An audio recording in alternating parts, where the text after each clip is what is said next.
gloves as the light handles.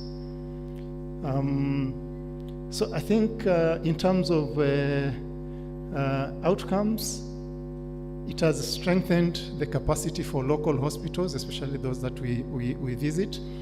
We've seen increase in referral, because now the doctors at the county level have our numbers and they're able to call us directly. And for cases that cannot be managed in the local facilities, then we are able to get to them a bit faster. This was one of the success stories. We went for a camp in 2023 in a county called Makueni. This county did not have any neurosurgeon. The county really was very receptive after they saw the work that we did. They actually employed a neurosurgeon. So we got one of our young colleagues in that facility. And this is work that he presented in one of our conferences, showing the kind of surgeries that he's been able to do. Okay, and obviously the role of CMEs in terms of patient awareness and increasing the awareness of brain tumors, strengthening referrals. So challenges that we've talked about in terms of ICU capacity, and some of these things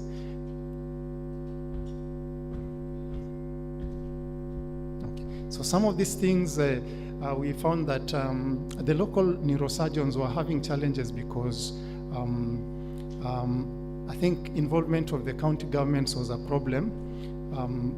Accessing the county health department was an issue, but once we went for the outreach programs, we were able to talk to the teams and they were able to see the challenges and improve theater supplies and equipment. So as I conclude, I think the main thing about our model is, which I keep on insisting, is involving the local governments. Involving the national government is key for us to improve neuro-oncology in terms of advocacy and outcomes, because we need the government to really support our programs. We need to improve on training and referral pathways.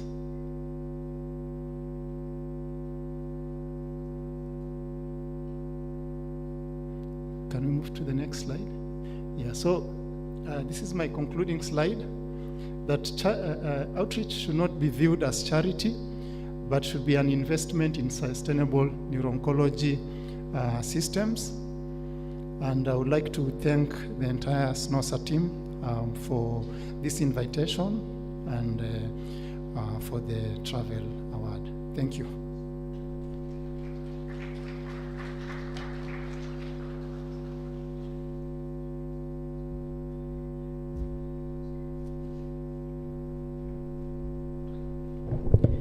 Thank you very much for your presentation.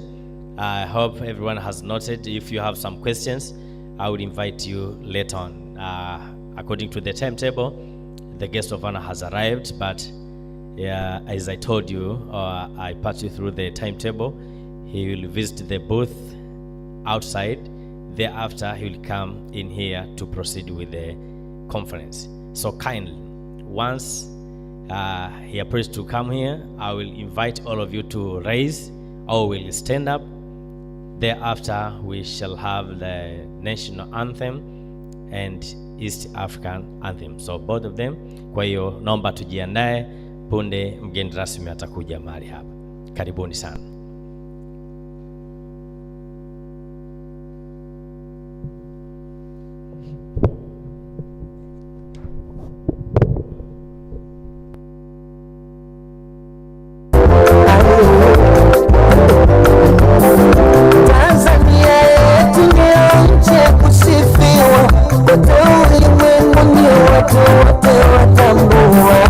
Tanzania yetu ni nchi ya furaha.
Ulitupa uhuru, ukatupa upendo, wewe ni mwamba. Nyerere baba, wewe ni mkombozi, wewe ni baba wa taifa. Ulitengeneza taifa, ukalisimamisha, hakuna anayebisha.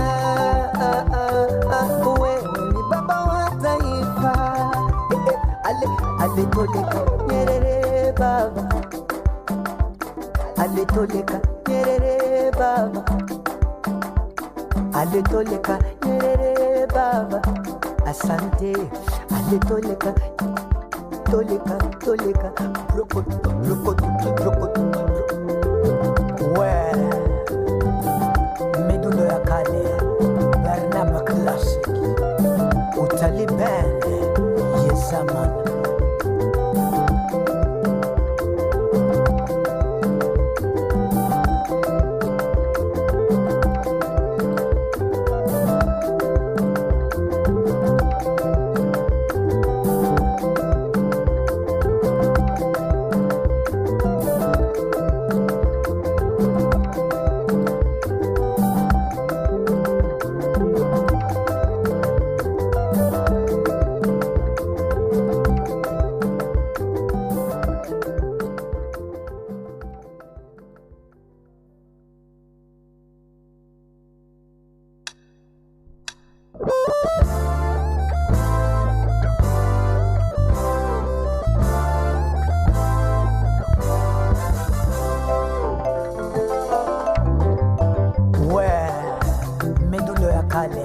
Barnaba Classic utalibene ye zaman. Alitoleka Nyerere baba. Tanzania yetu ndio nchi ya kusifiwa, kote ulimwenguni watu wote watambua. Tanzania yetu ndio nchi ya furaha.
kalisimamisha, hakuna anayebisha. Wewe ni baba wa taifa. Alitoleka Nyerere baba, alitoleka Nyerere baba, alitoleka Nyerere baba. Asante, alitoleka toleka toleka roko roko roko.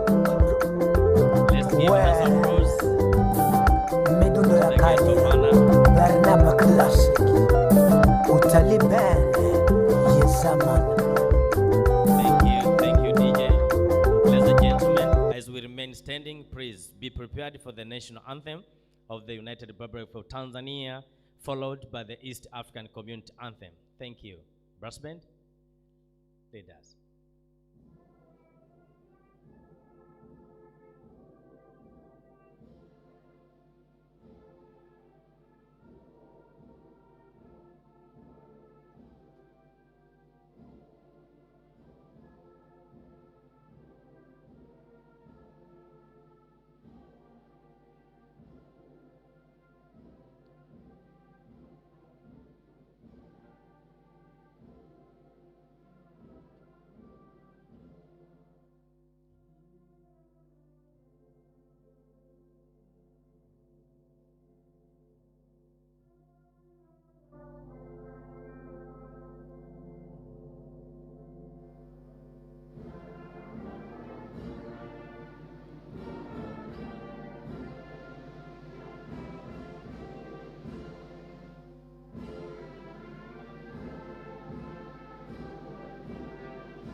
Thank you. Let's give a round of applause.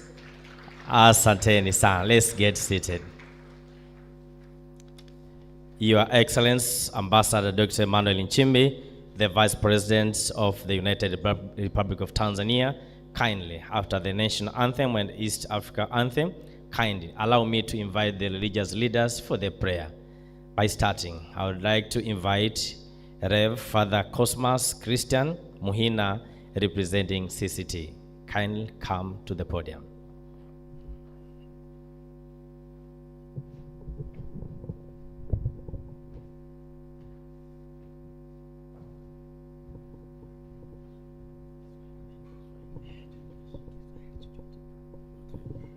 Let us stand. Almighty and the everlasting God, we thank you for bringing us together for this Snossa meeting.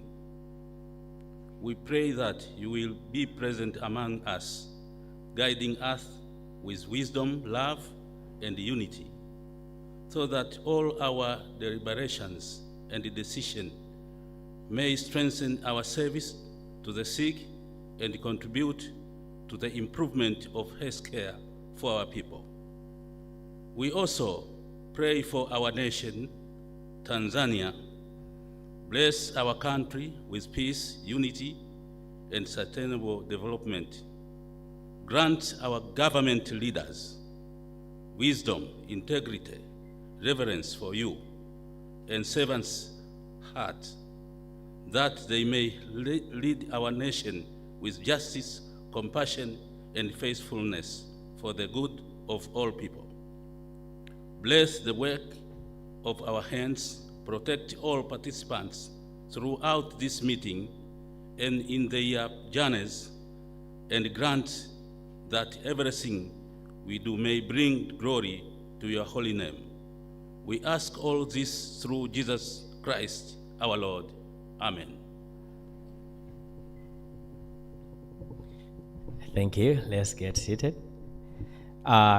Your Excellency, Vice President, kindly allow me now to invite Bishop Allen Siso, representing the CPCT.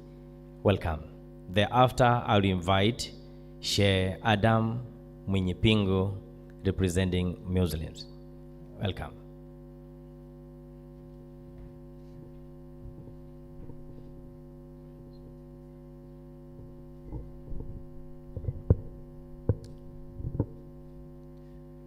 Mwenyezi Mungu, Baba wa mbingu na nchi, kwa neema na rehema ulizoturehemu waja wako asubuhi hii, tuna kila sababu za kukushukuru. Wewe ndiwe Mungu wetu, ndiwe mlinzi wetu. Asante kwa ajili ya siku hii muhimu katika mataifa yetu, na zaidi ya yote Bwana, kwa ajili ya utulivu wa amani wa nchi yetu ya Tanzania. Tunakushukuru kipekee kwa ajili ya zawadi ya amani na utulivu uliotukirimia. Hatuachi kukushukuru Bwana kwa ajili ya wapendwa wetu na viongozi uliowainua katikati ya taifa hili, akiwepo rais wetu mpendwa wa Jamhuri ya Muungano wa Tanzania Dr. Samia Suluhu Hassan, pamoja na wote wanaotenda kazi pamoja naye. Tunakushukuru kipekee hata kwa ajili ya hafla yetu hii na kutupa mgeni wetu rasmi katika mkutano wetu huu muhimu, ndugu yetu makamu wa rais Dr. Emmanuel Nchimbi. Mtoto wako Bwana aendelea kufanyika baraka katika taifa hili, endelea kumuinua na kumtunza. Asante Bwana hata kwa ajili ya mkoa wetu wa Dar es Salaam na mheshimiwa mkuu wa mkoa huu, tunamweka mikononi mwako. Kipekee mkutano huu tunaweka mikononi mwako Bwana. Tunaomba Mungu, tunapoazimisha na kuangalia magonjwa mbalimbali katikati ya afya zetu, tunapoangalia Bwana hata kansa ya ubongo na mengineyo, tunajua wewe ndiwe Mungu tuponyaye. Asante kwa ajili ya wataalamu uliowainua katika mataifa yetu, hekima na uwezo uliotoka kwako umewapa Bwana kwa ajili ya jamii ya watoto wako waishio ulimwenguni. Endelea kuwainua na kuwabariki wanapotumika Bwana, usiwapungukie. Katika mkutano huu tunaiweka mikononi mwako Bwana, uanze nasi na umalize pamoja nasi, katika jina la Mungu Baba, Mwana na Roho Mtakatifu. Amen. Thank you, Your Excellency, Ambassador Dr. Emmanuel Nchimbi, the Vice President of the United Republic of Tanzania. Kindly allow me now to invite Sheikh Adam Mwinyipingu for the prayer representing Muslims. Karibu.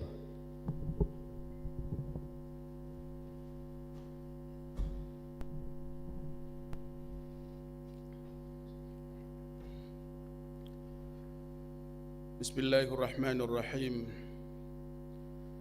الحمد لله رب العالمين والصلاة والسلام على رسول الله صلى الله عليه وسلم. اللهم إنا نسألك في هذه الساعة ولعلها ساعة الإجابة أن تيسر لنا كل عسير فتيسير العسير عليك يسير. Ewe Mola wetu mlezi, muumba wa mbingu na ardhi na vilivyomo, sisi waja wako dhaifu tumenyanyua mikono yetu ya kawaida na mikono ya nyoyo zetu tumeelekeza kwako. Kwanza tunakuomba msamaha kwa makosa tuliyokukosea, tuliyoyafanya mchana au usiku, tuliyoyafanya kwa bahati mbaya au kwa maksudi, yakiwa madogo au makubwa, tukiamini hakuna kuyasamehe makosa hayo isipokuwa wewe. Ee Mola wetu mlezi, tunakushukuru kwa neema nyingi ambazo umeendelea kutuneemesha sisi waja wako, na miongoni mwa neema hizo ni kutufanya sisi kuwa sehemu ya wakazi katika kipande cha ardhi yako inayoitwa Tanzania, kipande ambacho umekibariki na kukitunuku mambo mengi mazuri, ikiwemo amani, utulivu, mshikamano na huruma baina ya watu wake. Mwenyezi Mungu, sasa tumenyanyua mikono yetu tumeelekeza kwako, tukiamini ya kwamba afya ni neema miongoni mwa neema zako, lakini hakuna anayefahamu thamani ya neema hii ila yule aliyeikosa.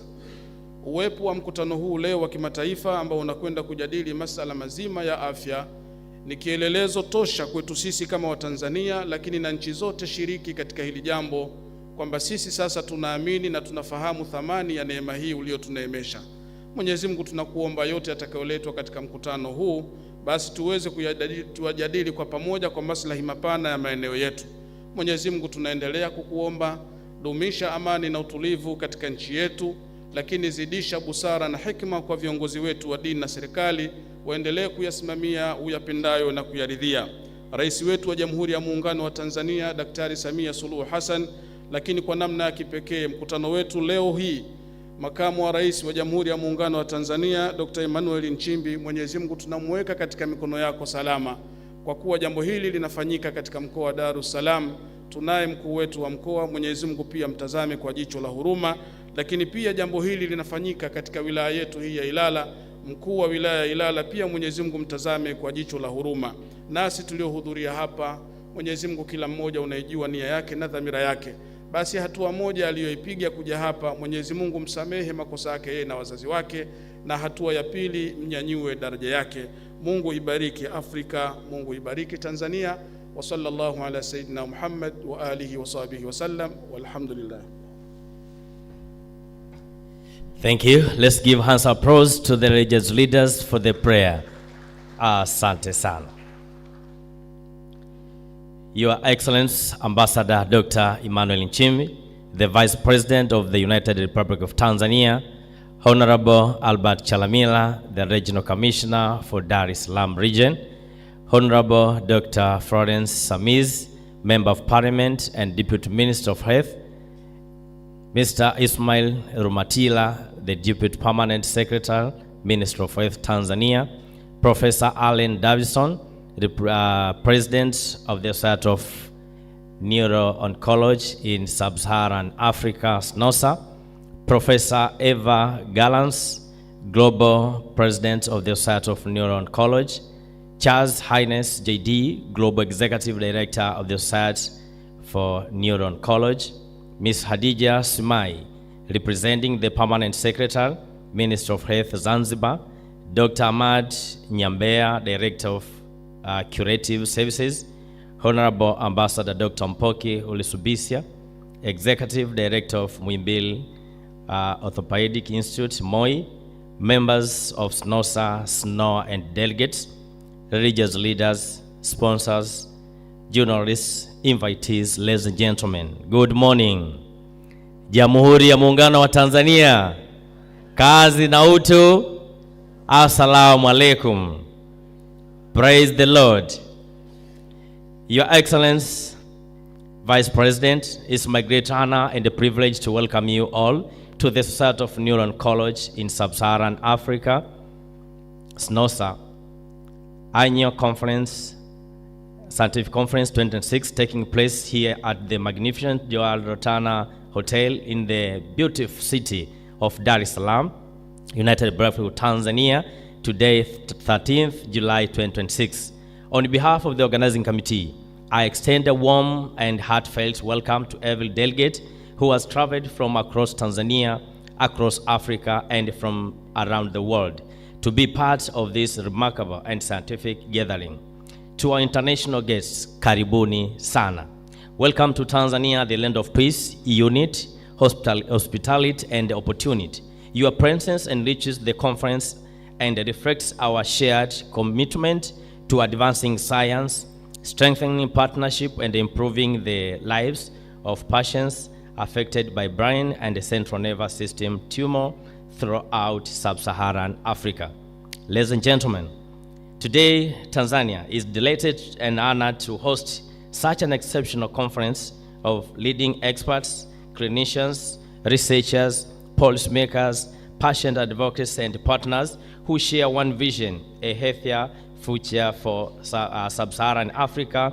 And now, the moment we have been waiting for has arrived. And this year's conference theme, Bridging the Gap of Neuro-Oncology for a Healthier Future in Sub-Saharan Africa.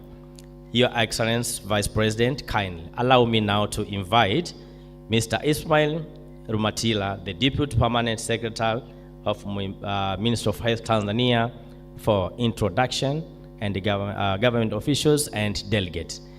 May we give hands of applause for him once coming. Makofi mengi kwake. Karibu sana.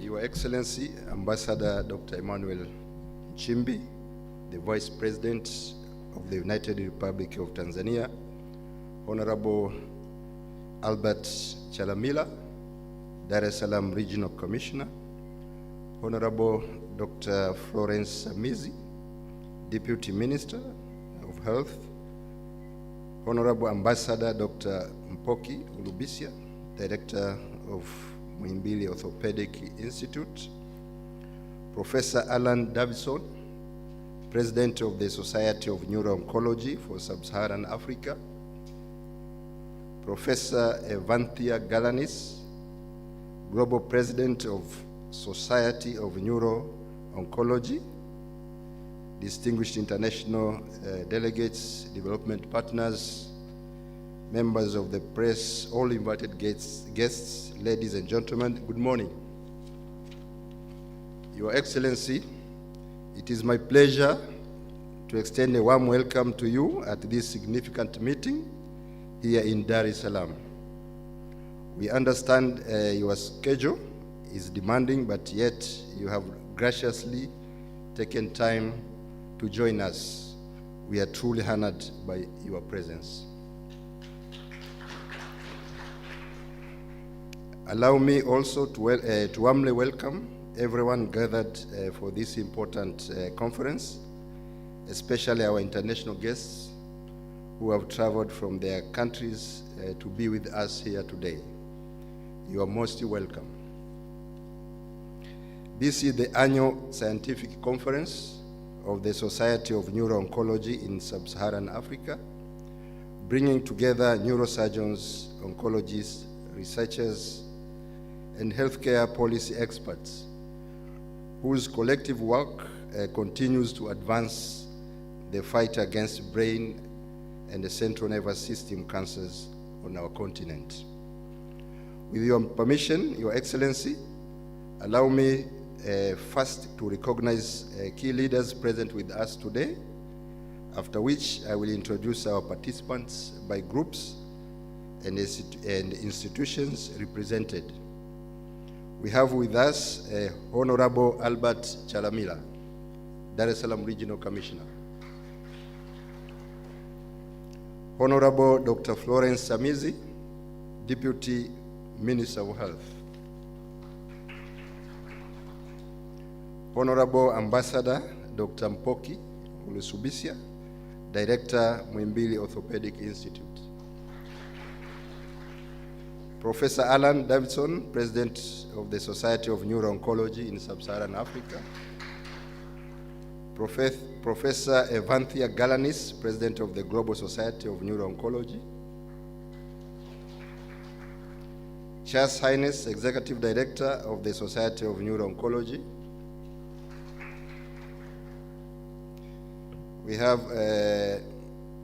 Honorable Edward Mpogoro, the District Commissioner Ilala. We have Dr. Mark Mseti, for Executive Director of Ocean Road Cancer Institute. We have officials from the Ministry of Health, Mainland and Zanzibar, and other officials from other ministries. We have invited health workers from health facilities. We have 128 members of Snossa and the SNOA from 21 countries and 128 delegates. And allow me to mention the countries, and I will beg you to stand up all together after I finished mentioning.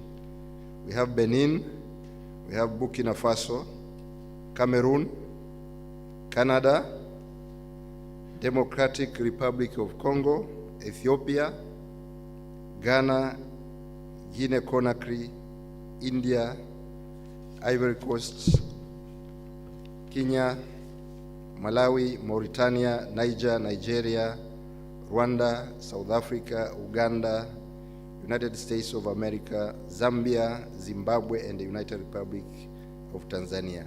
May you please stand up.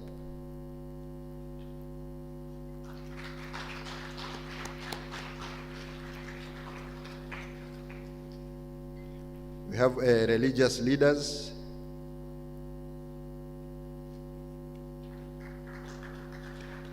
We have also member of the press.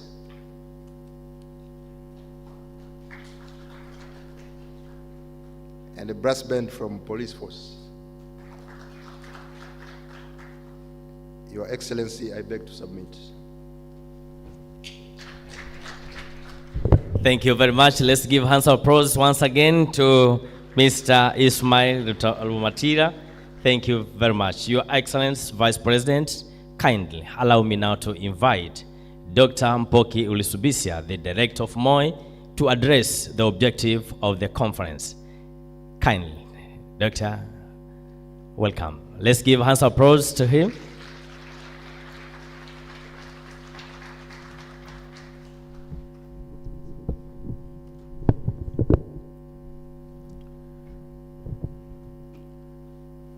Your Excellency, Ambassador Emmanuel John Nchimbi, the Vice President of the United Republic of Tanzania, Honorable Deputy Minister, Dr. Florence Smizi, the Deputy Permanent Secretary, my brother Ismail Romatila, government officials, distinguished international delegates, leaders of Snossa, the local organizing committee, esteemed colleagues, ladies and gentlemen.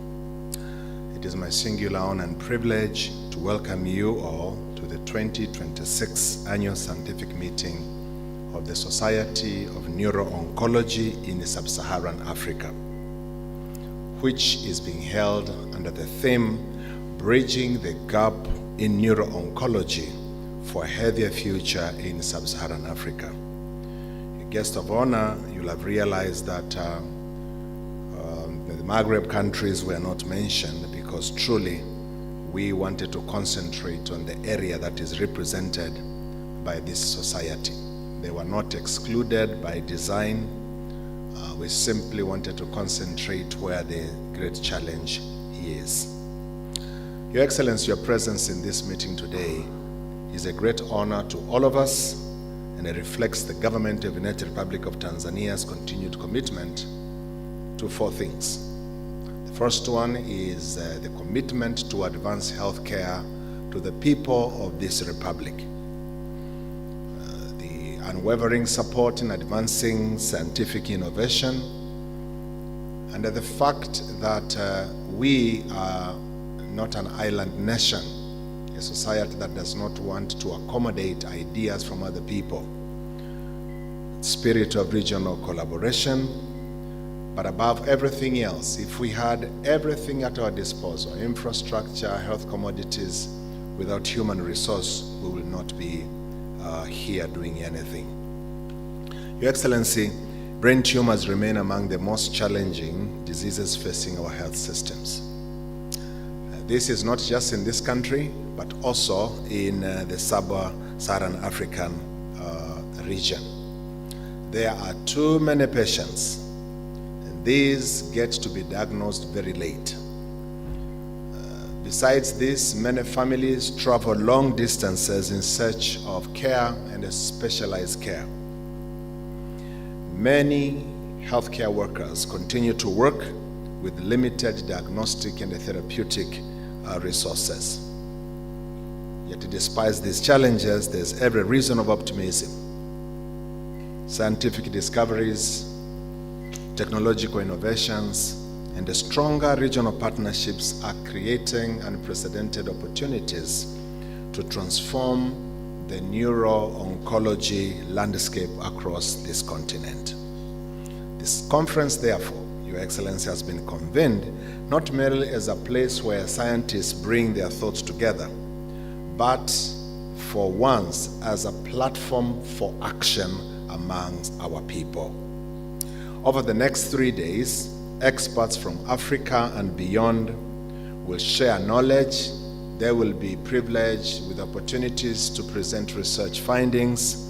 They will discuss the relevant innovations in the caring for the diseases that brings us together, but also to be an opportunity for building partnerships that will ultimately improve the lives and patients that are afflicted with diseases such as those of brain tumors that we are talking about.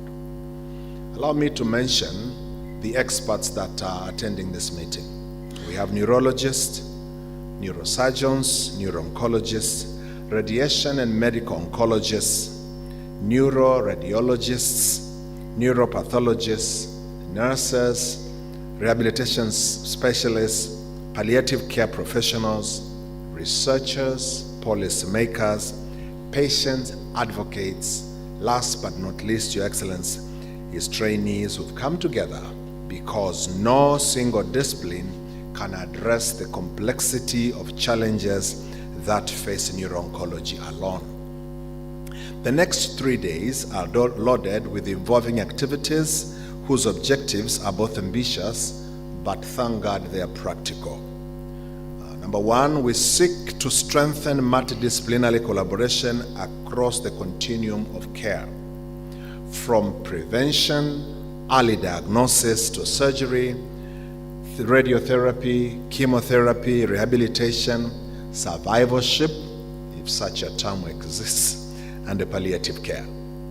Your Excellency, we seek to promote African-ready research that addresses the realities of our populations and develop sustainable homegrown solutions for resource-limited settings and contribute to global scientific knowledge.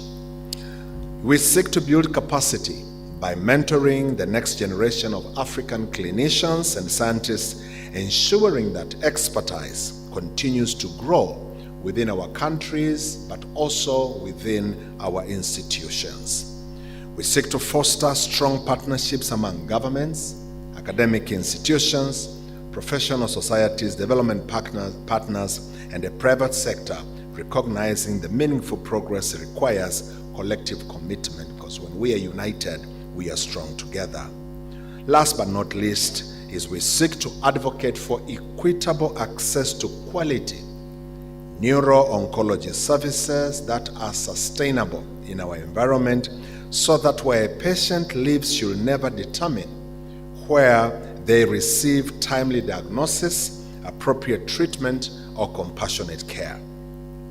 Your Excellency, the choice of Tanzania as the host carries special significance. Our country has increasingly become a regional center for advanced medical care, advanced medical treatment, advanced medical education, research, and innovation. Hosting this conference reflects the confidence that our regional and international colleagues have placed in Tanzania's ability to contribute meaningfully to improving neurological cancer care throughout Africa, but especially in our country. The future of neuro-oncology in Africa depends not only on scientific excellence, but also on visionary leadership, strategic investment, and sustained collaboration. Perhaps the most forward-looking approach is the focus on building capacity for research, training, and mentorship among young African scientists and clinicians. Your Excellency, the future of neuro-oncology in Africa rests not only in imported expertise, but in the development of our own homegrown human resources for health. We must create a pipeline of excellence from medical students, residents, registrars, from junior researchers to principal investigators. It depends on our collective willingness to bridge the gaps that continue to limit access to quality care while embracing relevant and modern innovation, which eventually will strengthen our health systems. Your Excellency, allow me now to dwell a little bit on your own person, your distinguished service to our nation, and your unwavering commitment to public service continue to inspire. Your presence today sends a very, very powerful message that improving healthcare and investing in science remains our utmost national priority in this republic. Therefore, on behalf of the Society of Neuro-Oncology in Sub-Saharan Africa, the organizing committee, our international partners, and all delegates gathered here today, I wish to express our sincere gratitude for accepting our invitation for you to grace this important occasion. Your Excellency, you are most welcome. Karibu sana.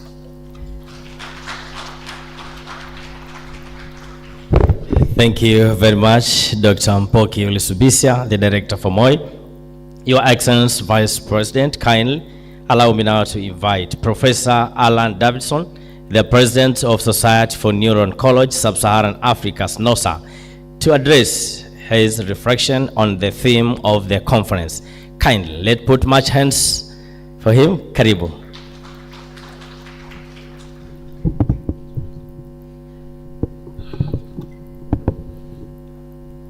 Good morning, folks. Your Excellency Ambassador Dr. Emmanuel Nchimbe, Vice President of the United Republic of Tanzania, the Honorable Albert Chalamile, Dar es Salaam Regional Commissioner, the Honorable Florence Samizi, Deputy Minister of Health, Mr. Ishmael Rumotile, Deputy Permanent Secretary of the Ministry of Health, the Director of MOI, and other representatives of government and academia, the SNO President and CEO, the Snossa Exco, and members, delegates, and friends. Welcome to the 9th annual meeting of Snossa. Dr. Nchimbi, you are, sir, our first Vice President. You're very welcome. Karibu, asante sana. And I hope you will allow me, sir, to share with those of you who know Snossa less and even new delegates a little bit about our history. Since our launch in Abuja, Nigeria in 2018, we have developed a substantial presence in neuro-oncology care, education, research, and advocacy across the region. And consistent with our vision of achieving improved outcomes for adult and pediatric brain and spine tumor patients in Central, South, East, and West Africa, we have built a broad church including specialists, allied professionals, and advocates. Our slogan, Hope Through Action. Consistently supported over the years by the Society for Neuro-Oncology, hence the term, folks, let me say, we are Snossa, as in snow, sub-Saharan Africa. We are not regrettably for those who prefer the term Snossa, please. But as I say, consistently supported over the years by the Society for Neuro-Oncology, SNO, and the International Brain Tumor Alliance, we have built robust and meaningful relationships with WFNS, and you'll forgive me if I don't expand on all these acronyms. As a wise person once said, if you know, you know, but come and ask me afterwards. WFNS, IANO, CANS, African Neurosurgery Societies, SIOP, and PROS. These are organizations representing key disciplines in our field. And we provided research opportunities through the Brain Tumor Consortium of Africa, clinical attachments through our work with Hygeia Hospital in Athens, and educational engagements, notably our monthly First Thursday series. Again, inquire afterwards if you don't know about that. With the help of generous funding from St. Jude Global and our commercial partners, we provided in the region of 150 scholarships to attend a meeting that happens each year and have an active online presence with in excess of 900 members on a very active organizational WhatsApp group. But today and this week, excitingly, we have more than 300 registrants. You may clap. So this is the biggest Snossa ever and promises to be an outstanding conference. Thank you. My personal thanks to the Snossa executive as I hand over the reins at this meeting to the next president, Teti Totime from Ghana, and our thanks as your servants in Exco to Snossa Scientific Committee led by Kristen Schroeder, and you may clap. And a big one here to the Dar es Salaam Local Organizing Committee led by Ugumba Kwikima.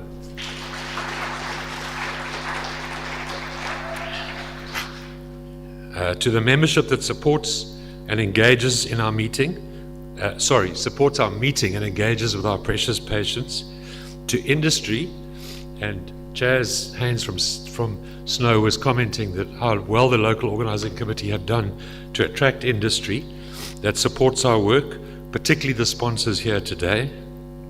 And lastly, and cogently, the governments in the region as they step up to support us in this important work. So colleagues and friends, please enjoy Snossa 2026. Thank you. Thank you very much, Professor Alan Davidson, the President of Society for Neuro-Oncology, Sub-Saharan Africa, Snossa. Your Excellency, Vice President, kindly allow me now to invite Honorable Albert Chalamila, the Regional Commissioner for Dar es Salaam, to address his welcoming remarks. Karibu sana. Let's give hands of applause to Mheshimiwa Albert Chalamila, mkuu wa mkoa wa Dar es Salaam.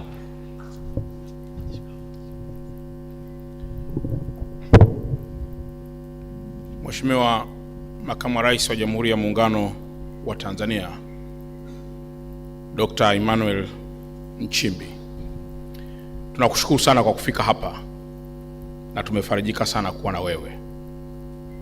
We feel honored, we feel respected, and we feel also graced to be with you this morning. Na jambo la pili, Mheshimiwa Makamu wa Rais, nataka tu nikuambie kwamba mkoa wetu upo salama na wananchi wanaendelea na kazi. Each and everything is well, and every person of course is going on, taking his own activities, and we are the evidence of what is happening in the political and the social stability, that our people are also the evidence of what is happening. Jambo la tatu, Mheshimiwa Makamu wa Rais, mkutano huu ni muhimu sana kwetu. Dar es Salaam ni mahali ambapo wananchi wanapategemea katika huduma zote za afya. Imekuwa ni kama center kubwa sana ya tiba. Kwa hiyo hata budget ambazo zinafanywa na Wizara ya Afya kwa Dar es Salaam tunahudumia hata watu ambao sio wana Dar es Salaam. Kwa mujibu wa sensa ya mwaka 2022, Dar es Salaam peke yake ina watu zaidi ya milioni 5.3. According to the report of the census of 2022, Dar es Salaam has the population of not less than 5.3 people around this city. Na kwa nchi nzima tuna watu wasiopungua milioni 60, almost milioni 64. Na kwa mantikio, Mheshimiwa Makamu wa Rais, theme hii ya leo ambayo iko hapa ni mwafaka mkubwa sana kwa mkoa wetu wa Dar es Salaam. Mheshimiwa Makamu wa Rais, kwa wale wote wageni ambao wamekuja hapa, Dar es Salaam ni mkoa wenye amani. Tunatumia lugha ya Kiswahili kuwasiliana. That's why now here you see I'm trying like to call switch out, to call mix, for the purpose to fit in to those who are listening to me around this city. Kwa hiyo tunatumia lugha hiyo kama lugha yetu ya taifa, na mkifika hapa msiogope. Just let your legs be wet to keep around at the city and look how the city is beautiful. You will also be encouraged to come here and invest, but also you will also be encouraged to come here and take a leave. You will also be encouraged to do anything here in our land. Mheshimiwa Makamu wa Rais, baada ya kusema haya, niruhusu sasa nirejee msemo mmoja uliosema, words cannot capture existence, but silence can. Kwa mantiki hiyo, niruhusu nibaki kimya, and then at this juncture, then I have nothing more to share with you rather than saying karibu sana. Makofi mengi kwa Mheshimiwa Albert Chalamila. Thank you very much for the welcoming remarks to the Dar es Salaam city. Your Excellency Vice President, may you please kindly allow me now to invite a short entertainment from the brass band. Thereafter, I will invite Dr. Florence Samiz, Member of Parliament and Deputy Minister for Health Tanzania, to give the remarks of the ministry. Thereafter, to invite you for the speech. Brass band, karibu.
Thank you very much, brass band. Let's give hands of applause for them.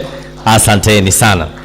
Your Excellency, Ambassador Dr. Emmanuel Nchimbi, the Vice President of the United Republic of Tanzania, kindly allow me now to invite Dr. Florence Samiz, Member of Parliament and Deputy Minister of Health, Tanzania, to give the remarks of the Ministry. Thereafter, to invite you, and the Minister has prepared a trophy for you for being a Snossa 2026 Annual Scientific Conference Guest of Honor. Karibu. Let's give us applause for the Deputy Minister.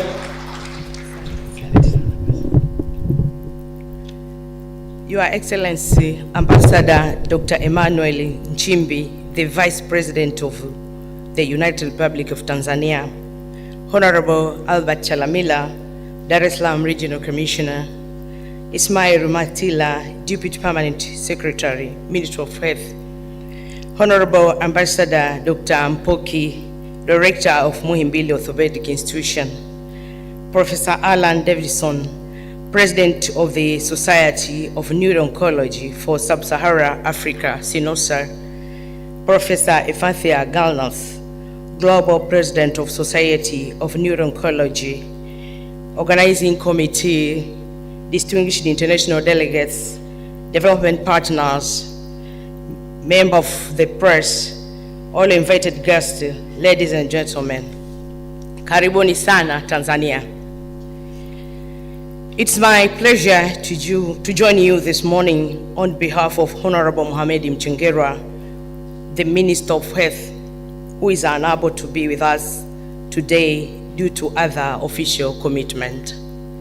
Allow me first to extend the Ministry's sincere appreciation of the Society of Neuro-Oncology in Sub-Saharan Africa, Snossa, for selecting Tanzania to host this important scientific conference.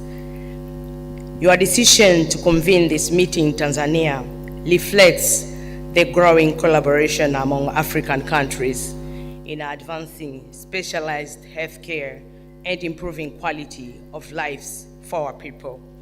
Your Excellency, brain and spine tumors remain among the most technical demanding medical conditions in the modern medicine. Their management require coordinated multidisciplinary teams, advanced diagnostic technologies, specialized curative expertise, advanced rehabilitation, and long-term follow-up. This conference, therefore, comes at the right time as our countries continue to forge ways to strengthen comprehensive cancer services while responding to increasing burden of non-communicable diseases and rising societal expectations. Your Excellency, cancer continues to pose a major public health challenges in Tanzania and across Sub-Saharan Africa. According to the Global Cancer Observatory, Global Can 2022, Tanzania recorded approximately 45,000 new cancer cases and nearly 29,000 related deaths every year. While an estimated 89,693 people are living with cancer within 5 years of diagnosis. More concerning is that over 70% of cancer patients are diagnosed at advanced stage, that's stage 3 and stage 4, when treatment is often more complex, more costly, and associated with poor outcomes. Within this broader cancer burden, brain and spinal cord tumors, although relatively uncommon, remain among the most challenging cancers to diagnose and manage. Tanzania recorded approximately 198 new cases and 166 deaths annually from brain and spinal tumors. Your Excellency, Ministry of Health recognized neuro-oncology as an important discipline and force needed to fight brain and spinal tumors. Although brain spine tumors account for a relatively small proportion of cancers, they require highly specialized expertise, continuous professional development, and strong collaboration between institutions within and beyond Africa. This platform plays an essential role in building capacity, promoting collaborative research, harmonizing clinical practice, and accelerating the translation of scientific evidence into improved patient care.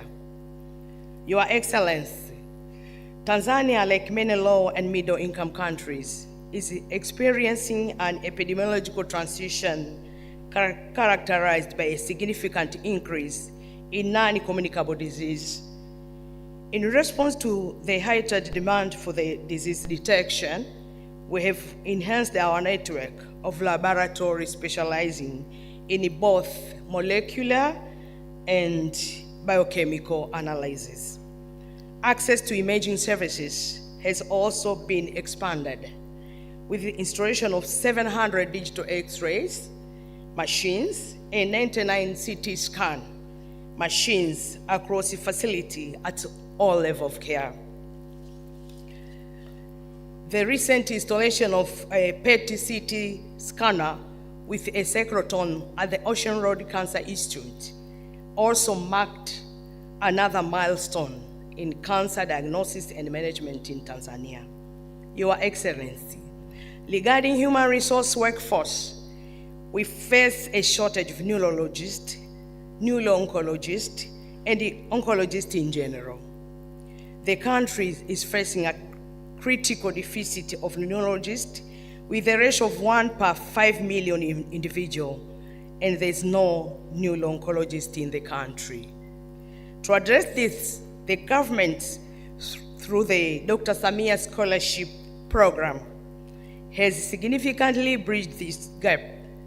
Since this program has already benefited over 6,000 health workers across more than 200 states in various specialties, including imaging, neurology, and oncology services.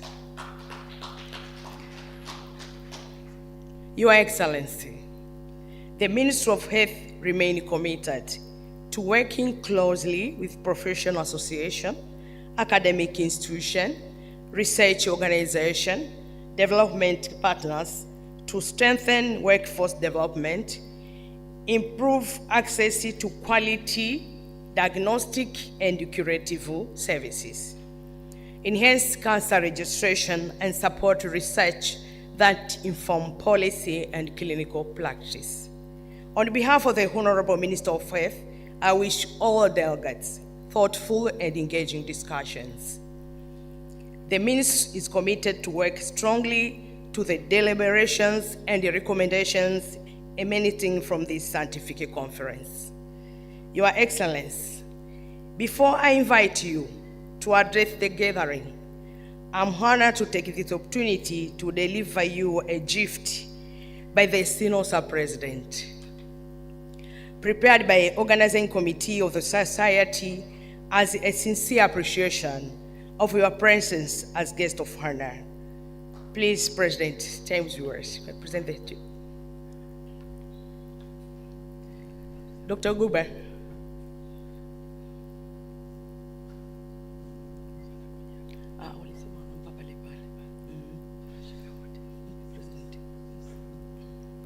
President. Mpatie President.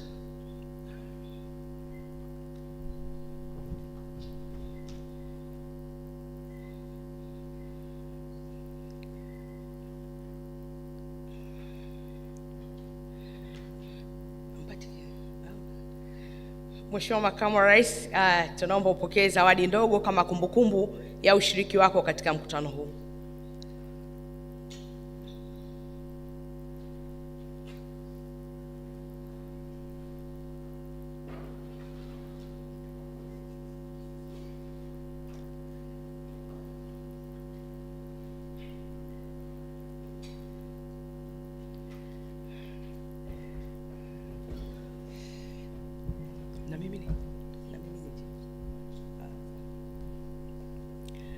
Your Excellency, thank you very much. It's now my singular honor and privilege to invite His Excellency Ambassador Dr. Emmanuel John Nchimbi, Vice President of the United Republic of Tanzania, to deliver an official opening address and formally inaugurate the 2026 Society of Neuro-Oncology in Sub-Saharan Africa Annual Scientific Conference. Karibu sana. Karibu sana Mheshimiwa Makamu wa Rais. Can we please all of us rise? Naomba tunyanyuke wote. May we please stand up? And the Vice President is going to address his speech.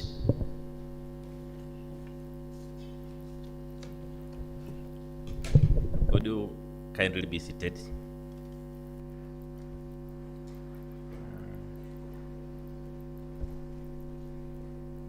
Honorable Dr. Florence Samizi, Deputy Minister of Health, Honorable Albert Chalamila, Dar es Salaam Regional Commissioner, Mr. Ismail Rumatila, Deputy Permanent Secretary, Ministry of Health, Ambassador Dr.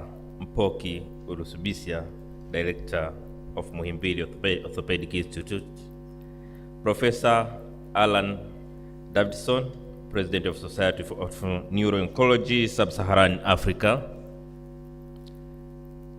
distinguished dignitaries here present, development partners, conference participants, members of the press, ladies and gentlemen. Good morning. I feel honored for the opportunity to officiate the opening of the 2026 Annual Conference of Society for Neuro-Oncology in Sub-Saharan Africa here in Dar es Salaam. On behalf of Her Excellency, Dr. Samia Suluhu Hassan, President of the United Republic of Tanzania, I wish to welcome all delegates to Tanzania and Dar es Salaam in particular.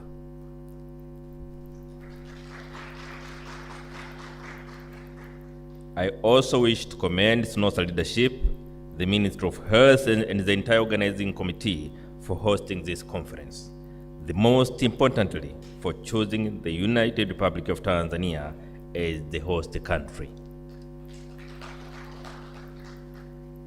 And I wish to alert you, I'll be using Dr. Professor David style. If you don't clap, I remind you, clap now.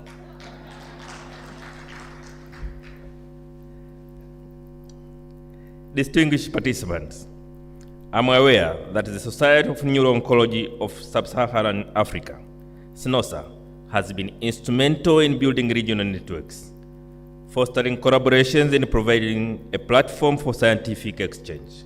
As such, this conference has brought together neurosurgeons, neuro-oncologists, radiologists, pathologists, radiation and medical oncologists, palliative care specialists, radiographers, nurses, allied health professionals, researchers, policymakers, and patient advocates to advance neuro-oncology practice in the region.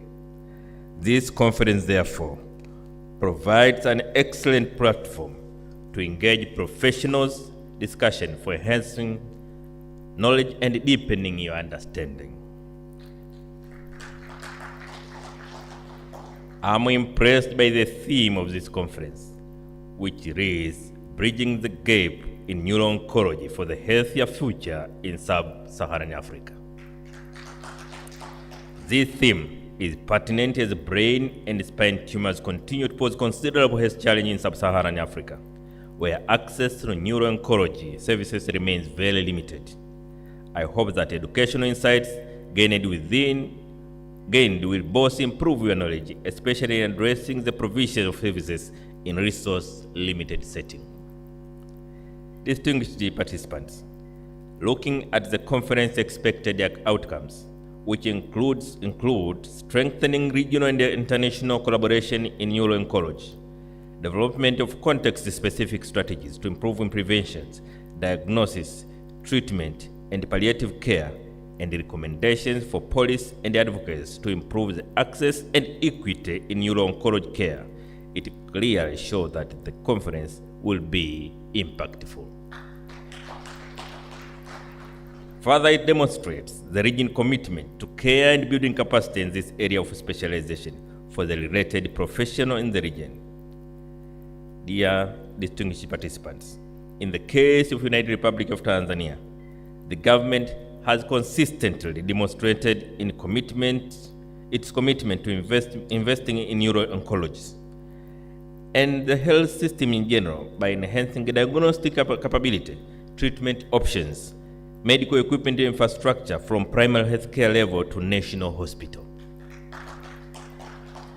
For over 30 years, cancer treatment has been centralized at the Ocean Road Cancer Institute, but presently, 3 zonal hospitals and 3 private hospitals have started radiation therapy treatment. Furthermore, the government has greatly improved the radiology and imaging services at both national and zonal levels, having installed 7 new MRI machines, making a total of 13 MRI machines. On CT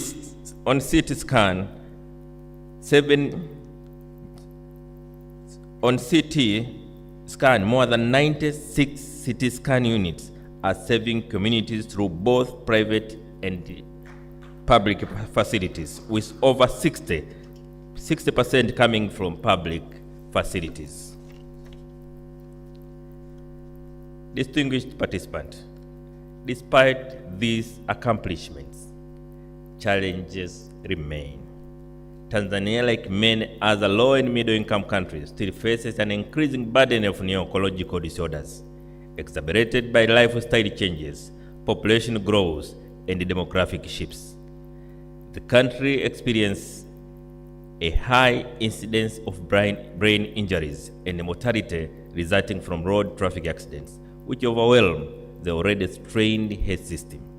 This situation, coupled with high incidence of strokes linked to non-communicable disease and a significant prevalence of neurotube defects, exert tremendous pressure on the health system.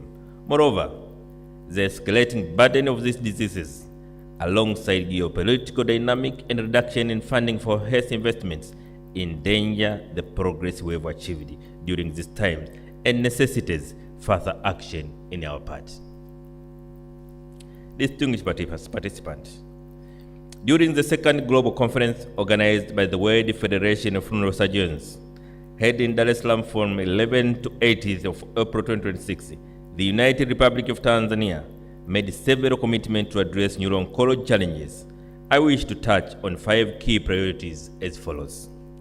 First, we will persevere in our commitment to training and development human capital, aiming to increase the number of specialized medical professionals, including neurologists, neurosurgeons, radiologists, oncologists, and others. Second, continued improvement of our health infrastructure and technology, encompassing equipping our referral hospitals with state-of-art neurosurgical facilities, advanced diagnostic tools, and essential critical care units to support the intricate procedures. Third, championing innovative financing and the utilization of domestic resources to improve access and equity in healthcare delivery. Fourth, championing research and innovation. We have created registries, including a cancer registry, which is also expanding opportunities for staff to access integrated electronic medical records. This will enhance our ability of data for machine learning and boost advanced digital technology. Moreover, we will continue offering our staff opportunities for knowledge translation and sharing experiences across various platforms. Conferences like this are very vital in advancing knowledge, fostering collaboration, and ensuring that Tanzania stays connected to global advancement in neuro-oncology services.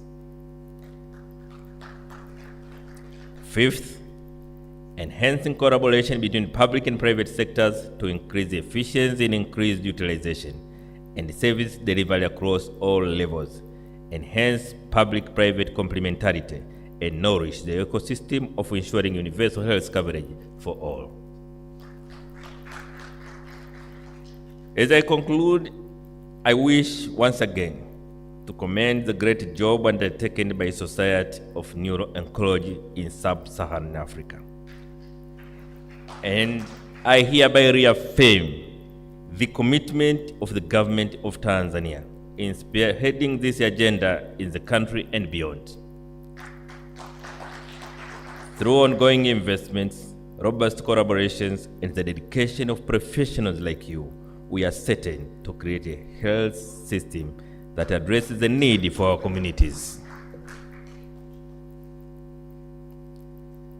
Before I proceed, let me a bit go out of my papers, just to once again thank you so much, professionals here.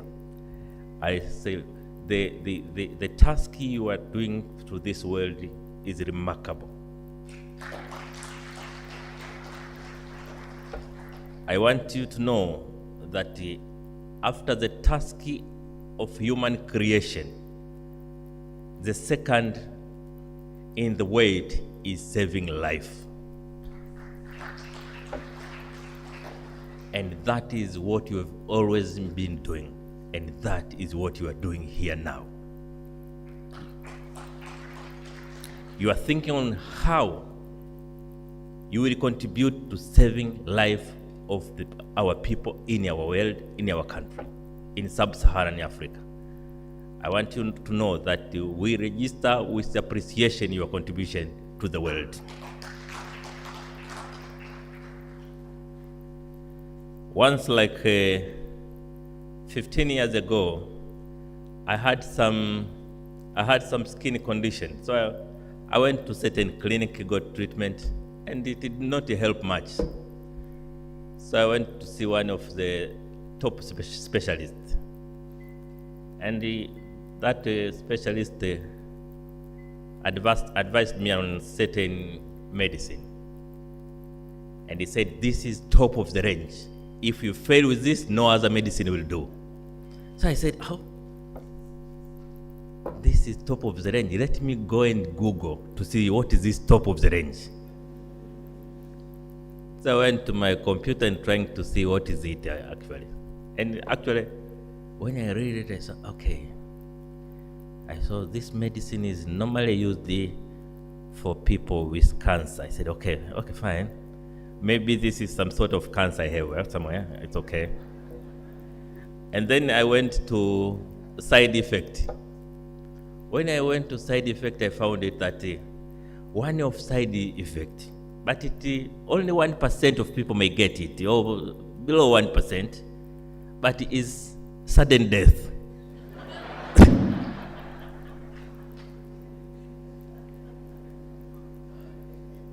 So actually I went back to my specialist and I told him, no, it is true that is only maybe below 1%, but do you think it is important that I become one of those below 1%?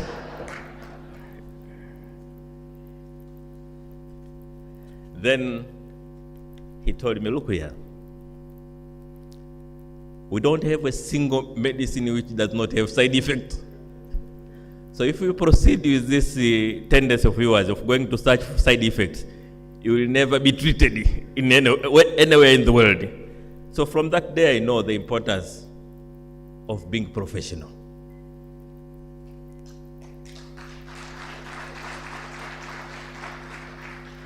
I knew that before you give me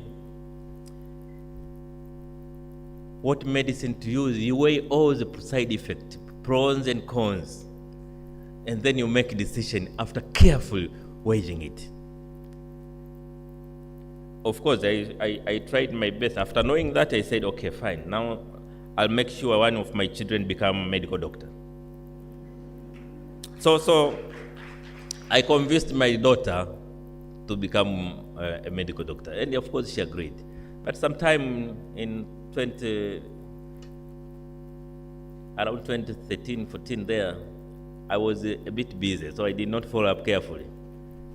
And my daughter dropped chemistry on the way. Of course, she did not know, and I did not know that that will cost her in the future. Then as time went, time of going to university came, and when we reminded of being a doctor, we were said, okay, we were advised that yes, she has qualified well, she only lacked chemistry. And we said, okay, fine. So if in Tanzania they don't allow chemistry, what do we do? We said, okay, we can look for another college outside the country. And we go to one country somewhere. I think Canada, it was like Canada, I think. And then we were advised, it is possible she can study medicine outside the country. But our rules in Tanzania, when she comes back, she will never practice it. So you better find another way. So after long discussion, we opted for a civil engineer. So she's now a civil engineer. So she's a civil engineer, is a professional, but a doctor by faith. Distinguished participant, ladies and gentlemen, it would be a remiss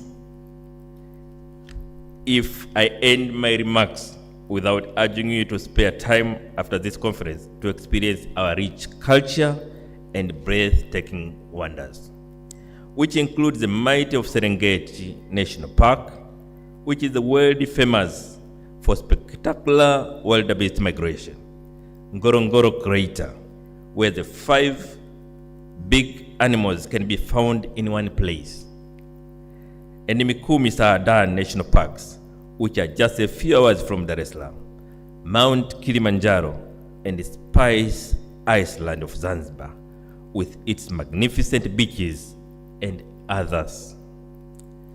Having said that, it is my single honor and pleasure to declare that the Society of Neuro-Oncology in Sub-Saharan Africa, Snossa, annual scientific conference is officially open.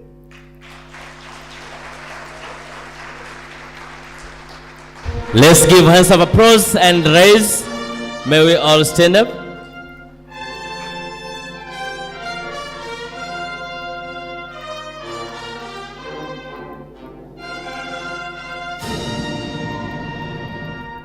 Thank you so much. God bless Africa. God bless Tanzania. God bless our Snosses. And of course, God bless Professor David. Thank you, Your Excellence. Before you step down, we are going for the photo. May you kindly keep on standing here. Also, I would like to invite the high table to join him up here.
The second photo goes to Minister of Health Management and Moi Management. May you pass through here, and the exit will be on your right.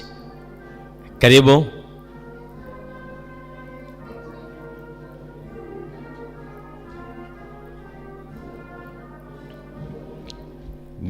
Ministry of Health Management.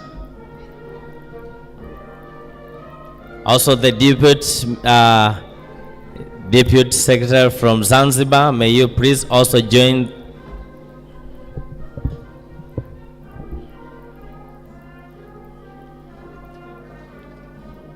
Sponsors, get prepared.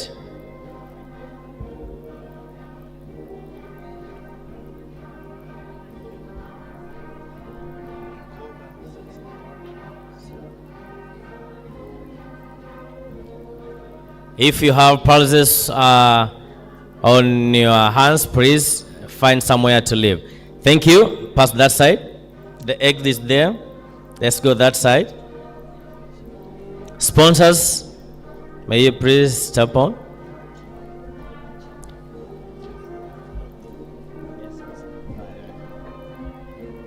Sponsors.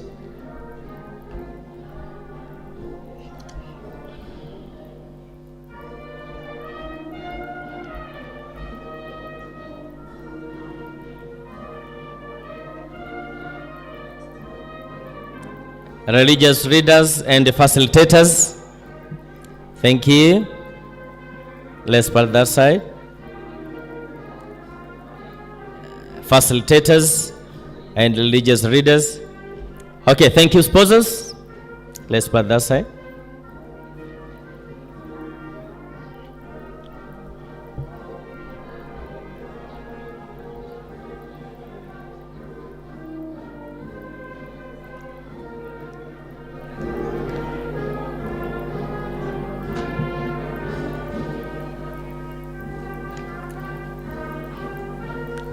Snossa representatives. Snossa representatives, kindly.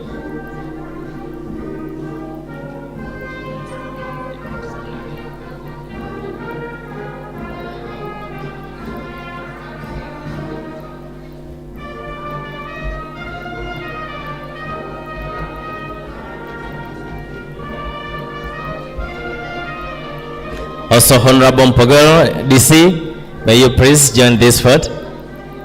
If you have accompanied by another officials, may you please come with them.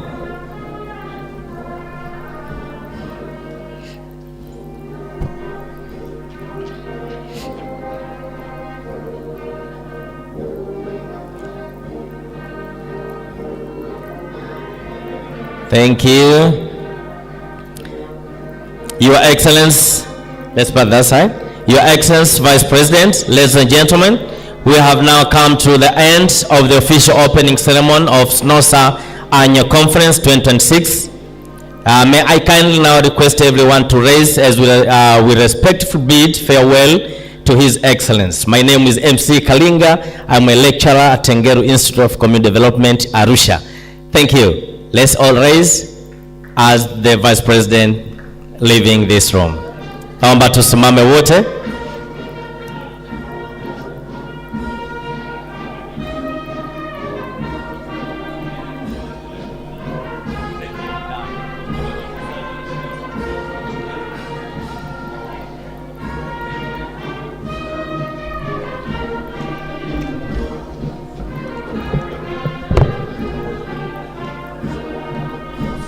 Sawa.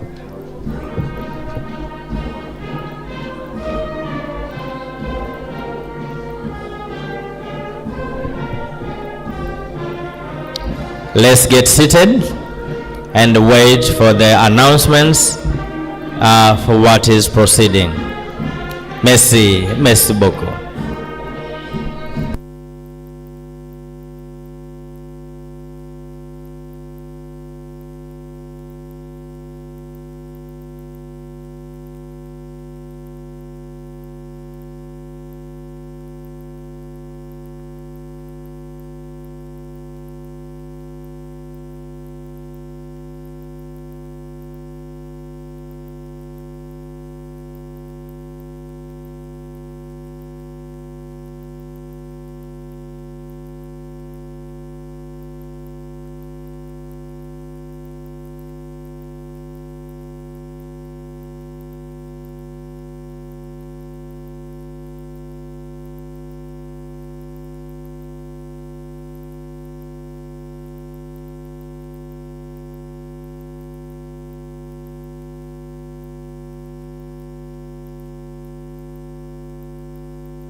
Aga, aga.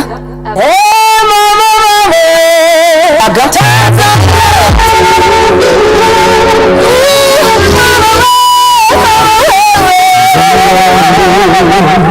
Muungano wetu, tofauti zetu zisibadilike tu. Tanzania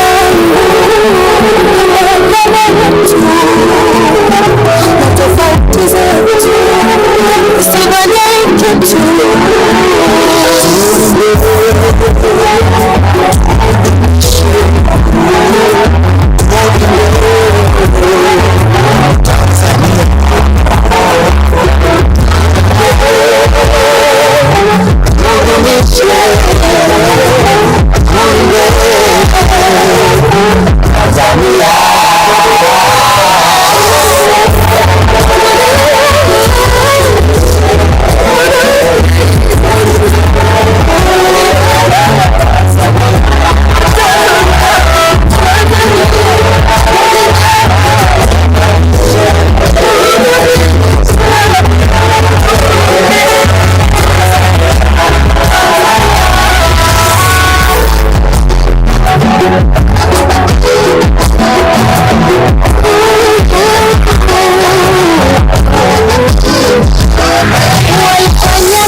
Music down. So we're going to continue with the program.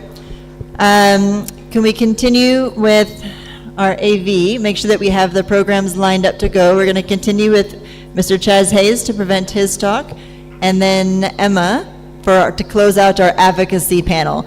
After we close out the panels from this morning, we will go back to the workshops that you were all engaged with, complete the workshops, have lunch, and then continue with our program as previously designed. So thank you so much for your patience, and we'll continue on with the program.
Thank you. I've just been given the honor of presenting the next presenter.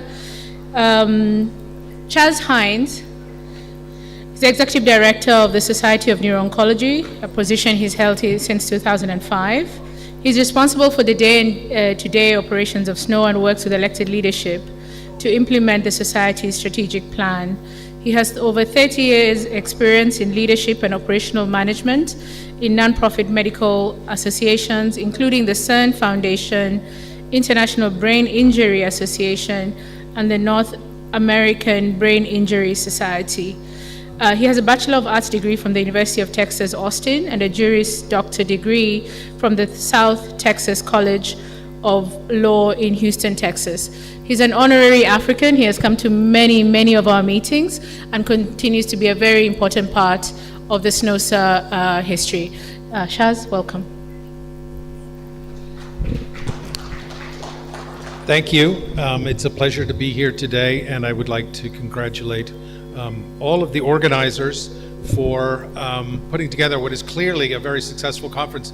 At the SNO Conference in the United States, we have yet to have a vice president attend one of our meetings, so congratulations to all of you for having a vice president attend. I think that's wonderful. So I'm going to talk a little bit about global collaboration and the important role I think that we all have, indeed, a responsibility to collaborate globally to advance care and improve outcomes for patients with brain tumors, no matter where they live in the world.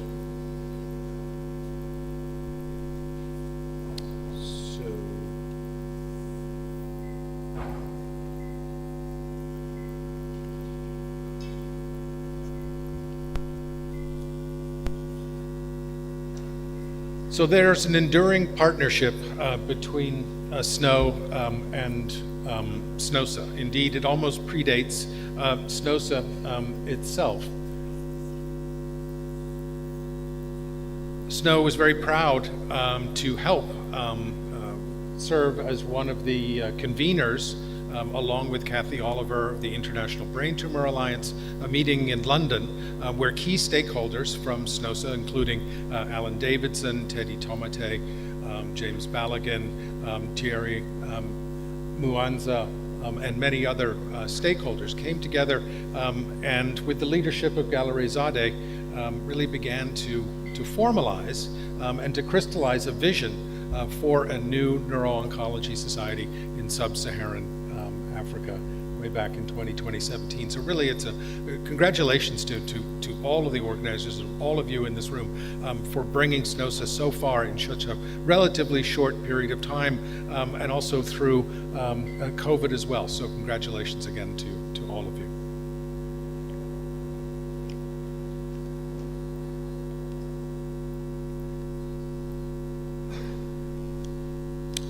So SNO was founded by Victor Levin just over 30 years ago. And it was Dr. Levin's vision that in order to really make tangible progress for brain tumor patients, we needed an organization that would bring together all the various subspecialties that go into the care of brain tumors. So that obviously included neurosurgeons, medical oncologists, radiation oncologists, as well as basic scientists and translational scientists, and to bring them all into one place to share information with the goal of improving outcomes. So this is been carried forward by all of the SNO presidents that you see here on this slide, but I think now the remit of organizations like SNO and like Snossa is to expand. Okay, sure. Thank you. Great. Got it. Is that better? Is to expand to global collaboration as well. So not just getting all the subspecialties together, but also uniting all the regions of the world to learn from one another, to collaborate together, and to improve, ultimately to improve outcomes. And along those lines, last year in Hawaii, SNO convened its 30th anniversary meeting. It was also the occasion for SNO to host the World Federation of Neuro-Oncology meetings, an honor SNO only has every 12 years. And we were very pleased that Snossa had a formal role in organizing the scientific content along with the Society for Neuro-Oncology in Latin America. SNO believes in global partnerships, not only in sister neuro-oncology societies, but other specialty organizations as well. We have found it to be true that no matter what problem we need to tackle, our message is amplified, our educational mission is extended when we partner with other organizations.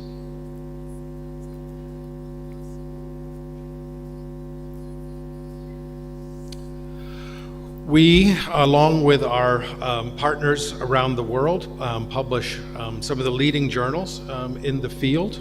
Neuro-Oncology, our flagship publication, Neuro-Oncology Advances. There we go. Which we're very pleased to work with Snossa to publish the abstracts that were submitted to this meeting with Kristen Schroeder and Chris Knight's help from the SNO office. And of course, Neuro-Oncology practice as well. We have launched this year a new journal, Neuro-Oncology Pediatrics. It's a completely open access title, so it can be accessed without the need for a subscription or a membership. I will say for all of our publications, we have opportunities to waive author production charges along through an arrangement that we have with Oxford University Press as well. So at SNO, we very much want to invest in the next generation of neuro-oncology professionals, but not just those that are in North America. We have a number of programs and initiatives, working groups and workshops, all designed to invest in the professional careers of our members, and also those outside of North America as well. I won't name all of them here, but a couple that I would like to highlight, because they also have scholarships attached to them, are the Editorial Scholars Program, where we work with members of the scholarship to match them with a mentor and help them understand the process of academic publishing, so that we can train up the next generation of manuscript reviewers for our 4 journals. It's a very popular program that we do in partnership with Oxford University Press, and so unique and helpful, in fact, that Oxford University Press is using that model for that program and applying it to other journals in their academic portfolio. The other is our clinical trials workshop, which is a year-long program with 1 in-person full day at the annual meeting for SNO. We have international scholarships for that as well. And of course, as the name implies, the intent of this program is to train up really high-quality clinical trialists. And it's been a very, very successful program under the direction of Dr. Suzanne Chang. I did want to share with you some information about our Neuro-Oncology Academy, and that is our online learning system. All of the content on the Academy is free to access, does not require a membership in SNO. There's a variety of content there. Some of it comes with complementary and continuing medical education credits. So we have grand rounds, we have a molecular tumor board, an adult molecular tumor board, and various conference highlights from the SNO meeting, but also the IANO meeting as well. If you scan that QR code, that will take you to a page that has highlights from our most recent meeting in Hawaii as well. And again, all of this content is free to view.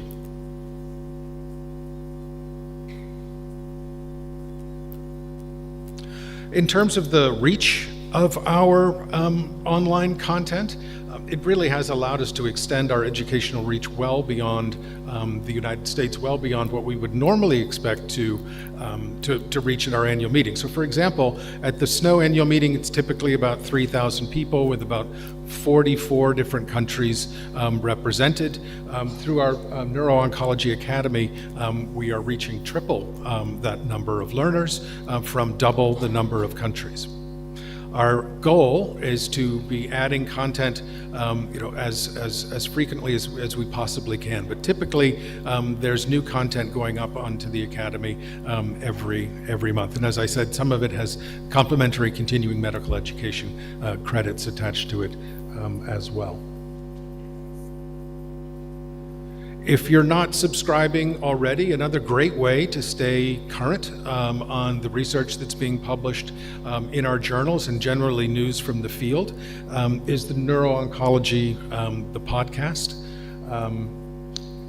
It's available wherever fine podcasts are sold. It's actually free, so you can go and download it. But now we're coming out with one issue of the podcast approximately every week, and we would welcome Snossa's active involvement in helping, to design the podcast, to serve as interviewers as well as interviewees. There's certainly more opportunity for engagement and collaboration through that as well. Global outreach is a very important part of our mission.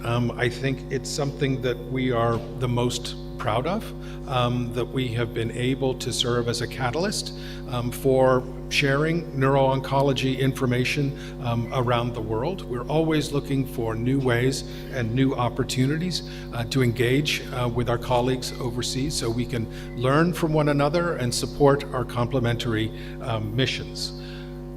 We also have travel scholarships, just the countries that have been awarded travel scholarships here every year. If you're interested in applying for one of those scholarships, you can go to the SNO website and check out the dates, the application dates and so forth. But we are always eager to bring quality individuals to our annual meeting. This year it will be in Philadelphia.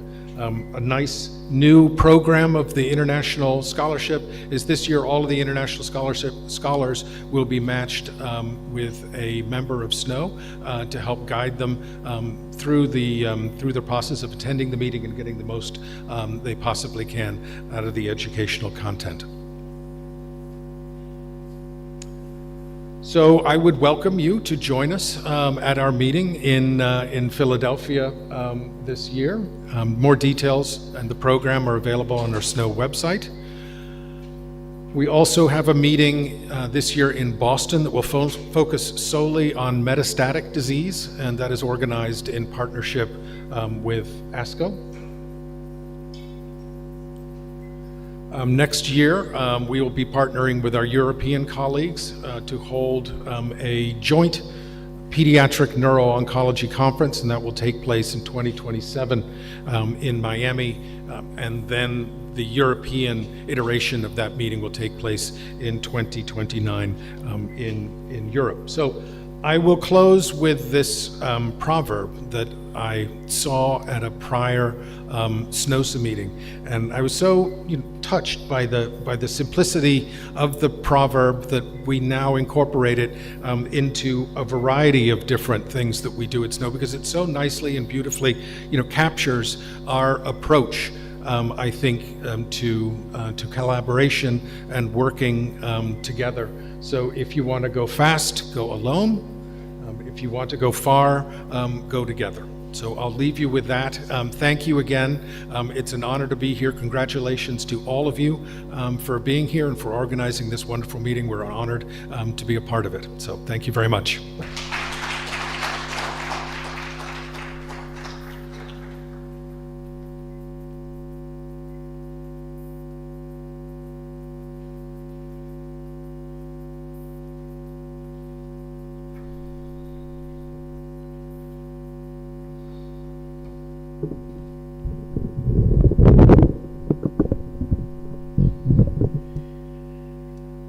Good morning, everyone. My name is Dr. Amir Kanji.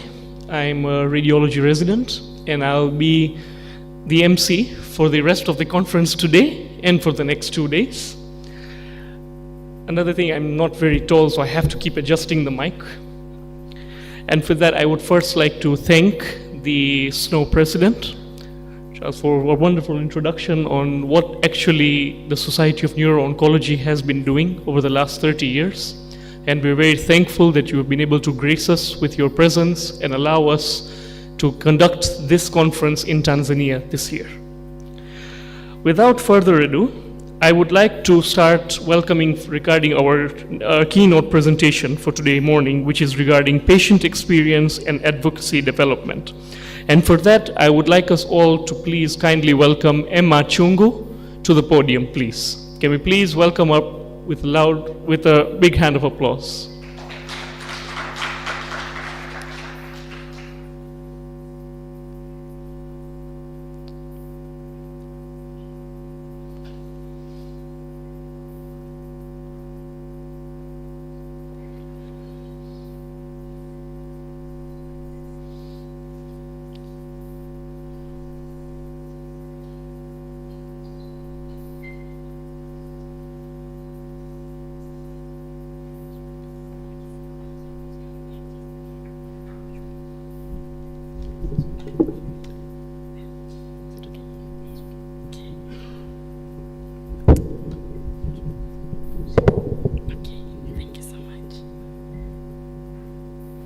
Good morning, everyone. Thank you for this opportunity. Brain tumors can affect everyone. They have no regard. It doesn't matter the race. It doesn't matter where you come from. It doesn't matter the age. But it affects everyone. It affects our emotions. It affects our characters. It affects beliefs and everything around us.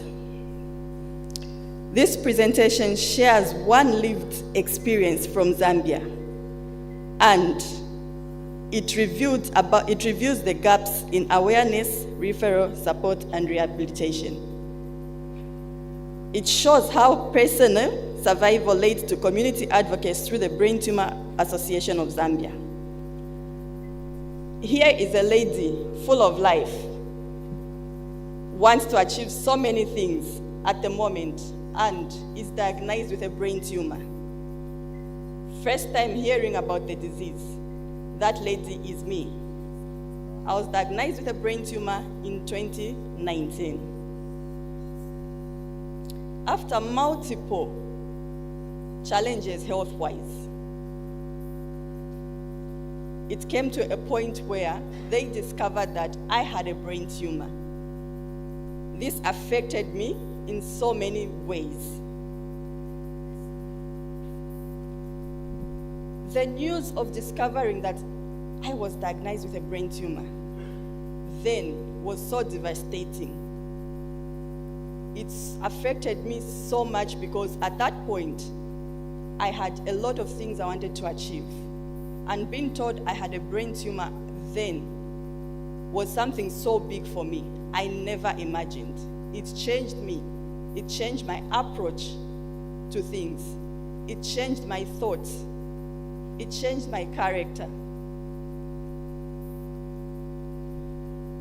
So, initial consultations focused on suspected illnesses rather than the underlying cause, because of the symptoms that I was having at the time. Doctors thought of other illnesses, and in this case, I was treated for those illnesses other than the brain tumor. The period lasted for about 4 months and delayed the start of proper treatment. A later review by an optician led to the critical suggestions to get a CT scan.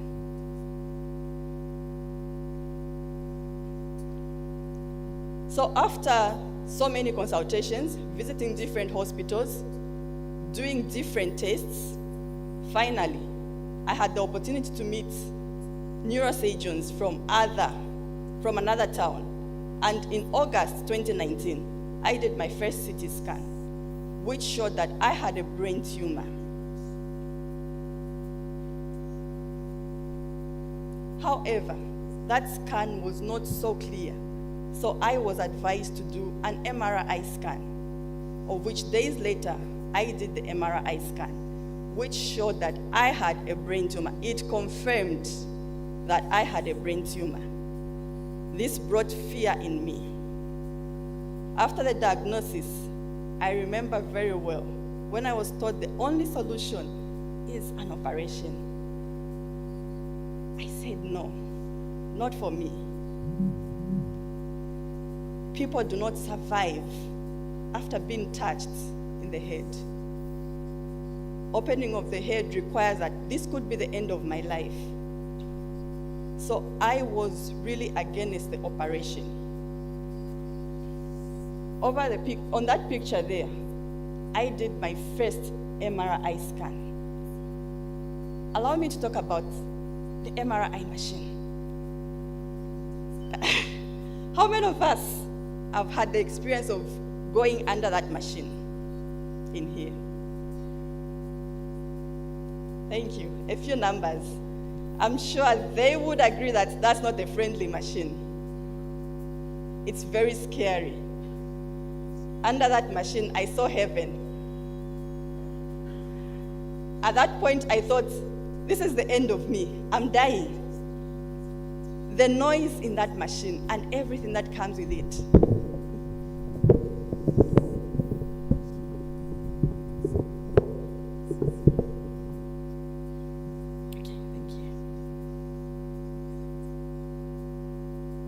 At that point, under that machine, I thought that was the end of me. I saw heaven, I saw clouds. It took the hand of my mother, who was my primary caregiver, to continue the scan under that machine. That moment was so emotional for me. I didn't think I would do the scan, but I managed. I went through it.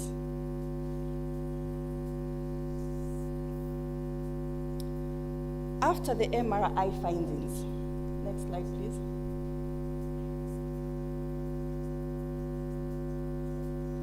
We went on to do other tests before we could finally have the operation.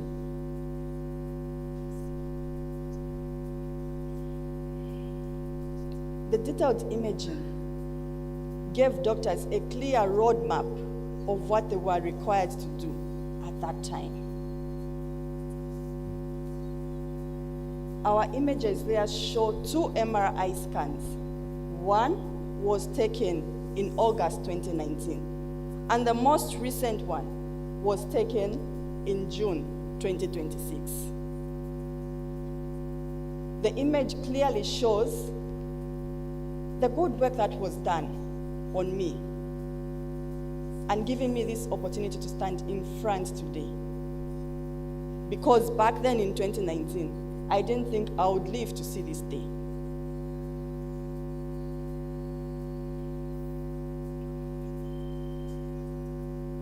This entails that early diagnosis is very important in our journey, because minus early diagnosis, we might have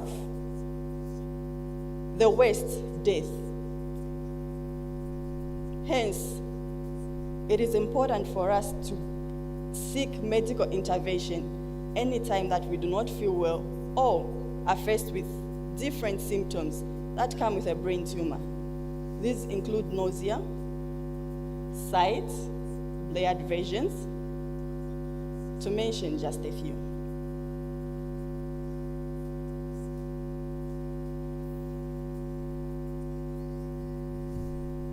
Treatment. As we are aware, I was taught the only solution for that problem was to undergo a brain tumor surgery.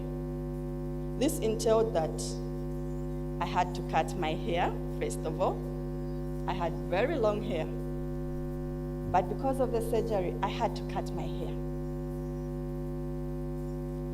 I lost weight at the time. I was very, very small, lost my color. But after I started taking the medication, things changed. I gained rapidly. The medication affected me in different ways. My limbs were affected. The picture there shows the day that I had undergone the operation. That was in the morning before going for the operation. As we can see, I became so big, light, a big header. But that day defined it all. That day changed everything. That day brought me here today. The operation took about 10 hours for it to be completed. And thank God the operation was a success. Follow-up scans showed that the tumor had been removed, even though part of my brain was cut, just so to get rid of the entire tumor. Apart from medication, I had to undergo physiotherapy because I was having challenges with walking. Unfortunately, the physiotherapy was not done early enough. It came on later on due to miscommunication.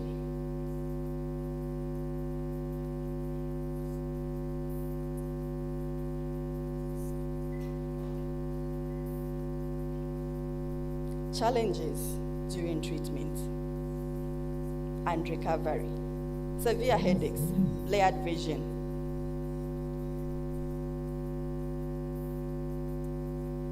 Squinted eyes and sleep disturbance, irritability, anxiety and mobility problems, loss of self-esteem, and isolation after surgery.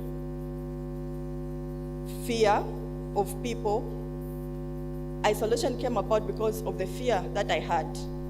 Before, I had long hair. I was full of myself, but the tumor affected me in a way that I had fear, I had anxiety. My body changed. I no longer had hair. I now had a scar on my head. What will people say? How will people look at me when I walk the streets? This caused me to walk with a scarf on my head or a head sock just to navigate life and to avoid questions of what happened to you. I wasn't ready to face that. I wasn't ready to face the world.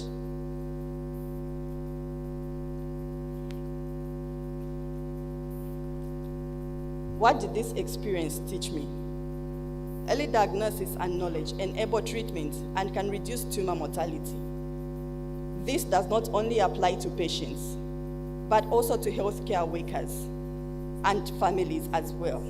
For families, knowing that the persistent neurological symptoms deserve attention and may need imaging or scientific specialty review.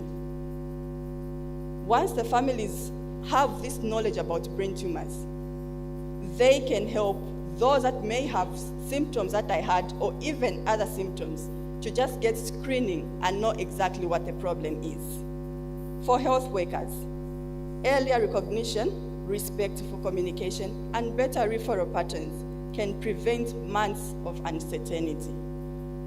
Remember, when I was sick, very few had knowledge about it, and hence they treated other illnesses without treating the main challenge that I had.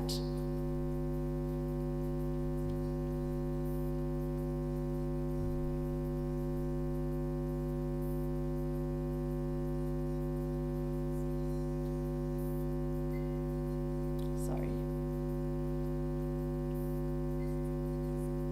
And finally, 4, systems and advocates. Education, rehabilitation, psychosocial support, and transport realities should be treated as part of care.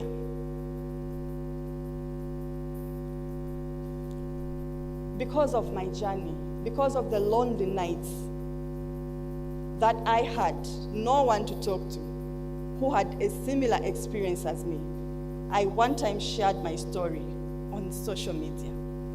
Through social media, I met other people that had walked this journey, people that were from my country. Before then, I would search the internet for people with similar stories as I met different pages on Facebook from outside Africa and from the local region, Zimbabwe, our neighbor. But we had none in Zambia. And yet we had brain tumor survivors in Zambia. We had brain tumor patients in Zambia. People that needed us. People we could call a family. People we could call home.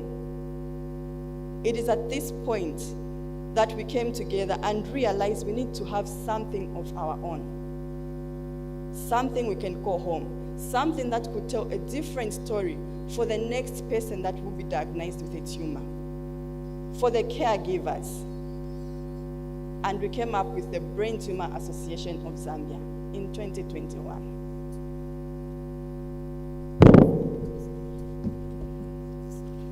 What is our goal as an association?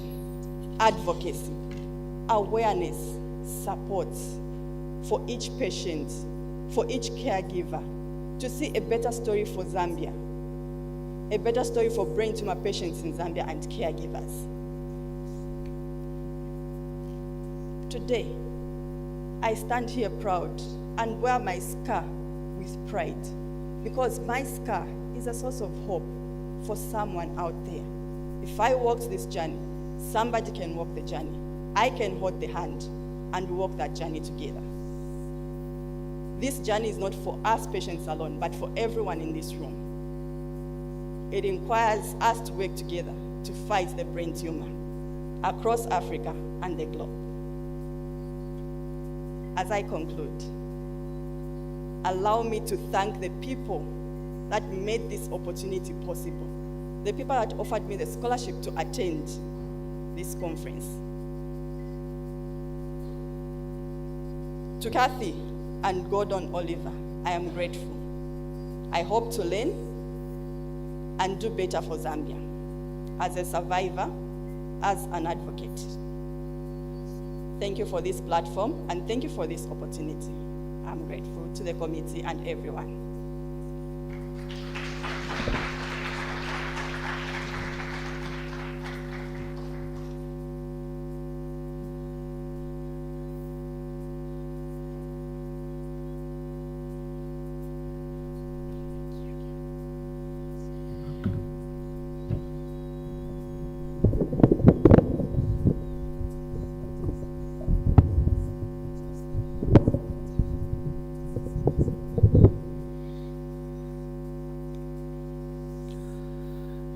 Emma, thank you so much for sharing such a powerful and deeply inspiring story.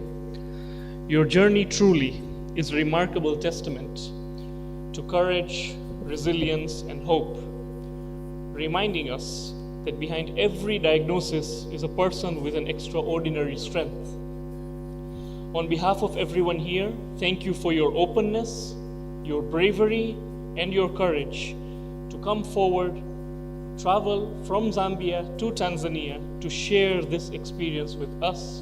And for that, I really feel that she deserves a huge round of applause.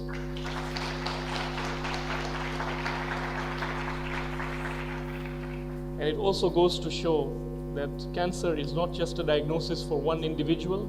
It affects the families, it affects the people around you, but it also is a multidisciplinary approach when it comes to the treatment of such individuals, and hence the need for this conference.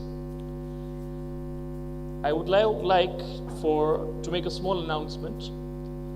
After this presentation, we will now move back into our pre-conference workshops that were taking place prior to the event in this hall. So I will urge everyone to now please move back to your pre-conference workshops. The rest of you who were not ideally involved in the workshops will use this time for networking and communication. And lunch will be served at 1 p.m. where you will all be informed very nicely, very graciously to go and take your meal. Until then, thank you. Just a minute, just a minute.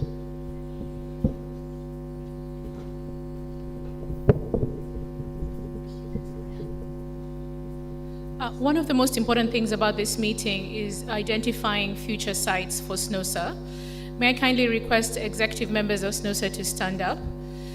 If you're interested in pitching for 2028, the individuals that you see here who are standing up, and where is Ugumba? Please, if you as a country are interested in finding out what it takes to host a meeting, please approach any of those members at lunchtime and get the details, because we always want to prepare in advance. Thank you.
Aga, aga. Aga.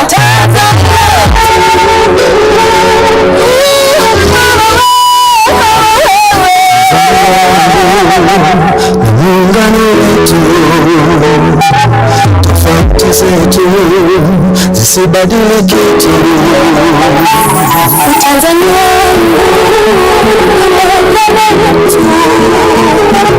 tofauti zetu zisibadilike tu.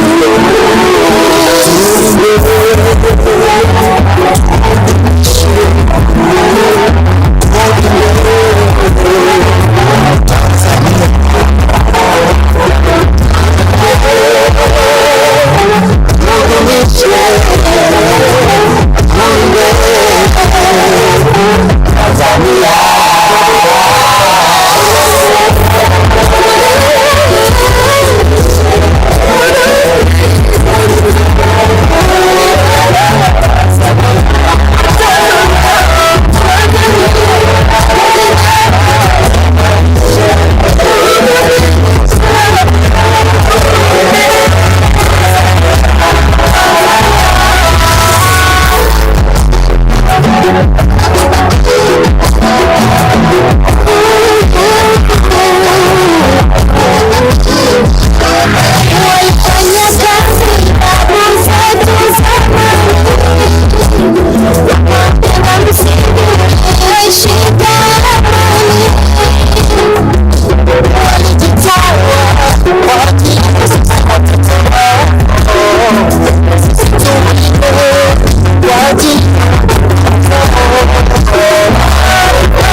Bendera ya Tanzania wasisi machozi mnapata wasia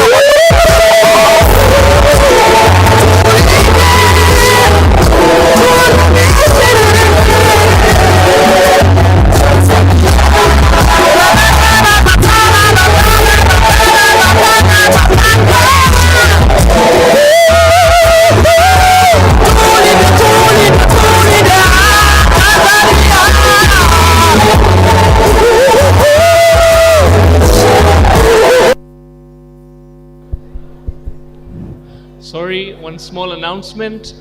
Lunchtime will be at 1:30 p.m. or 1:30. As you will be exiting the conference rooms, each of you will be given a coupon that you will take towards your lunch. So please make sure you collect a coupon before you head towards your meal. Thank you.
Aga.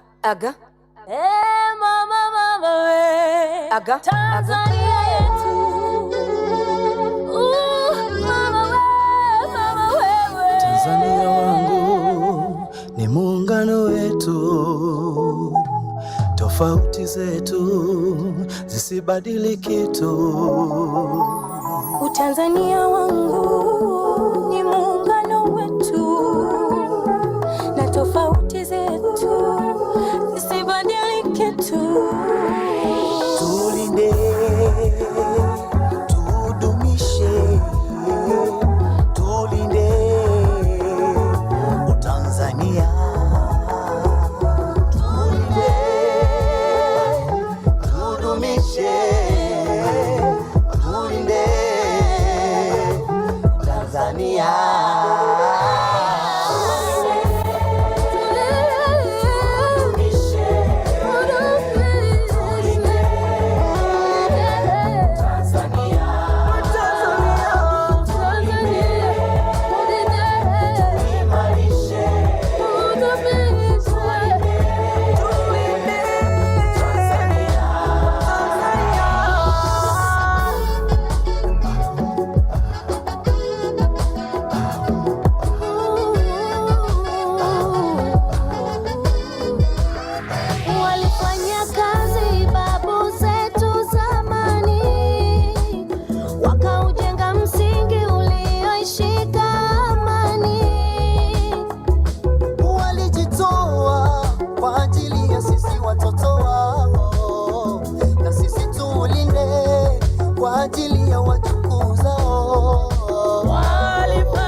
Uzalendo zingatia, tusisikize maneno kuambiwa.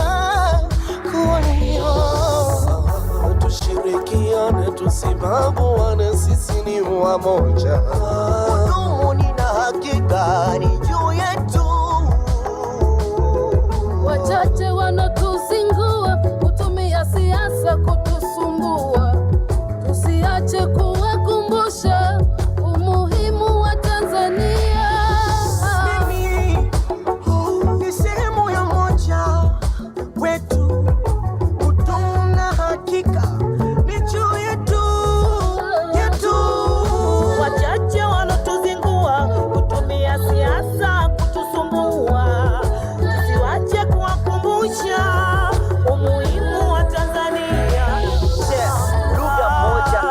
Mia moja 20, hii ni hoja, utu, utamaduni na kujiamini. Hekima, busara, bahari ya juu vinahitajika kulinda muungano huu. Sisi wamoja, wikipitu. Familia moja, wikipitu. Sini baba moja, mama mbali mbali. Hivyo ni damu moja, shetani kaa mbali. Bendera moja la rangi mbali mbali. Shetani kaa mbali. Shetani kaa mbali.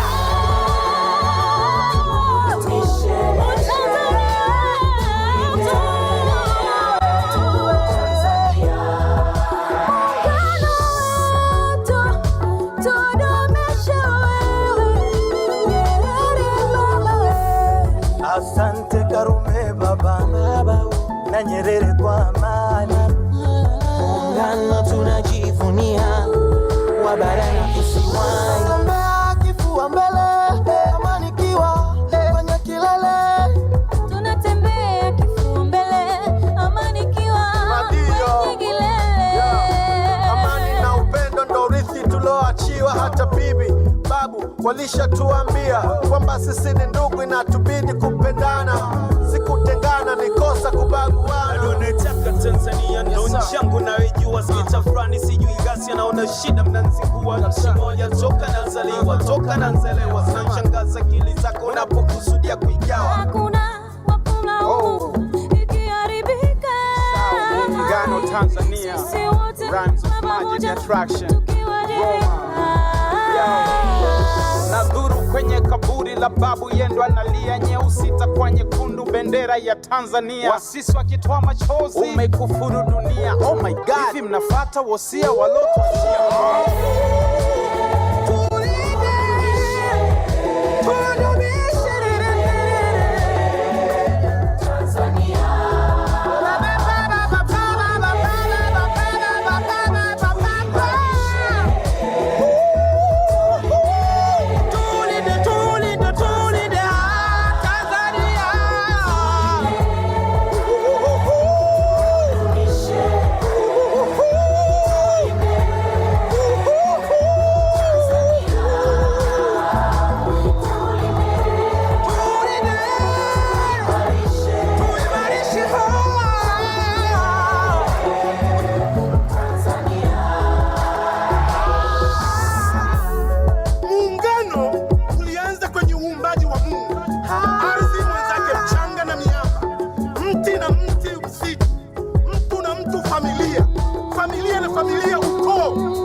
Tanzania wetu ni muungano wetu. Neno ningejua siku zote mwisho safari.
announcement for all international delegates.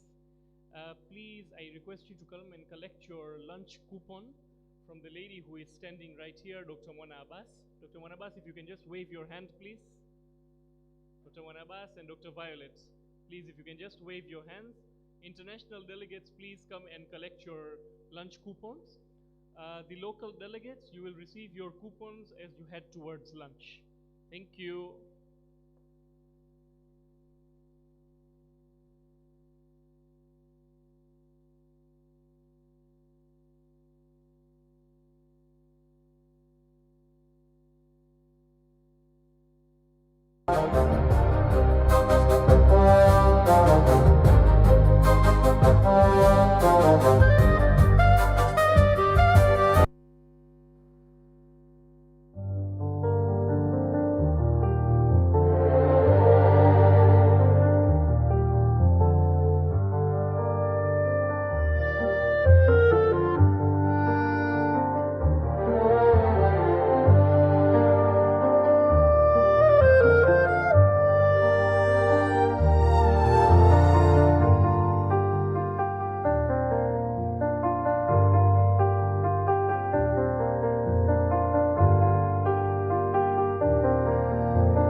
Aga.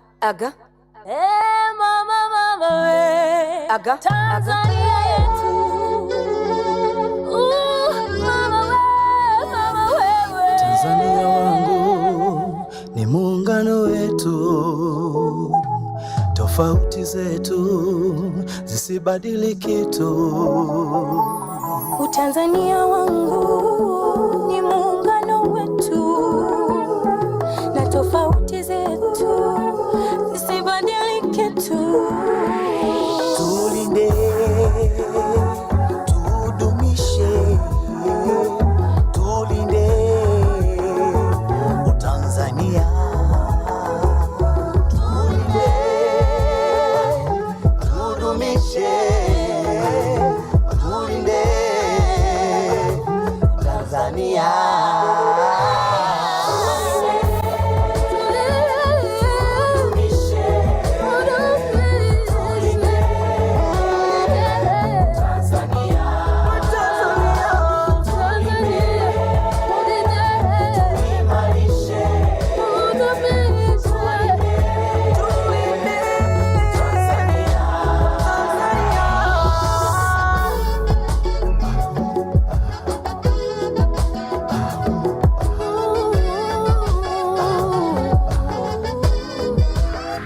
Walifanya kazi babu zetu zamani, wakaujenga msingi ulioishika amani. Walijitoa kwa ajili ya sisi watoto wao, na sisi tulinde kwa ajili ya wajukuu zao. Walifanya kazi babu zetu wa zamani, wakaujenga msingi ulioshika amani. Ili mimi nawe tuwe wa Tanzania, basi umoja, uzalendo zingatia, tusisikize maneno kuambiwa kuambiwa. Tushirikiane, tusibaguane, sisi ni wamoja. Udumuni na hakika ni juu yetu. Wachache wanatuzingua, kutumia siasa kutusumbua. Tusiache kuwakumbusha umuhimu wa Tanzania. Mimi ni sehemu ya moja wetu, udumu na hakika ni juu yetu. Wachache wanatuzingua, kutumia siasa kutusumbua. Tusiwache kuwakumbusha umuhimu wa Tanzania. Lugha moja, kabila 120. Hii ni hoja, utu, utamaduni na kujiamini. Hekima, busara, bahari ya juu vinahitajika kulinda muungano huu. Sisi wamoja, wikipitu. Familia moja, wikipitu. Sisi ni baba moja, mama mbalimbali. Hivyo ni damu moja, shetani kaa mbali. Bendera moja la rangi mbalimbali. Shetani kaa mbali. Shetani kaa mbali.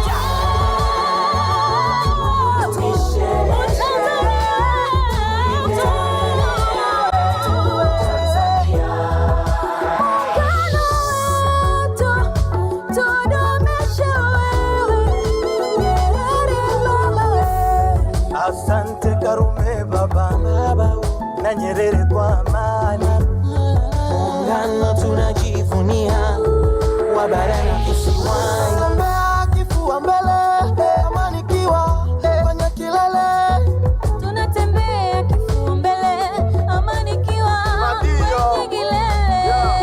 Amani na upendo ndo urithi tuloachiwa, hata bibi babu walishatuambia kwamba sisi ni ndugu, inatubidi kupendana, sikutengana, ni kosa kubaguana. Nataka Tanzania ndo nchi yangu naijua, skita fulani sijui ghasia, naona shida mnanzingua. Nchi moja toka nazaliwa, toka nanzelewa, zinashangaza akili zako unapokusudia kuigawa. Hakuna wapulaumu ikiharibika.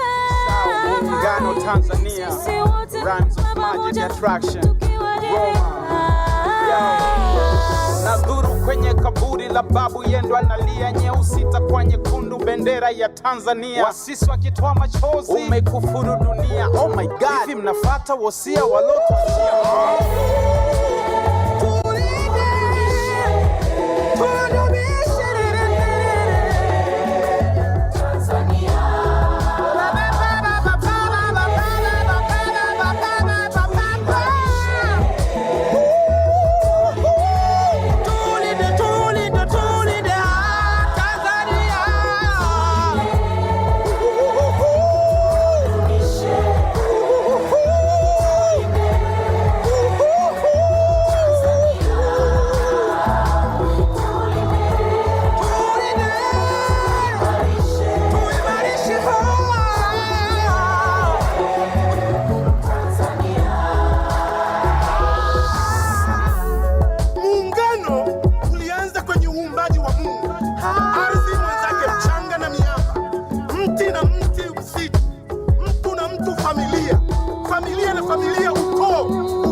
Tanzania wetu ni muungano wetu. Neno ningejua siku zote mwisho safari.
To present to us about the nervous system tumors at MNH, an institutional epidemiological and practice profile.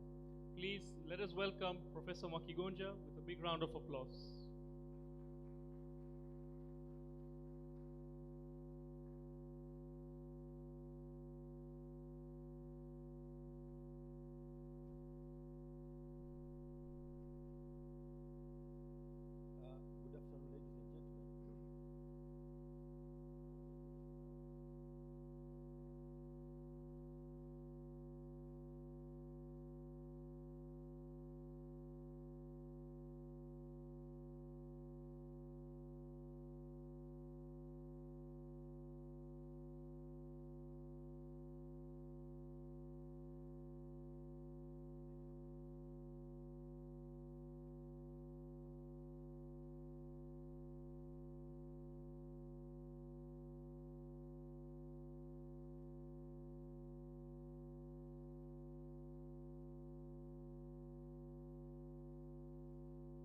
Good afternoon, ladies and gentlemen.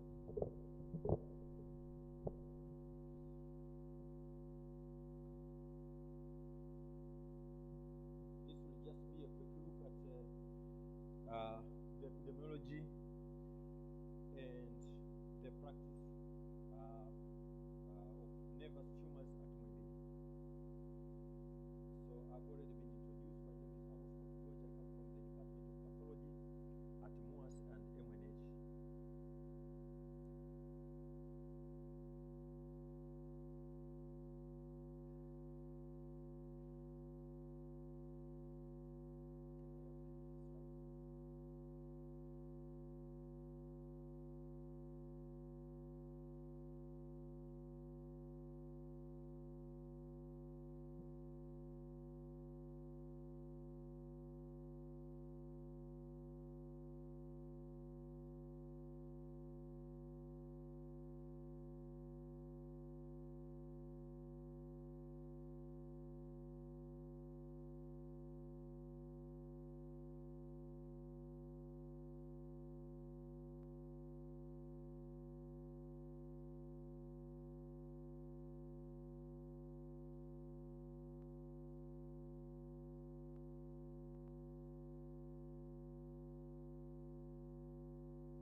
much. So, if we can go to the next slide now. So, we need to talk about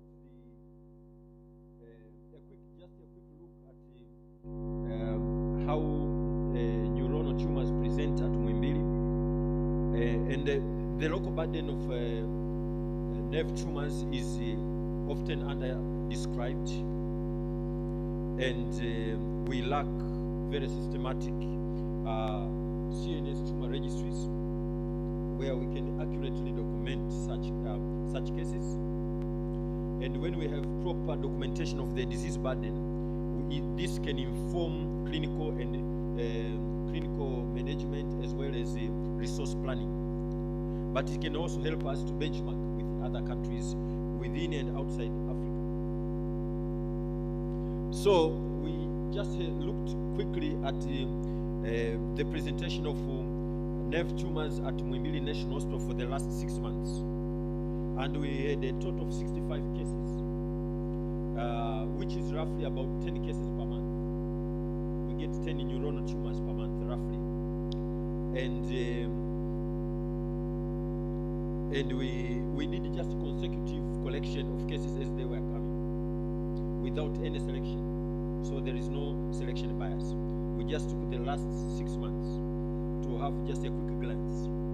And what we obtained is, out of the 65,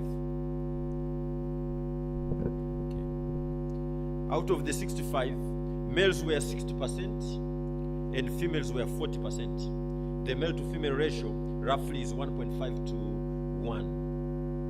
And we had something like a kind of a bimodal presentation. There is a slight peak at the younger ages, but the peak age incidence was within the age group of 50 to 60 years. Majority of neuronal tumors at Muhimbili are adult type, the 80%, 20% being pediatric. I mean, in terms of not the type of histological type of tumors, but the age group at presentation. So those under 18 years, they were 20%, and those above 18 years were 80%. And for those under 18 years, or the juveniles, the tumors were dominated by medulloblastoma and pilocytic astrocytoma. While for the adults, it was mostly meningioma, high-grade glioma, and pituitary neuroendocrine tumor. In terms of histopathological diagnosis, the commonest was meningeal tumors, by far, followed by diffuse gliomas, pituitary neuroendocrine tumors, peripheral nerve sheath tumors, medulloblastoma, other embryonal tumors, circumscribal socytic tumors, and others.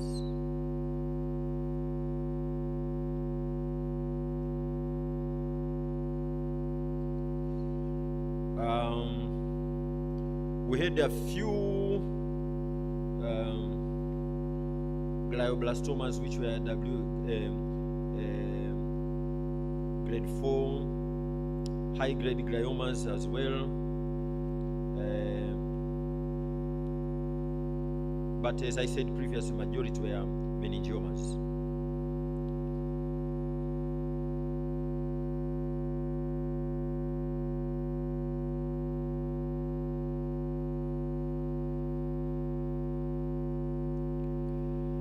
In terms of tumor grades,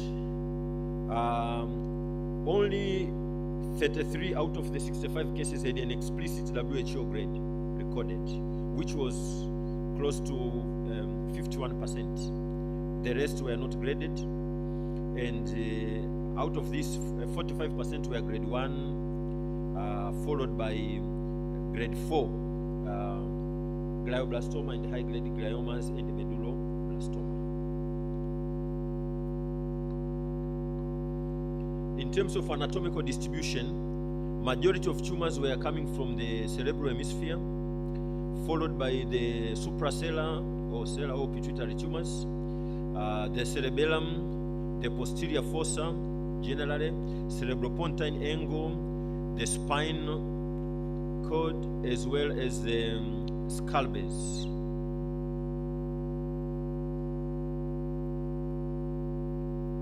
We had very few extracranial neuronal tumors. So in summary, meningioma leads at Muhimbili, roughly about 32% of all cases. And for meningioma, there was a female predominance. The peak incidence in the fifth and sixth decade, and that is roughly similar to the global pattern. The second commonest tumor were gliomas, diffuse astrocytoma, which were predominantly male. The age range is 40 to 70 years. Also, there was a significant number of pediatric profile medulloblastoma, 20%, mostly dominated by pilocytic astrocytoma from the posterior fossa. Cellular disease is notable as well, pituitary neuroendocrine tumors, including skull base. Grading at Muhimbili is done only currently in 51%, maybe 1 out of 2 cases. So there is a room for improvement. And immunohistochemistry, we don't have many markers for profiling the tumors currently. We have been able to do GFAP, synaptophysin, S100, Ki67, epithelial membrane antigen chromogranin, and I think that is also an area where improvement can be done. So the limitation, this is just a single center quick look at what is happening, and we don't have molecular markers currently performed at Muhimbili. We have limited immunohistochemical panel, and also there is a selection bias in terms of who comes to hospital. It will be those symptomatic patients. So those with the brain tumors which are not yet symptomatic will be underreported because they will not be presenting to healthcare facilities like ours.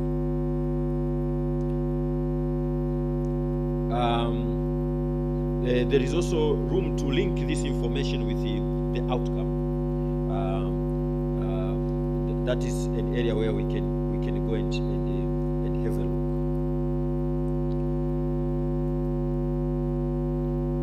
So we have some just pictures to show, but yeah, okay. So that's a meningioma, meningothelial meningioma. Because of time, they've just been able to squeeze me some time. I don't want to waste your time. The next one will be pseudomonas meningioma. This is a high grade. The next one is a high grade glioma, WHO grade 4. Again, high grade glioma. Very quickly, and this is where we have been able to do GFAP in one of the cases. This is one of the few antibodies that we have. Ladies and gentlemen, that was a quick view, and thank you, organizers, for squeezing me some few minutes. Thank you very much.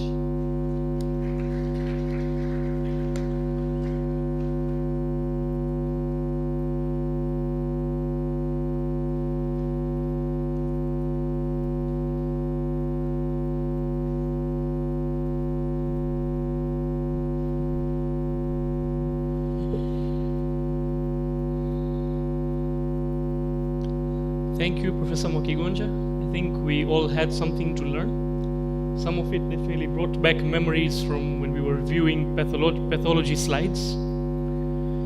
Next up, we will move on to our afternoon presentations, our panel topic presentations, and it's going to be about suprasellar tumors. And for that, I would like to welcome our moderator, James Balogun, to please come forward and help us address this panel discussion today. Let us welcome him with a round of applause.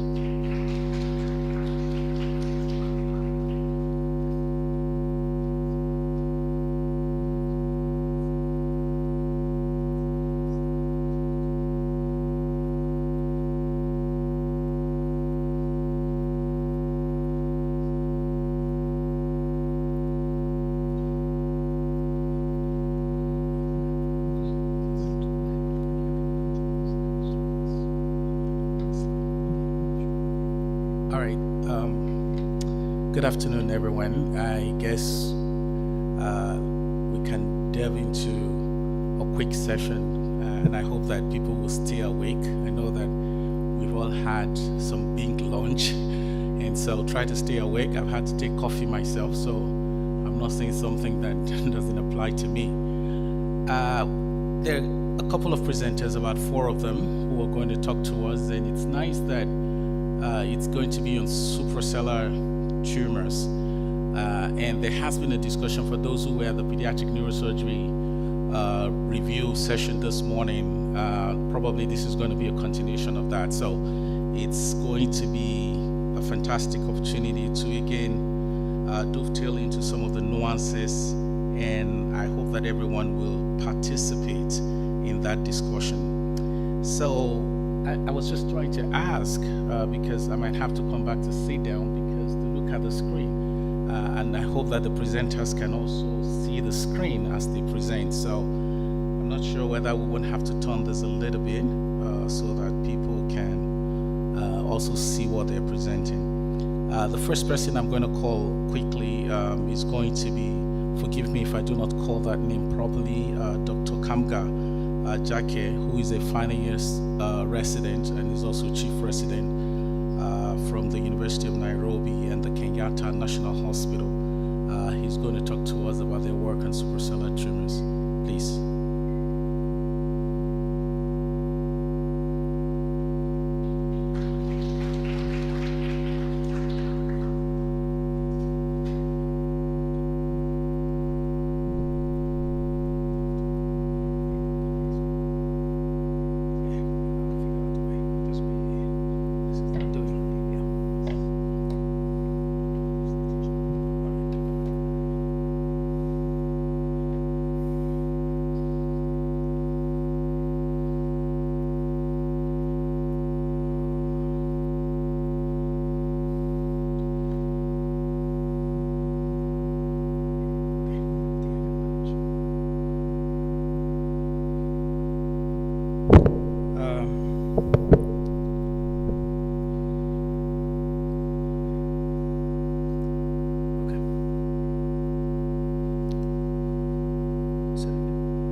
So, good morning, ladies and gentlemen. I am Kamga Kulistev Jacquet. Today I shall be taking us through this study, which represents a decade of pediatric craniopharyngioma outcomes at the Kenyatta National Hospital. This is the largest referral center in East Africa.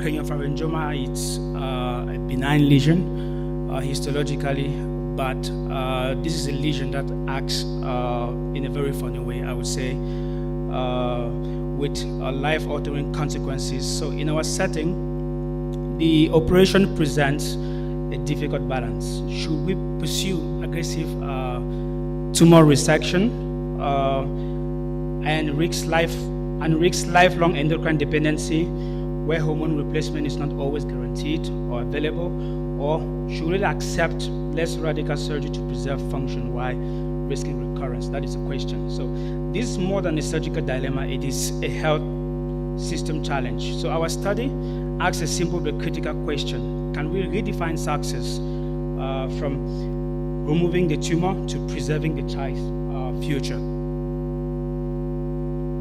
So, in many African studies, the child's journey does not end where the tumor is removed. It is just the beginning.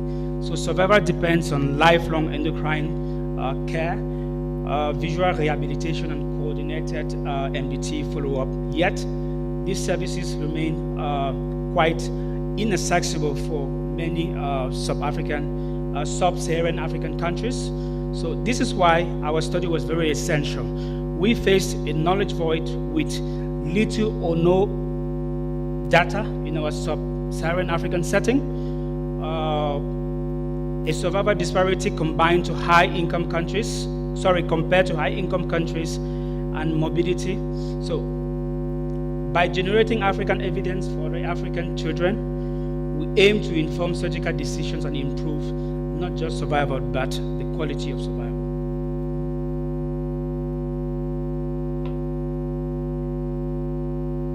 So,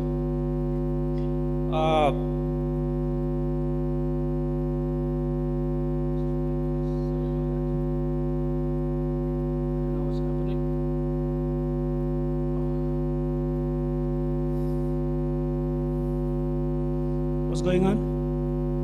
Oh, okay. So, sorry about that. Our study had three main objectives. The first was to evaluate the long-term overall and progression-free survival. The second was to assess the quality of the survival by quantifying the visual and the endocrine outcomes. And lastly, we wanted to identify the independent predictors of these outcomes using multivariate analysis.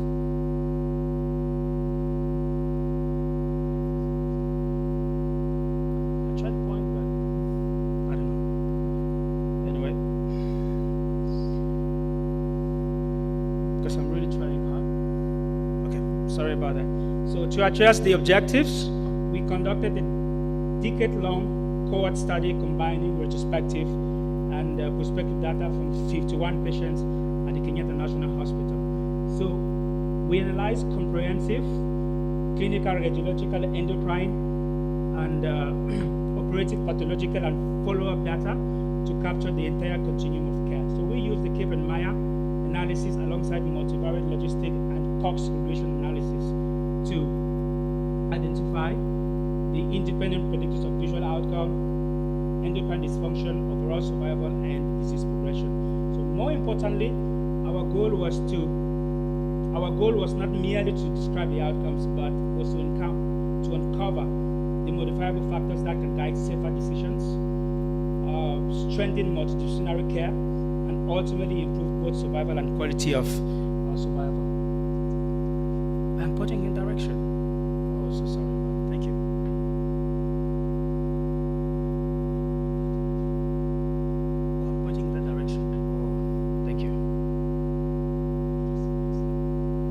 Next slide, please.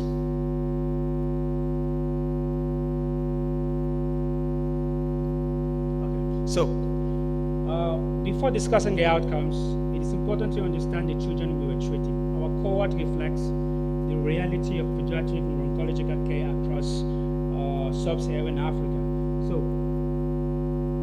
in late presentation, we had significant barriers to accessing specialized care and advanced disease by the time the children reached neuro-oncological center. So many arrived with massive tumors. Many arrived with massive tumors with involvement of the hypothalamic axis, leading to visual and endocrine deficits in these patients. So our 3-year survival was 82% in these patients. This is a proof that we've been doing quite some good neuro-oncological job in our setting. But the question now is, how do we mitigate the risks between the extent of resection or the real survival in these patients and the endocrine and visual outcomes in our setting? So survival tells us just half the story. The hidden cost lies in the mobility that our children must carry after the surgery. 2/3 of survivors, as you can see, two types of survivors, as you can see on the diagram.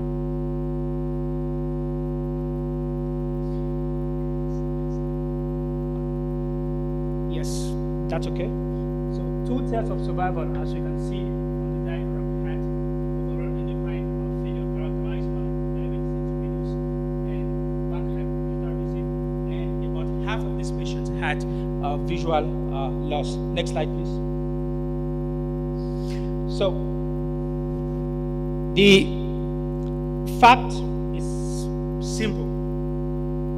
Delay blinds the child and worsen the tumor control. So we can see the diagnostic delay of patients came in when diagnosed after 12 months. We can see these patients had about more than 2 odds of more than twice the risk of developing permanent visual blindness, and they were also at increased risk of having the disease progression in these patients. So in our study, this was the single most important modifiable risk factor in our study. Next slide, please. So this is actually the most important slide in my presentation. So we have to think, do we achieve gross total resection at the expense of oncological balance in these patients? We know gross total resection increases or reduces the risk of recurrence in these patients, and gross total resection leads to increased endocrine dependency in these patients. So gross total resection was presented with a risk hazard with a hazard ratio of 0.2, actually telling us it reduced the recurrence risk, but it significantly increased the endocrine dependency. And in our setting, we know this is a real challenge, as hormone is quite expensive and it's not always available. Next slide, please.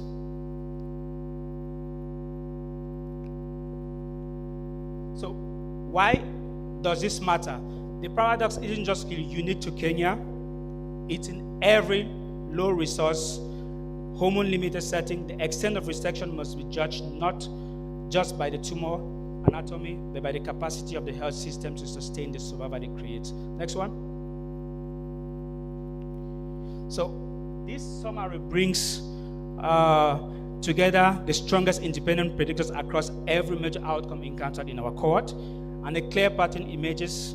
The children who present late with advanced tumors, who face barriers to specialized care, paid the highest price. The tumor extension into the third ventricle consistently predicted the poorer vision outcomes, reduced survival, and earlier progression, while living more than 50 kilometers from our referral center was associated or doubled the risk of blindness. So our surgical choice also mattered. Aggressive resection improved tumor control at the cost of greater endocrine morbidity, reminding us that every operative decision carries lifelong consequences. Next, we're almost done. So this is the roadmap that you can appreciate on the screen. This roadmap represents the future of pediatric craniopharyngioma care in Africa and other resource-limited settings. Our findings show that improving outcomes is not about one better operation. It requires strengthening the entire healthcare system. Number one, dedicated pituitary multidisciplinary teams must integrate surgery, endocrine care, visual rehabilitation, oncological care, and neuropsychology from diagnosis through lifelong follow-up. Number two, reducing the diagnostic delay via primary care education. Very important. And we have to faster referral pathways to offer the chance to prevent blindness and disease progression. And lastly, the surgical decision must evolve. Our goal is not just zero surgery or maximum resection. It is a matched surgery tailored to the child needs and what the healthcare system can reliably support once the child leaves the OR. Next slide, please. So, for the conclusion, survival is no longer the primary hurdle at the Kenyatta National Hospital. The next frontier is quality survival. We have to ensure that every child has a life worth living after the surgery. And this takes me to the end of my presentation.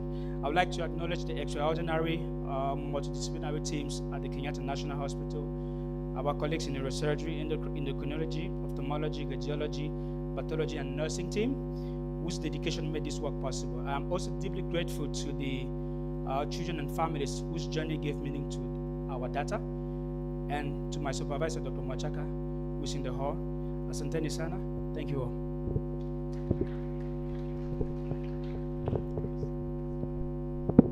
All right. Thank you very much, Dr. Jake. Just housekeeping rules, I think, or information. So the pointer works. It's just that it's a little bit. It's not showing really on the screen. But if you want to change your slide, you need to point your slide this way, or you just tell them to change the slide for you. Can we please have another microphone that is wireless, so that if they're also moving, they can move with it if they want to speak, so that we don't keep losing their voice and in different volumes. Okay. So we would leave the questions till much later. All right, we will leave the questions till later on after all the presentations have been done. Now I will call on Dr. Kiza who is also going to talk to us about predictors of recurrence in craniopharyngiomas in Uganda. Dr. Kiza, she's a resident in hemato-oncology. Sharon, oh, you're not hearing me?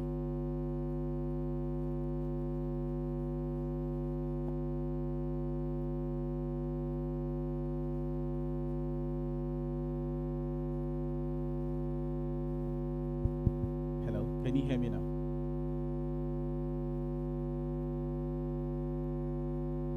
All right.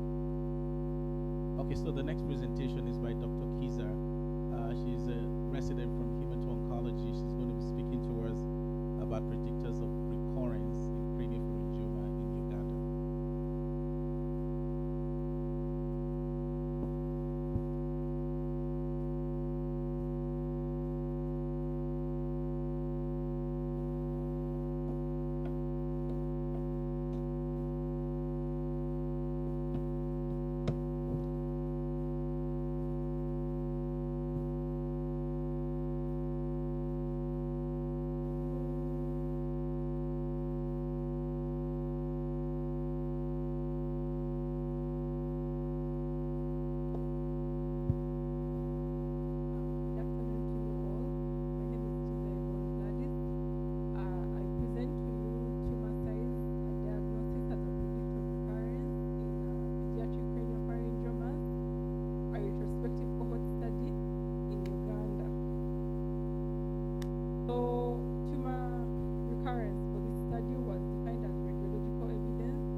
Tumor progression was defined as radiological enlargement of the residual tumor and or the cystic component of the tumor compared to the previous imaging following the resection or intracystic chemotherapy or radiotherapy.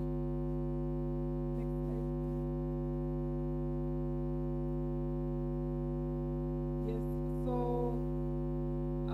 pediatric craniopharyngiomas, they are very rare, but they are histologically benign, and they are clinically aggressive tumors that arise from the cellar and the suprasellar region. So despite the excellent overall survival, looking at the survival in high-income countries, whereby a study was done and the 10-year survival is about 90%, with no significant difference between patients undergoing radical surgery and those receiving radiation therapy, and compared to a study done by one of the neuro-oncologists in Uganda, Victoria Katasi, where she noted that the 5-year overall survival in our setting was 67.5%. We see that the quality of life is frequently compromised by the disease progression. The quality of life is compromised by the disease progression, the recurrence, and the treatment-related sequelae. sequelae that arises from the disease. So evidence from sub-Saharan Africa regarding the patterns of disease recurrence and progression and their manifestations associated and the associated predictive factors remain scarce. Next slide, please. So the objective of the study was to evaluate the predictors of tumor progression and recurrence among children with craniopharyngioma that are managed in the pediatric oncology unit in Uganda. Next slide. So the study was in Mulago National Referral Hospital, which offers a pediatric neuro-oncology service, and we did a retrospective cohort study where we included all children who are less than 18 years of age with craniopharyngioma, and they had a radiologic confirmation of recurrence and progression from March 2019 to December 2023.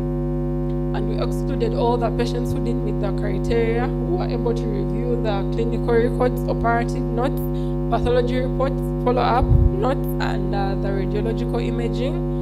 The data was the descriptive data. The stats were summarized for the sample size, and continuous variables were either reported as mean, plus or minus the standard deviation, median, interquartile range based on their distribution. And tumor size was assessed using the maximum diameter and estimated volume, and associations were analyzed using the Fisher exact and Mann-Whitney U test with statistical significance of a p-value of less than 0.05. So in our center at that point in time, the next slide please, we had 61 patients, and 23% of them had a recurrence or progression. So of these patients, we have 10 patients who received radiotherapy, and we had 8 patients at 66.7% who had an Ommaya reservoir inserted, and they had continuous cystic drainage, and we had 2 patients who had tumor drainage, which accounts for 16.7% of these 12, and 2 patients had intracystic bleomycin. Next slide, please. So the median age of recurrence among these patients who had recurrence or progression was 7.5 years, and there was equal gender distribution, but there was no bias. So the patients, next slide, the patients presented with a headache, visual disturbance, vomiting, reduced school performance, growth failure. They presented with delayed puberty, polyuria, and hydrocephalus. So recurrence and progression, we had 83.3% experienced recurrence and 75.0% experienced progression, and either or for our patients it was 91.7%. So the tumor dimensions at recurrence and progression, we had a mean maximum diameter of 15.8 millimeters and estimated volume of 5,452.3 millimeters cubed. So having a large tumor was highly associated with recurrence in our patients. So we looked at the next slide, please. We looked at the time to relapse in the next slide. Yes, thank you. We see that in our Kaplan-Meier analysis, it indicates that the risk of relapse steadily increases over time. And we see to it that 17% of the patients will have had recurrence or progression of the tumor by 5 months, approximately 5 months, and 38% of these patients will have progression by 9 months, and more than 50% of these patients will have progression or relapse by 28 months. So we see to it that the median time to recurrence or progression in these patients is 2.3 years from the time of diagnosis. Yes, so from this I deduced that large tumor size is highly associated with recurrence. So at diagnosis, for all patients who have a large tumor, we should they're at risk of having a recurrence, and also more than half of the recurrences occurred within the first 2 2.3 years, so we should be very vigilant when you're reviewing our patients. It is always patient-based, but at 2.3 years, which is approximately 2 years, all patients should have imaging to assess if there's relapse or progression, if any, if they've not had any within the past. Yes, thank you very much. So these were my references. Next slide. Those were my references, and I would like to acknowledge Makerere University, Mulago National Referral Hospital, the Global Hope Hematology Oncology Pediatric Excellence Program, and the Texas Children's Hospital, and also the Joint Clinical Research Center. Thank you very much.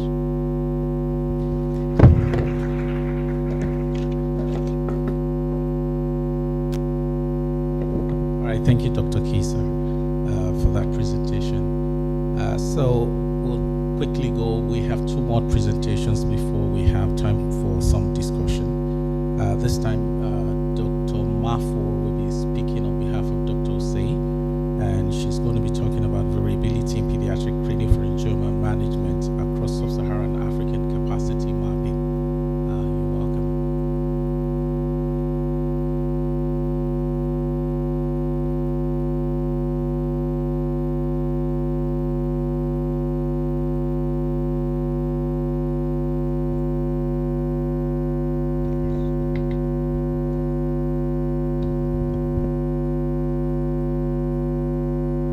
Good afternoon, everyone. I'm happy to be presenting our group's work on variability in pediatric craniopharyngioma management across sub-Saharan Africa. These are my co-authors, and then I have no disclosures to make. So why does this matter? Thank you so much to the first 2 presenters for telling us why pediatric craniopharyngioma is important, because to a child, craniopharyngioma is really more than a tumor. It's a lifelong impact of disability, because for every service that is missed, there is the risk of disability.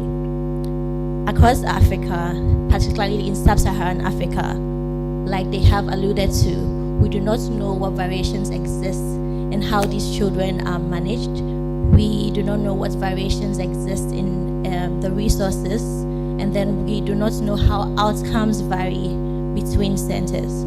So for our group, we began by asking a simple question, really.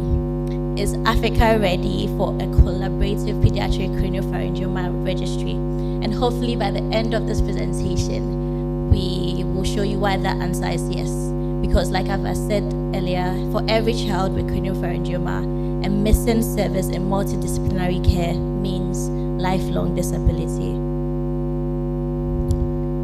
So yes, there is existing literature on pediatric craniopharyngioma, but then the caveat has been that these literature have been from single centers, they have been fragmented and largely retrospective cohorts like we've seen earlier. Has this been valuable for local experience? Of course, but then there's the caveat. We still do not have data that describes regional practice patterns. We do not know what the institutional capacity across sub-Saharan Africa is. And then consequently, we still have very important questions to answer about multidisciplinary care, what infrastructure looks like, and practice variation. And so this knowledge gap is really what informed the rationale for our study.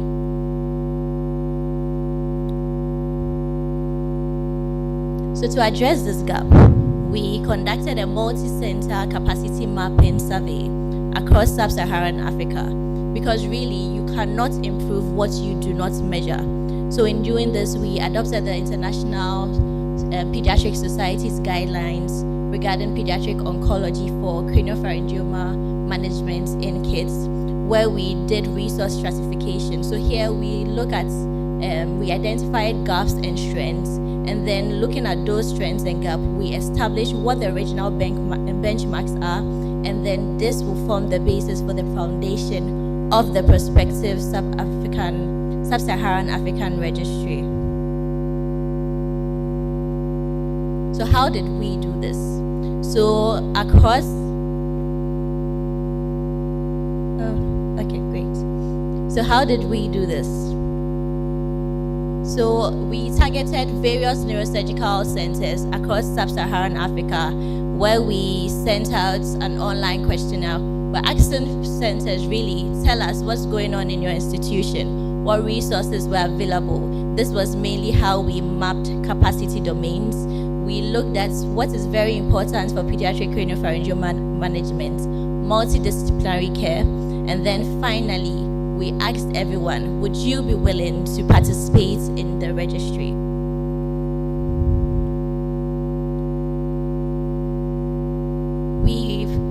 With the pilot study, we had 29 responses from mainly academic centers spanning 12 sub-Saharan African countries. So a summary of what our survey told us. So overall, we found out that the foundation for basic neurosurgical capacity is present in many centers in sub-Saharan Africa. We found out that pathology services were available in over 90% of centers. More than 2/3 had access to CT and MRI on site, and then also to an operating microscope. So really, basic infrastructure is available. But the slide's not changing. Okay.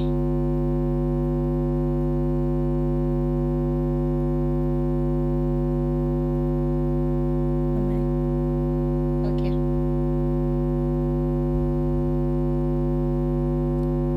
Thank you. So like I was saying, we did find out that basic neurosurgical capacity was available in most centers. But with regards to advanced technology, there still were some gaps and areas that needed improvement. For instance, just 1 in 5 centers had neuro navigation available. Just over half reported that they had PICU services available, and just 1/3 had adjuvant radiotherapy. So with these findings, really, we see that basic surgical care is available and it's feasible in many of these centers. But then access to advanced multidisciplinary resources still remains uneven.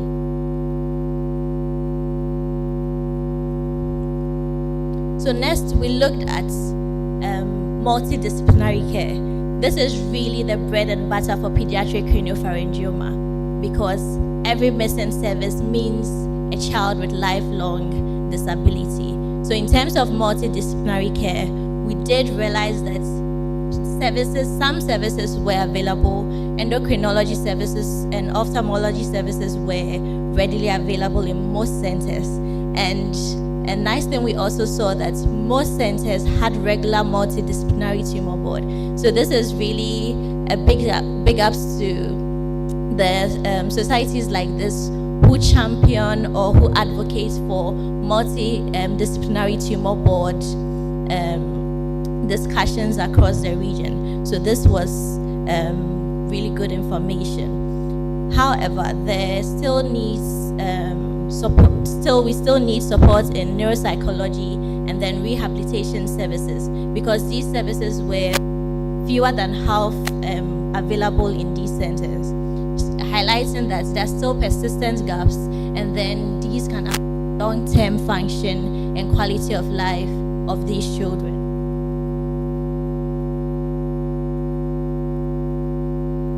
Slide, please. Okay.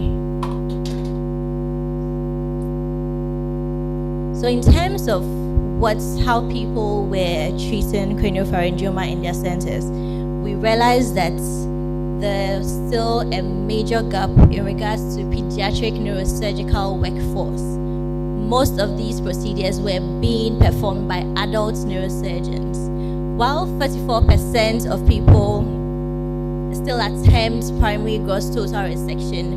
Over half favored either the cyst first or the hypothalamic sparing approaches. This really demonstrated that there was increasing emphasis on preserving hypothalamic function and reducing long-term treatment-related morbidity. There's still limitation with access to intracystic interferon alpha, and this tells us that we still have restrictions when it comes to minimally invasive treatment options for predominantly cystic tumors in this population. Next slide, please. So with the current barriers, our respondents talked about, we still had the limited availability of specialist services, the still high cost of treatment and follow-up. These were closely followed by delays in presentation and then limited access to adjuvant therapies. Next slide, please.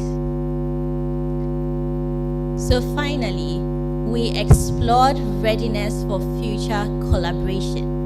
And I'm here to say we have exciting news. Is everybody ready to hear that?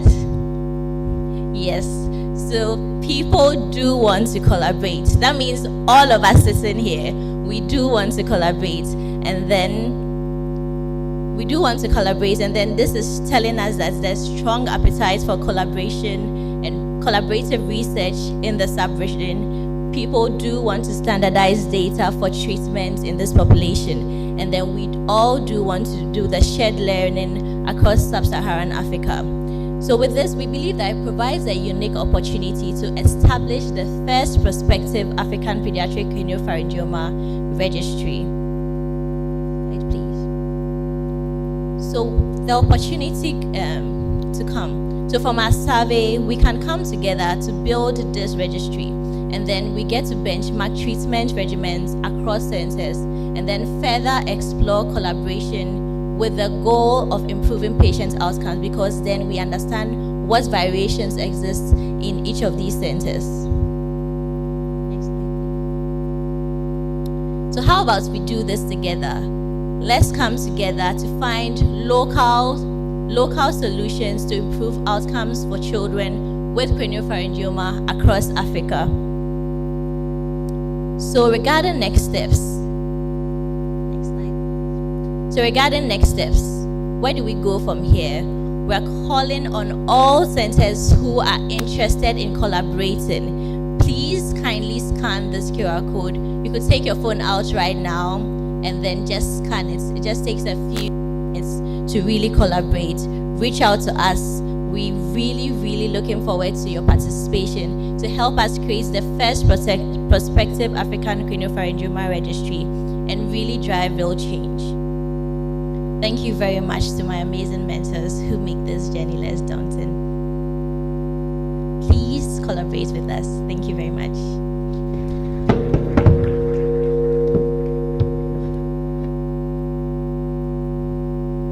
All right, the last presentation. Thank you very much, Dr. Bafor. So the last presentation is going to take us a little bit away from craniopharyngiomas to pituitary adenomas, or PITNETs, and a good friend, Dr. Asifulkwe. Oh, he's not present. He's going to talk to us about their experience in Zambia, about the management of 100 pituitary tumors.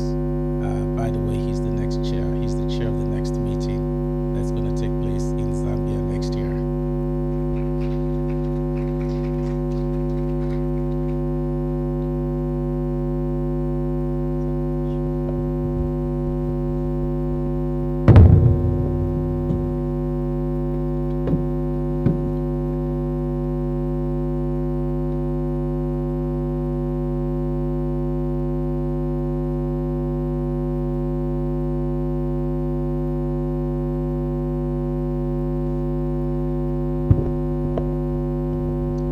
Great.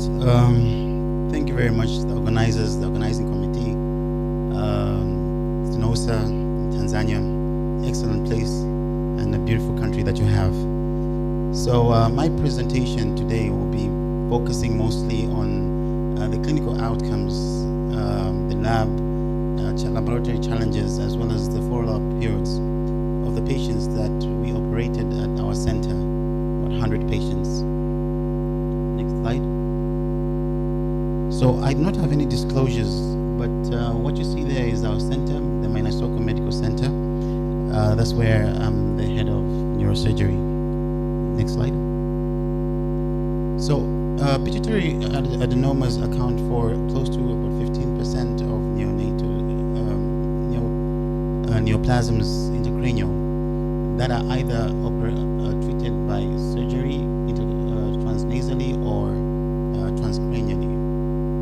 However, despite the thrives that we have gained over the years operating on these tumors, the immediate post-operative gains are known, but nonetheless the post-operative challenges still exist in terms of follow-up.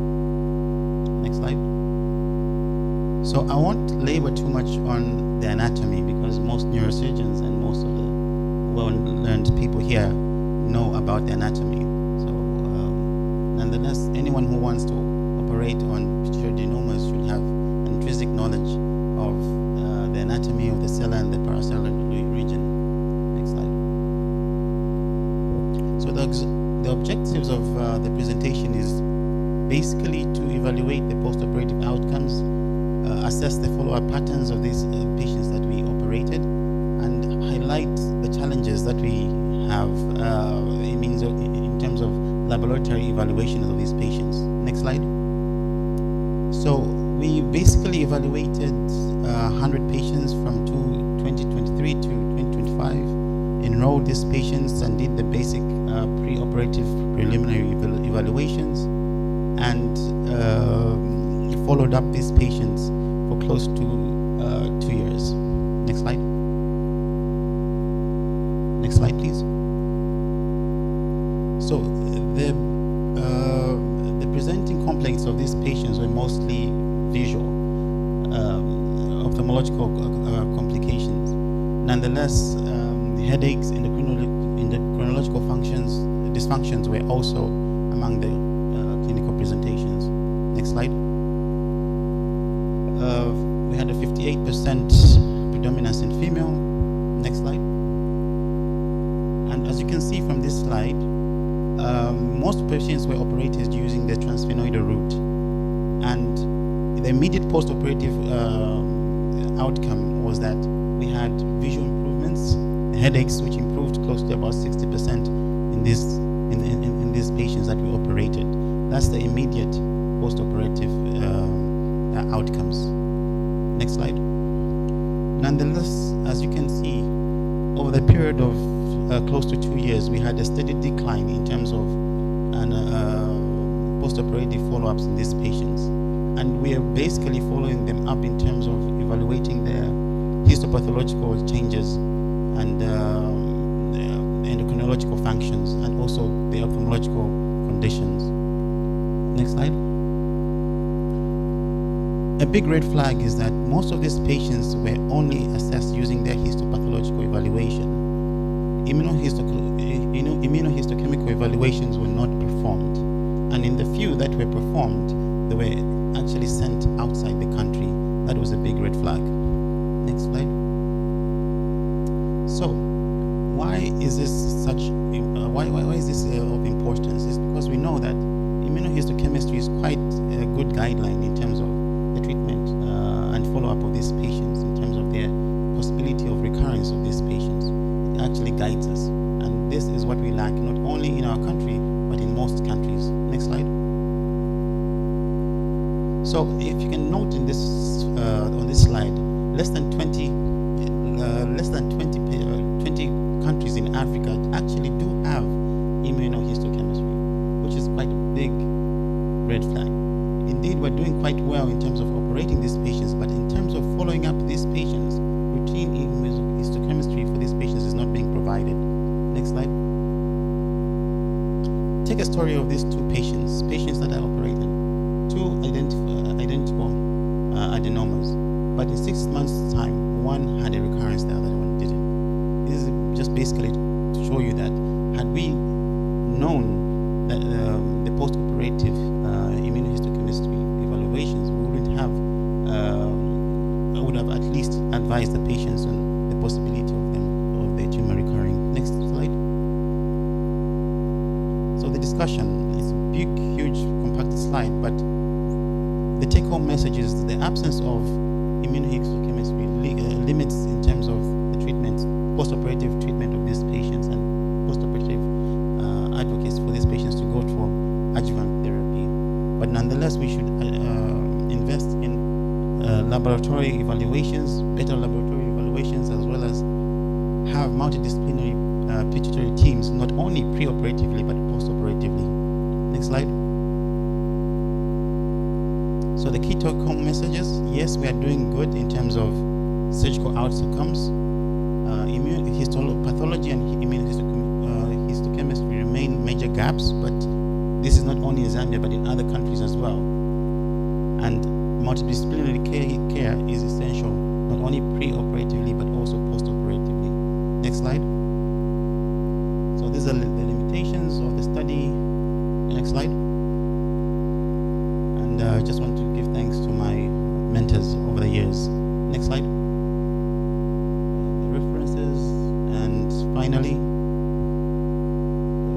next slide.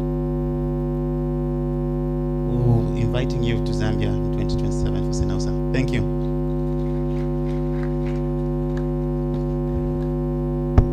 All right, thank you very much. So I think the slide on the slide you're seeing is probably the most important slide.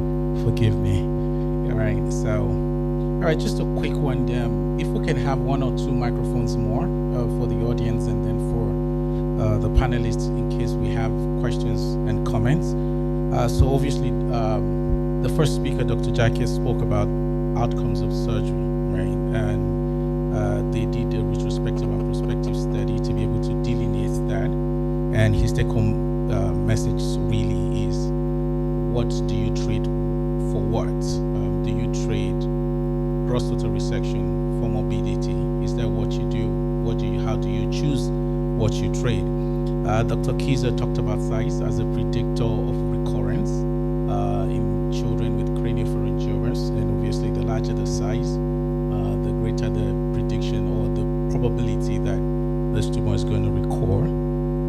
Dr. Mafo really came to advocate for much more registry for craniopharyngioma in Africa, and obviously she passed her message. And then Dr. Keith obviously talked about management of 100 pituitary tumors in their center in Zambia.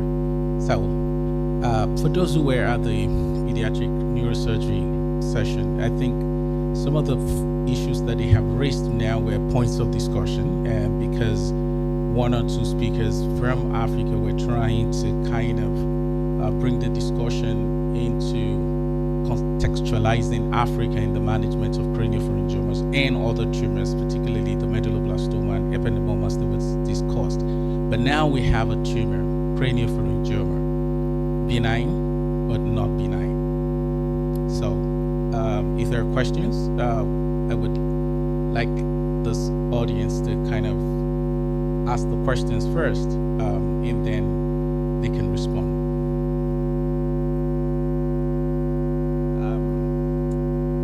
So, but just as you're thinking, right, Dr. Jackie, so in your study, you talked about large tumors. Would you want to put a definition to what you mean by large tumors? Because again, when you talk about craniopharyngiomas, it's not just about the size of the tumor. The morphology of the tumor is also important. The location of the tumor is also important. So maybe your study was going to elaborate a little bit, if you do have the data for that, so that we can really put into perspective whether this is really a safe maximal resection issue. And then for Dr. Kieser, you also talked about size as a predictor. It looks more like you're using a radiologic evaluation, right, to kind of predict recurrence. Maybe because of where I'm sitting, I'm not sure, but it looks like the modality that was used for the management was more radiotherapy, and surgery actually came last. The question is why? Is that a choice of patients, or is that what is available? That's number one. Number two, if that is true, is this really size predicting recurrence or mode of management predicting recurrence? I'd like for you to throw some light. And then the other question is, for your intracystic injection, you actually used bleomycin, right? Patients. What were the complications? Because probably interferon would kind of give you a little more than results in the bleomycin that we know has complications, right? So if you do have thoughts on those, putting you on the spot. I just want to have your thoughts. And if you have senior people in the room who work with you, you can throw it back at them.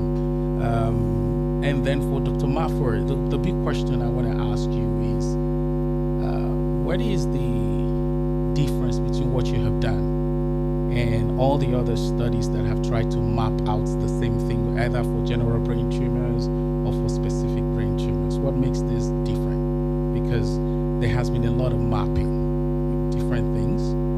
What really makes this one different?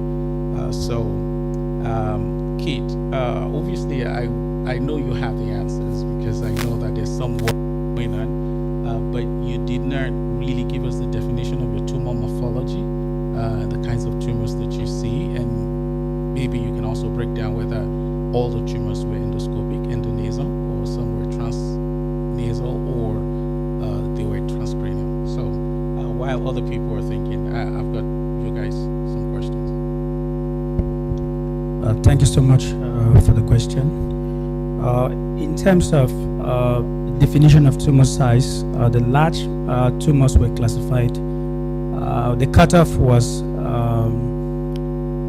tumors greater than 3 centimeters were considered as quite large tumors. We equally took other parameters into consideration, the involvement of the hypothalamus and extension into the third ventricle. Thank you. So I asked that question basically for some of the residents and junior faculty in the room, because when you're doing research and you want to really publish in high impact journals, there are certain criteria you need to measure and you need to emphasize in some of the stuff that you are doing. Otherwise, it's just going to be assumed that you don't have the answers and they're not going to ask anyway. So in terms of the morphology and all that, there are those that are actually, when you see them, supradiaphragmatic, infradiaphragmatic, retrodiaphragmatic, they all portend different challenges at surgery. So what you're able to do may depend on that. And when you're treating a mixed cystic lesion, whether it's adamantinomatous or papillary, they present different challenges. So again, those are the nuances. Thank you very much for the question. Starting with the first one, you asked about why some patients go to radiotherapy, some go to Maya reservoir insertion, others go to intracystic bleomycin and tumor debulking. Actually, the patients who go to tumor debulking, their tumor had a cystic and a solid component, and luckily these patients came to us as referral patients when they had done the tumor debulking. So they came into our unit for consultation with the Omaya inserted, and later on they got a recurrence of the cystic component of the tumor, and they were also started on the radiotherapy, but the disease kept on progressing. Then the commonest management that we have for our setting in Uganda, which is not easily accessible, but it's what we can hold, is the Omaya insertion for our patients. Yes, and you asked what is our choice of bleomycin versus the immunotherapy. We do not have access to immunotherapy, but I would request one of my mentors, Dr. Victoria Katasi, to add. Yes, Dr. Victoria.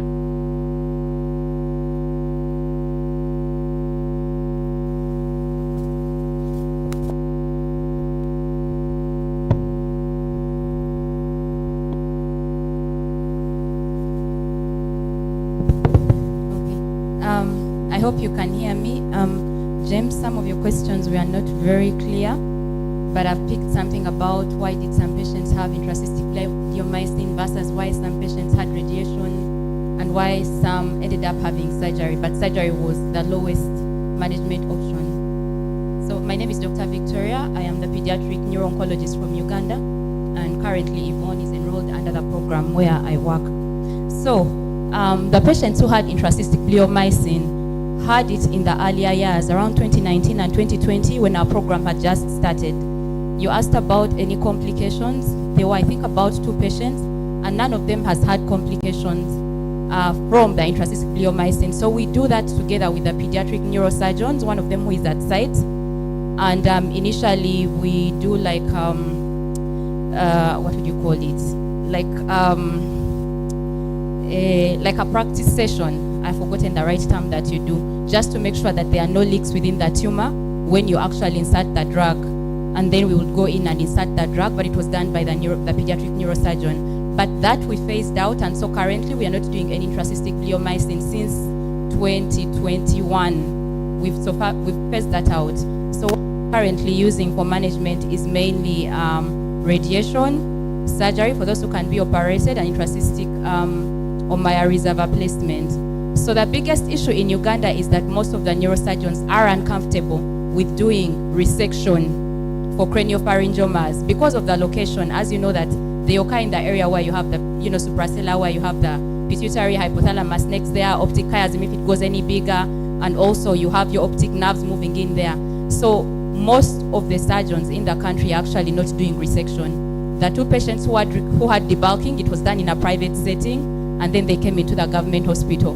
But the main treatment that we basically are using is either, because most of the tumors are predominantly cystic, is Ommaya reservoir placement. The ones that are predominantly solid, we are then doing radiation, but also the age that we are radiating is for patients who are 8 years and above. So the ones who are younger, I'm not radiating because of the side effects, because you also know that it's a low-grade tumor. Yes. I hope I have been clear and answered your questions, James. Yes. Thanks. But it looks like your comment has drawn questions, so that's nice. So I think for those who are neurosurgeons in the room, I think there's a big challenge to neurosurgeons, and these comments kind of recur depending on the context and the country. I think we would have to see and work together to really overcome some of these challenges. Yes, Dr. Chisar, Viv. Yeah.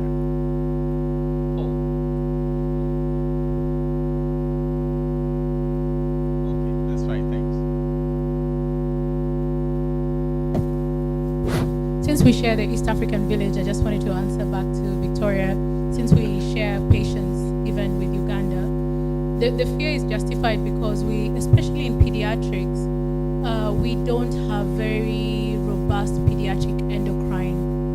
And that's the huge problem we have afterwards, when we can do a good surgical job, and then we, for example, if they have growth hormone deficiencies, really complicated in our area to get that. Good follow-up if they have cortisol deficiencies or TFT. In fact, most of my calls from those patients are not surgical. They're endocrine abnormalities that they're really struggling with. When we figure that bit out, then together we can really do it more surgically aggressive. So at the moment, our caution is because we are waiting for the endocrine support to also grow for these pediatric patients. All right, I'll come back to that discussion. It's really interesting because I like either Janet or one of the pediatric oncs to actually speak to that endocrine issue, but just wait. Thank you, Prof. I think Bev has echoed some of my thoughts. And like you rightly said, craniopharyngioma is actually a chronic disease, and people, we believe that histologically it behaves like a benign lesion, but it's quite malignant in several ways, in terms of attachment to structures. That's why, as a neurosurgeon, we know that going for gross total resection for this kind of cases of patients is quite dangerous. And then the controversy, the discussion has been ongoing for ages. I think in many climes now, a lot of people just believe that do as much resection as you can, but if you have tumor attached to the hypothalamus and the rest of that, you don't have to go there. So you aiming for gross total resection and then causing deficit in this kind of patient will do more harm than good to them, as the case may be, as especially the issue of endocrinological issues. I'm going to more like Bev has mentioned, and the fact that recurrent cysts keep coming from the little nodules that's left from the cyst, of the solid components. And to quickly touch on the issue of immunohistochemistry, like the one that Fukwe talked about, I think cost is one of the major issues in this part of the world. I think if the cost is affordable, most laboratory centers will be able to produce that, but because they have to many times have to send it out of the country, cost of transport and all that, having immunohistochemistry becomes a major issue. And like we all know, the diagnosis of brain tumor nowadays is based on immunohistochemistry, among other things. So that is a huge limitation in sub-Saharan Africa. Hopefully, going forward, we'll find a way around it. But again, we keep discussing this almost at every meeting. But for now, still no way out. Thank you. All right, thank you. Please, Janet, I thought I saw a hand there in the middle, but can you just give the microphone to Janet? Get the endocrinology part. Yes. Sorry, microphone to her.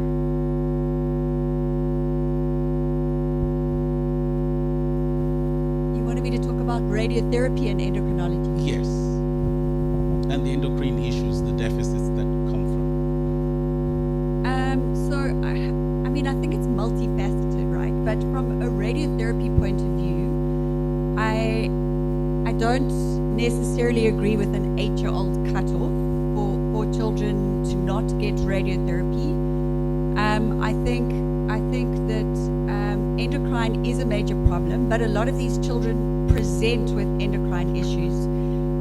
It's not untrue that more of them will develop more deficits post-surgery, especially DI, and that if you give radiotherapy, you are more likely to develop even more pituitary deficits over time. However, I think that these children do have a chronic disease, and their treatment is multifaceted. And if you are going for more conservative surgery in order to try and preserve the hypothalamus, because that is the reason for doing more conservative surgery, is to try and prevent the hypothalamic issues that these children see longer term, the weight gain, the autonomic disturbance, those kinds of things.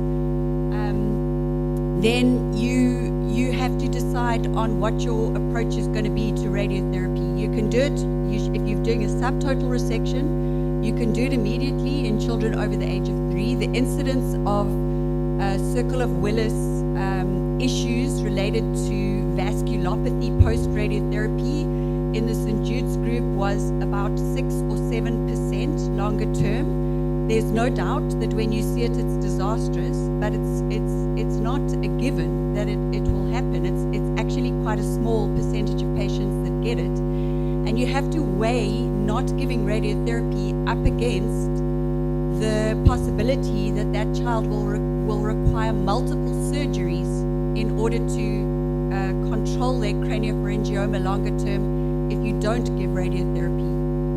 So, unfortunately, the big German study that was set up to look at whether radiotherapy should be done immediately post-op or delayed never had a result because it didn't accrue. So we've got a couple of small studies that seem to tell us that you can defer radiotherapy but not give it. But I don't think that the 8-year-old age limit in this day and age of very conformal radiotherapy should stop a patient who needs radiotherapy from getting it. Endocrine-wise, looking after children with endocrine issues is a long-term project, no doubt about it. DI is the hardest thing to manage. All right, thank you. Thank you very much. I think we'll stop here with that discussion. I think it's important to stratify the patients. I think that's key. The second thing is I think we also need to develop multivariate competences that are really top-notch in order to be able to carry the management of this patient to the ultimate. I know that we're challenged by infrastructures. That's fine, but we can continue to move the needle forward. Just quickly, Dr. Maf. Yes, I believe the deliberations in the audience and then the comments you just made has answered the question about why our muffin really is different this time, because there was really just a doorway into the fact that we need this registry for us to come together to see what variations of what everyone else is doing and to inform the care of these population. Thank you.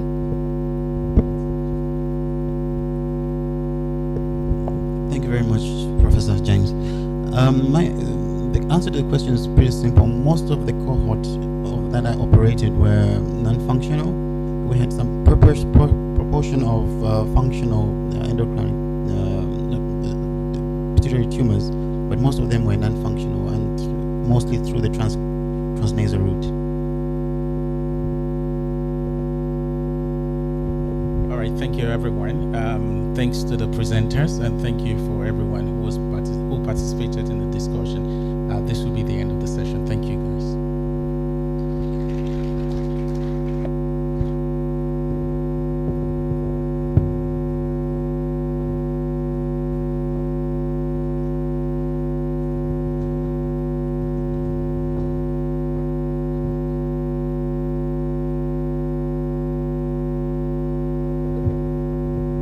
An exciting session, no doubt, and we thank you very much for that. We'll quickly move on to the second keynote session for today's afternoon. And the next keynote session is going to discuss Beyond the Machine, what is important for pediatric neuro-rad-onc service.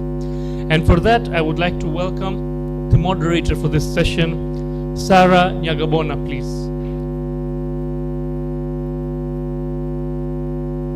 Please, let's welcome her with a round of applause.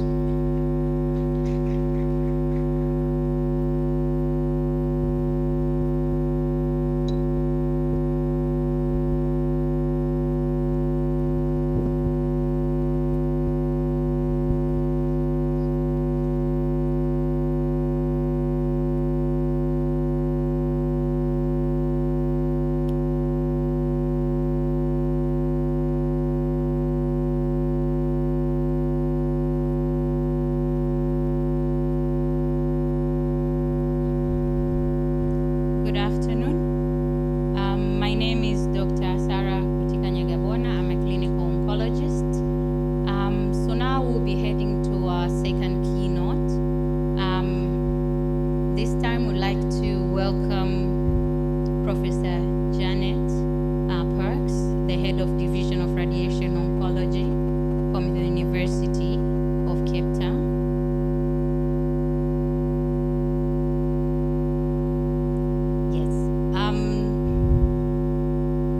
So I think she is not a new face to many of us.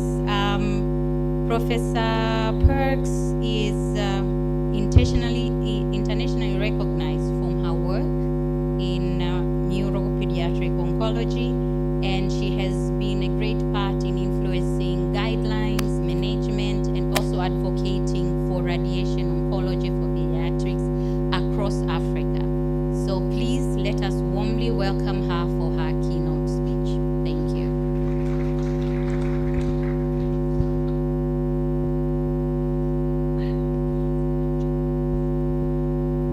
Okay, good afternoon, everybody. I know it's a little bit tricky to be able to see these screens, so we'll do our best. I know we will be changing the screens tonight for tomorrow's sessions. So I was asked to speak about Beyond the Machine. What is important for a pediatric neuro-rad-onc or a neuro-onc service? So next slide, please. So this is where I come from. Obviously, what I'm going to talk about is related to the system that I work in. It may not be exactly the same as yours, but I think that there are quite a lot of principles that we can look at in terms of setting up a service that are universal to all of us. Next slide, please.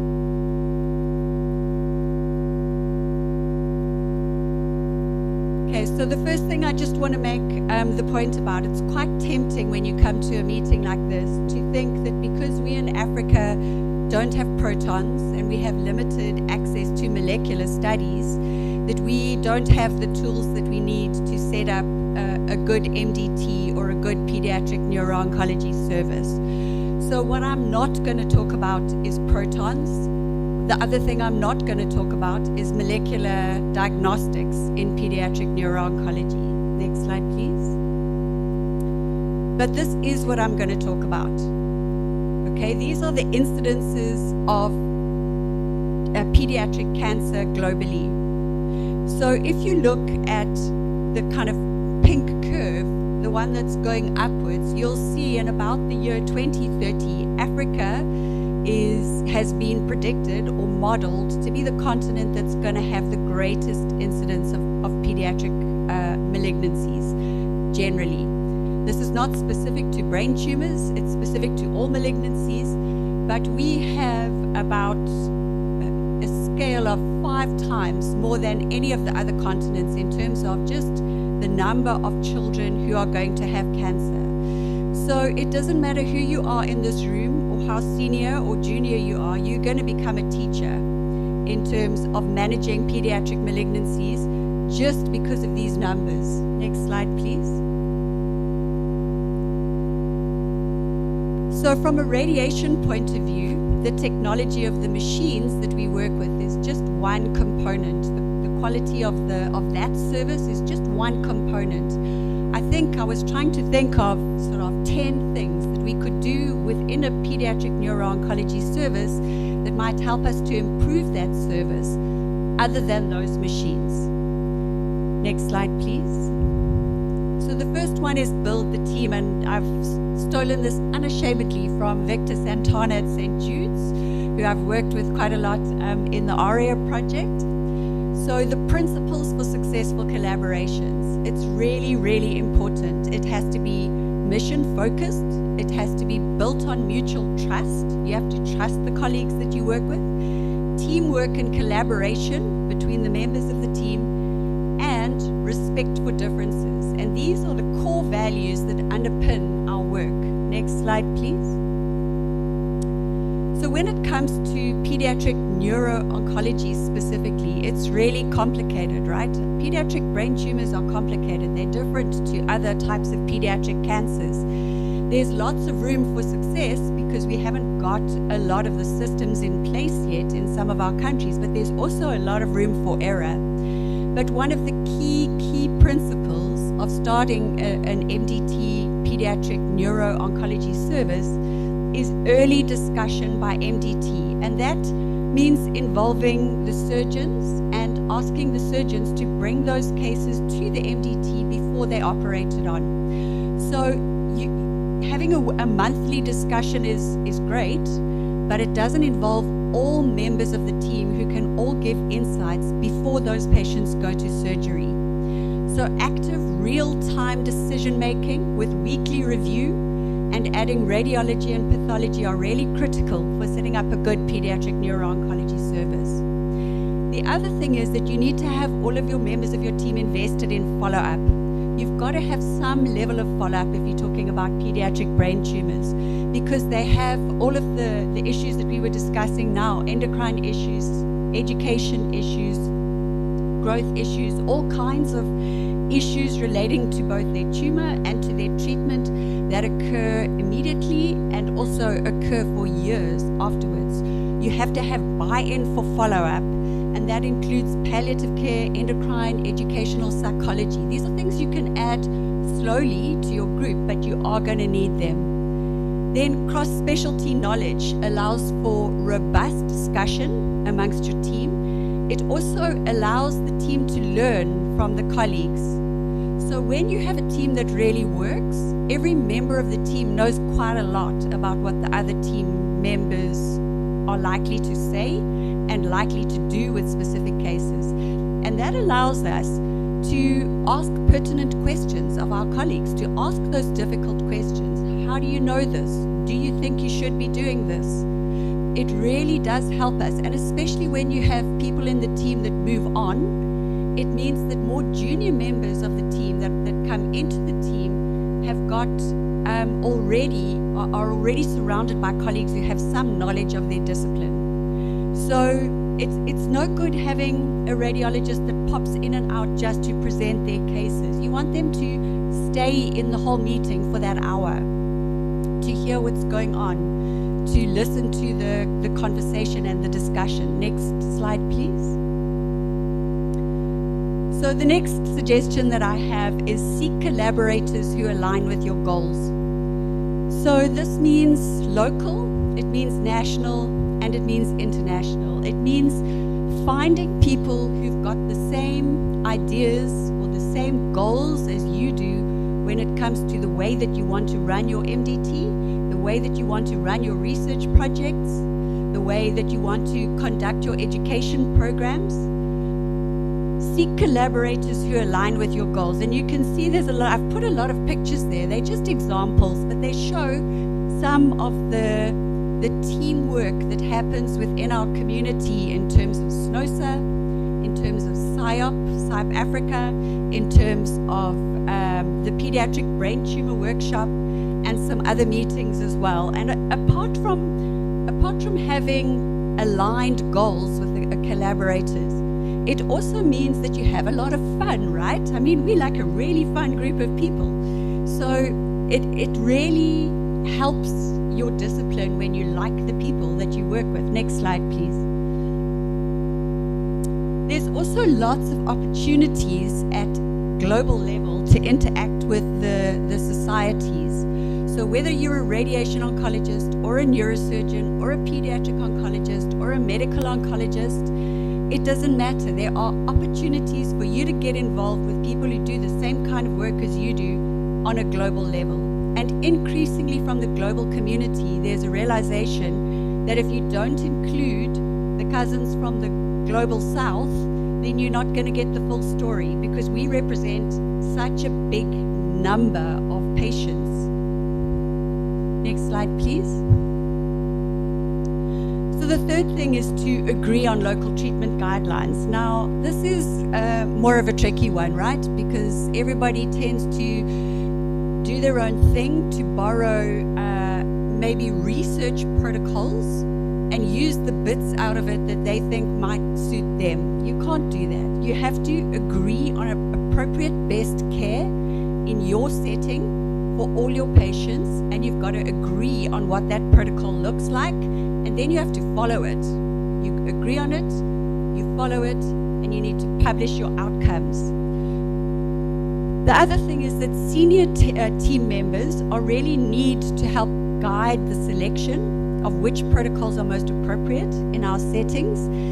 It's possible to tier protocols for different kinds of settings, even within countries, like we certainly have in our countries, and I'm sure many of you do as well. And junior doctors need to be guided by their seniors on implementation of the protocols as well as the choice, and also asked and shown how to document deviations from that protocol, so we know when we're not treating on those protocols. It also helps to mitigate moral distress. It's really distressing for junior doctors to find they know what best treatment is, gold standard, international, but they don't have it available for their patients. So to have an agreed upon protocol where you know what you're giving and you know why you're giving it and you know why you can't give what's available somewhere else, it helps hold up the whole system and mitigate that moral distress of some of our junior doctors. The other reason of why guidelines are so important is because the outcomes are worse when there's no guideline. I mean, we know this from multiple different studies. Next slide. So there's certainly many examples in the radiotherapy literature and a lot of examples in the pediatric oncology literature and neurosurgical literature. If you don't have a guideline, if your patient is not treated on a guideline, the outcomes of those patients are worse. It's been shown again and again and again. So having a guideline is good practice. Next slide, please. There's also increasing awareness from many of the organizations from the global north, where the children have benefited from kind of sequential research studies that have been done on groups of children, that some of these protocols may not be applicable in low and middle income countries. Our biology might be different, our systems are different, our availability of resources is different. There's a whole bunch of reasons why they might be different.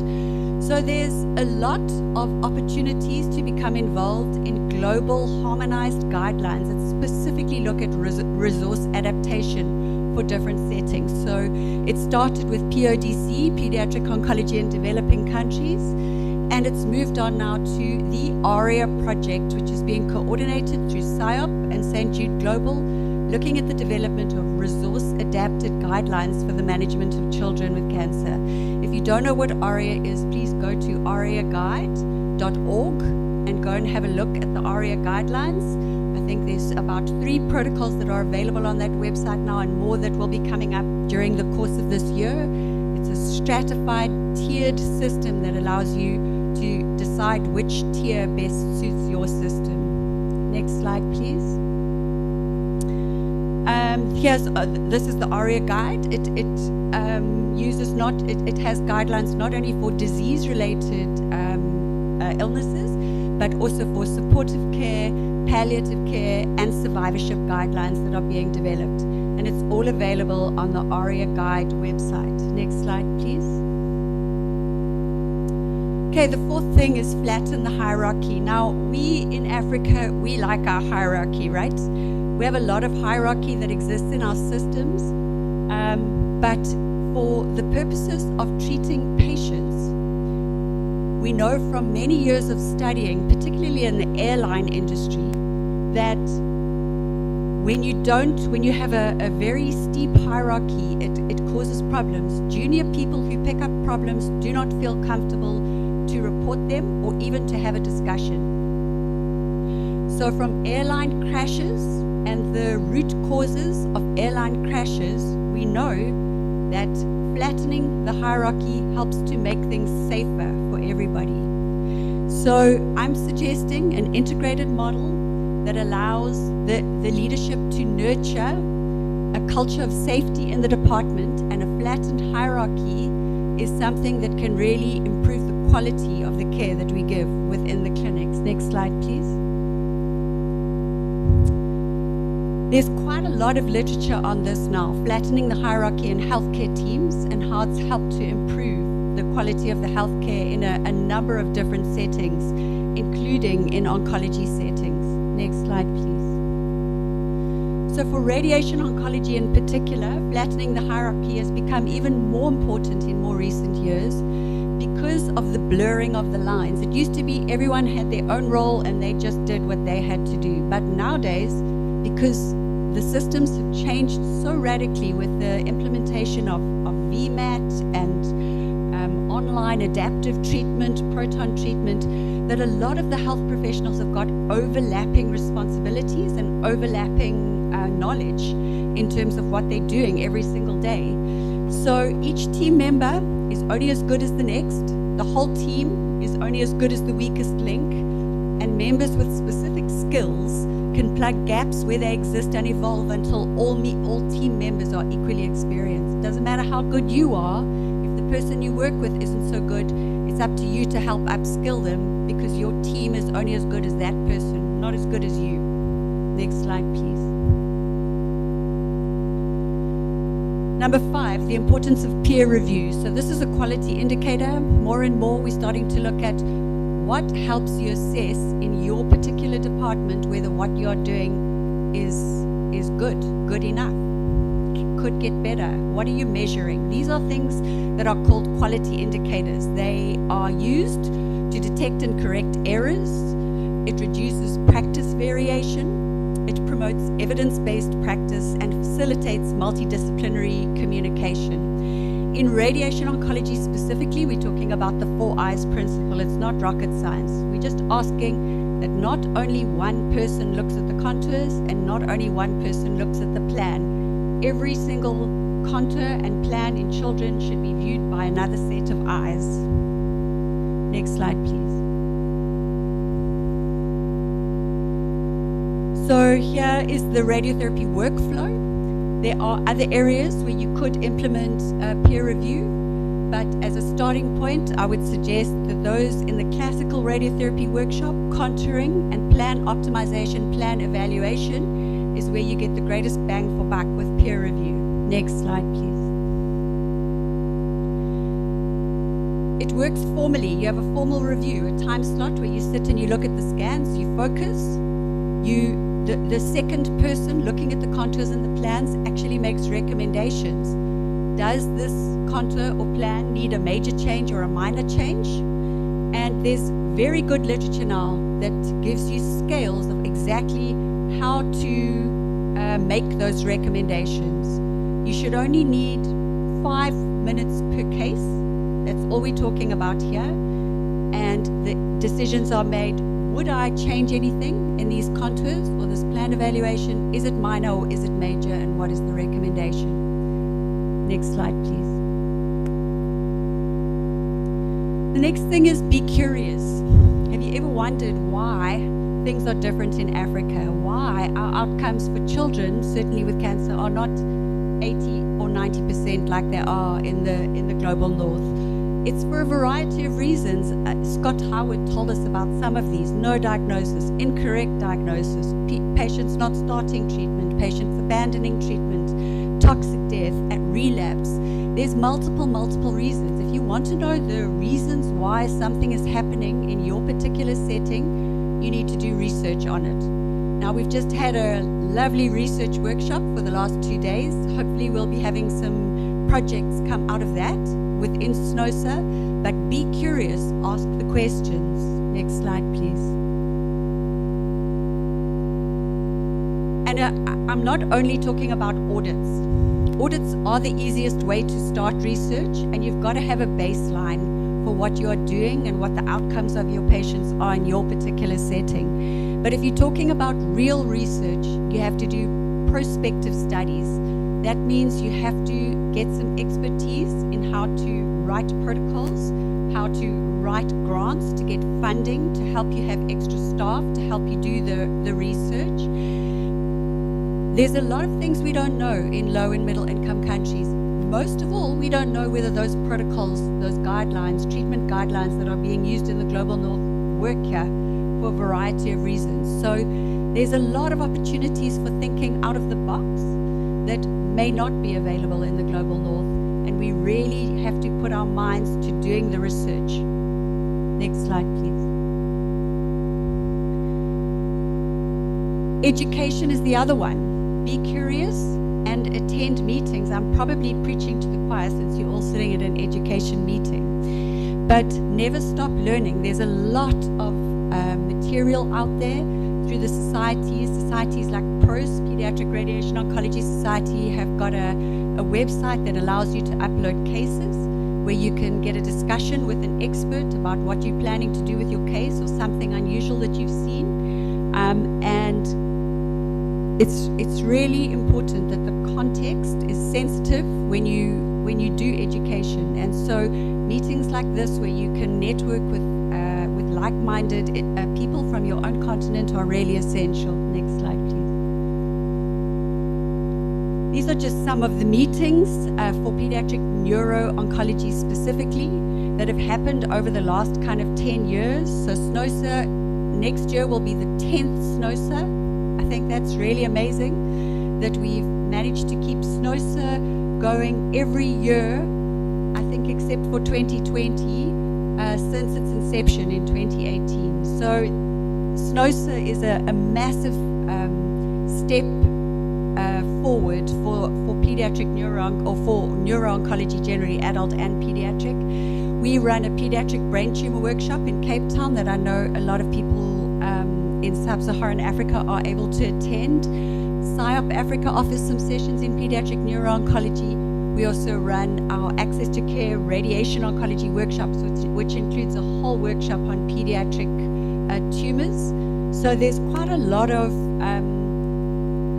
information and courses that are available. I know in Kenya they run the Kesha course. There's various different meetings throughout Africa that offer very high quality education, which is context sensitive. Next slide, please. And then auditing your outcomes. So if you are initiating treatment and treatment guidelines in your own center, you should also be checking how your patients are doing on them, right? So that's another kind of be curious. The benefits of auditing are benchmarking, a stronger safety culture, making sure you have compliance in your department or knowing what it is, and continuous improvement. And then we should be publishing. Not always that easy, but more and more there are global health journals that allow us to publish statistics and studies from our sectors, our departments, our geographical areas. Next slide, please. What it is not is that little cartoon. Get all the information you can and we'll think of a use for it later. You've got to be focused in how you conduct your audits and your research. Next slide, please. So, in terms of those audits again, the quality indicators is something that comes up again and again and again. So, you get different types of quality indicators, some that are structural. They measure the quality of the setting in which the care is provided. The process QIs measure how care is delivered along the patient pathway, and outcomes QIs that measures how the care that was provided affects the patient's health. You should be systematic in how the data is collected and set it up in your department so that your information systems allow you to collect the data that you want. Next slide, please. AI. So embrace AI. There's a lot of stuff about AI. Definitely it can help us in places where we don't have a lot of staff, but next slide, please. Be aware of the limitations. AI is as good as the information that you put in it. A lot of AI systems are taught on data sets that come from the global north, and they don't pertain to our patients at all. They can be biased. Be aware of that. Also, AI needs governance structures. We don't have a lot of governance structures in place. We have to be very careful that we don't actually disempower our systems by trying to use AI that doesn't have governance on board. So just be aware of the limitations, but it is a powerful, powerful tool, certainly in radiotherapy. Next slide, please. Grow leadership. So very important, the importance of mentorship. That can be north to south. It can also be within your own country, within your own continent. And I think it's important to understand that in our contexts where we have a limited number of healthcare personnel, that transition to leadership is going to happen very early for a lot of people. They have to be supported in order to take on that leadership, and all of the systems need to have a succession plan. Next slide, please. Lastly, advocacy. Everybody's job. We all know about the side effects of radiotherapy. We hear things about the late effects of radiotherapy, but sometimes radiotherapy is needed to control diseases. That's why we use it, right? It's not the devil. Next slide, please. There's a lot of data that tells us just how important radiotherapy is for a lot of pediatric diseases. So we need to use it where it's appropriate and not use it where it's not appropriate. But it remains a critical part of our protocols for diseases, and it helps us see improvements in disease-free survival and overall survival. Next slide, please. Next slide, please. Okay, why treating childhood cancer is good value for money. There's a lot of studies that show us that this is information we can take to our governments. It's good value for money. Next slide, please. It's also important on a personal level. Kindness amongst our colleagues is really critically important. It's not just about global advocacy, the important people. It's also just about our own teams. Next slide.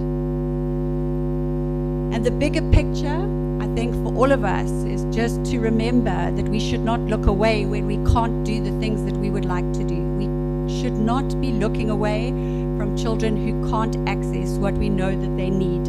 Because no matter where they live in the world, we need adults who don't look away. If we turn away from the bad things that we see, the non-access, the violence, we allow those children to live in silence and abandoned.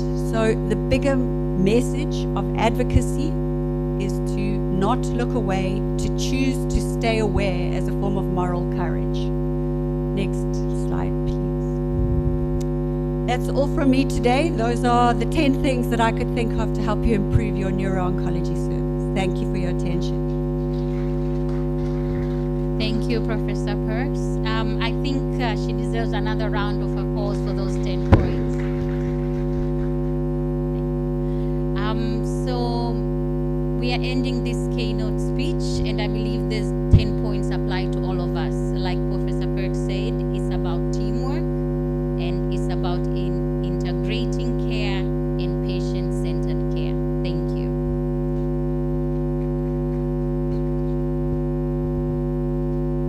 Thank you for the enlightening session. Now, I don't mean to rush, but we are very short of time. So what we will do next, please pay attention. We will take a 5-minute break. Okay, a 5-minute break. What you will do is you will go out, you will take your tea, and you will bring it into the hall and drink it here, and eat anything that comes along with your snacks. And in 5 minutes, we will begin the final panel session for today, which is expected to be 60 minutes. So the sooner we are done, the sooner we can head back to our accommodations. Thank you. 5 minutes from now, we will resume at 4:32. Thank you.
taking our seats.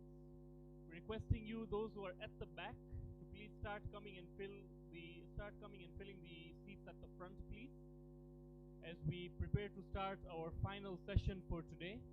Those who are outside, please make your way into the hall and have a seat. And we would begin the last keynote session for today. It's a panel topic that's going to be discussing about pediatric oncology. And with that, I would like to welcome the moderator, Victoria Katasi, to please join us in front. Please, let's give her a big round of applause.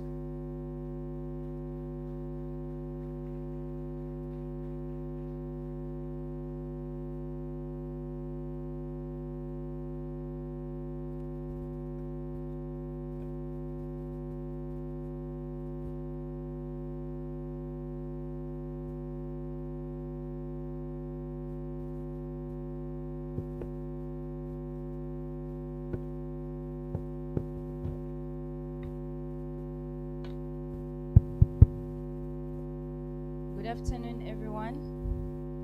Welcome to the last session for today. And as it has been introduced, we are going to be talking about pediatric oncology. My name is Dr. Victoria Katasi. I'm a pediatric neuro-oncologist from Uganda. So we will get started. Our first speaker is a seasoned pediatric neuro-oncologist and hematologist.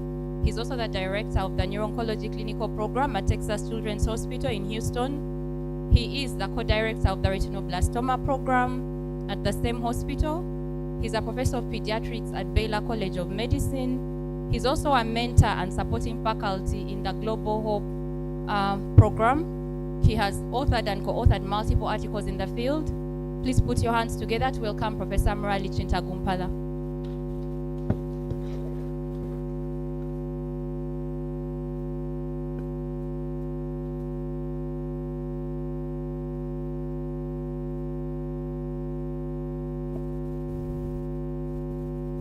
Thank you, Vicky.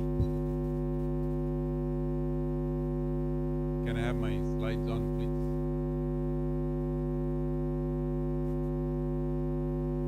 I thank the organizers for a wonderful meeting. It's a pleasure to be here.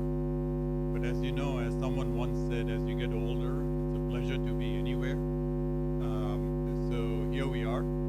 So today, next slide, please. Can I advance it?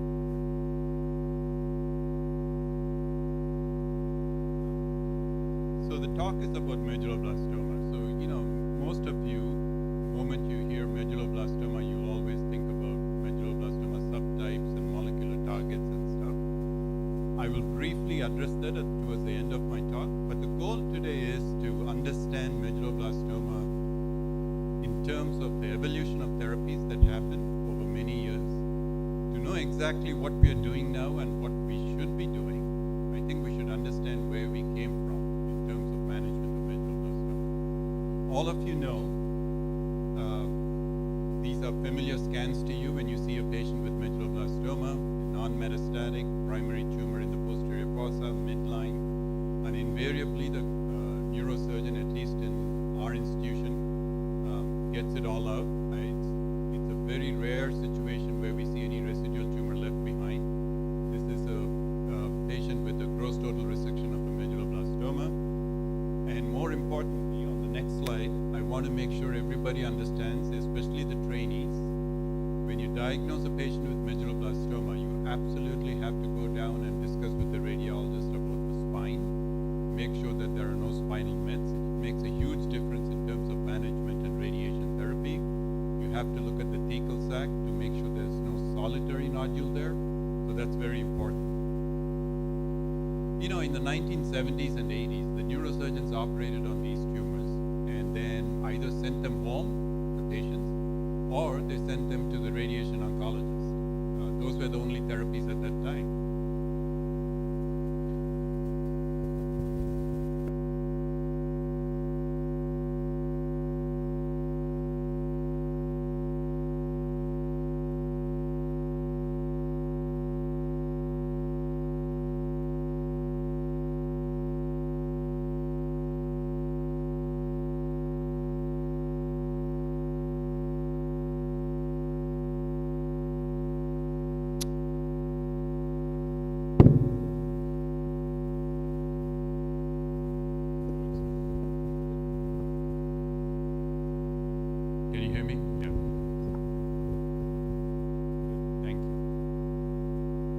radiation oncologist, so how did radiation therapy evolve?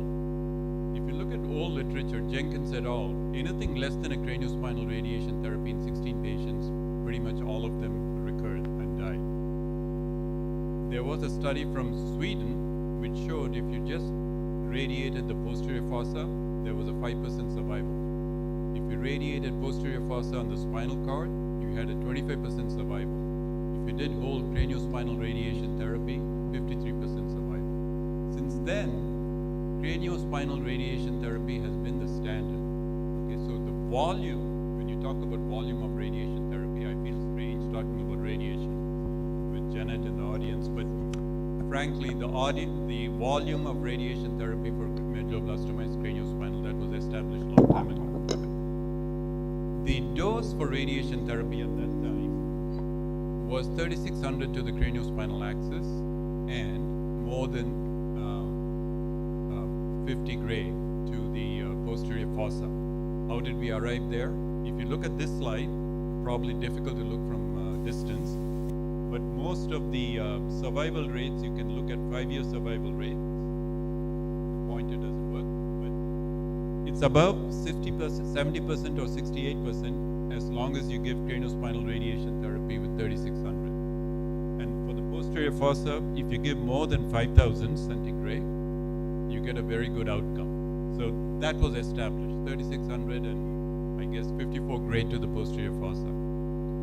So given that dose for all kids with medulloblastoma, you can imagine the significant neurocognitive impact these children had, especially even the non-metastatic ones when you give 3600 between the ages of 3 and 10, for example. So Patrick Thomas, who is a radiation oncologist, he did a study combining two consortia within United States, Children's Cancer Group and Pediatric Oncology Group. Everybody enrolled patients with average risk medulloblastoma, meaning non-metastatic medulloblastoma, on a study where they were randomized to receive 3600 to the craniospinal axis or 2340 to the craniospinal axis, the posterior fossa dose being the same, 54 gray. This was a very difficult study to conduct. People did not believe in one dose or the other. They did whatever they did. They didn't enter the kids on the study. There were a lot of kids who were ineligible simply because they didn't, like I pointed out, they didn't look at the spine carefully. Metastatic patients were put on the study. So after central review and eliminating all those, they ended up with a fewer number of patients. But nevertheless, study was completed and published in 2000. And these are the results. The p-value was 0.08, but clearly patients who received 3600 seemed to have a better outcome than 2340. But by that time, CCG also did a study which was led by Roger Packer, wherein patients with non-metastatic medulloblastoma received 2340 to the craniospinal axis and 54 to the posterior fossa, plus chemotherapy consisting of incretin, cisplatin, cyclophosphamide, and so on. Sorry, cisplatin and CCNU. The results were good. There were 65 patients, but the outcome was close to, if you look at 5 years, it's close to 80% event-free survival rate. So that pretty much became the standard of care. If you compare all these previous studies in one slide, if you put it,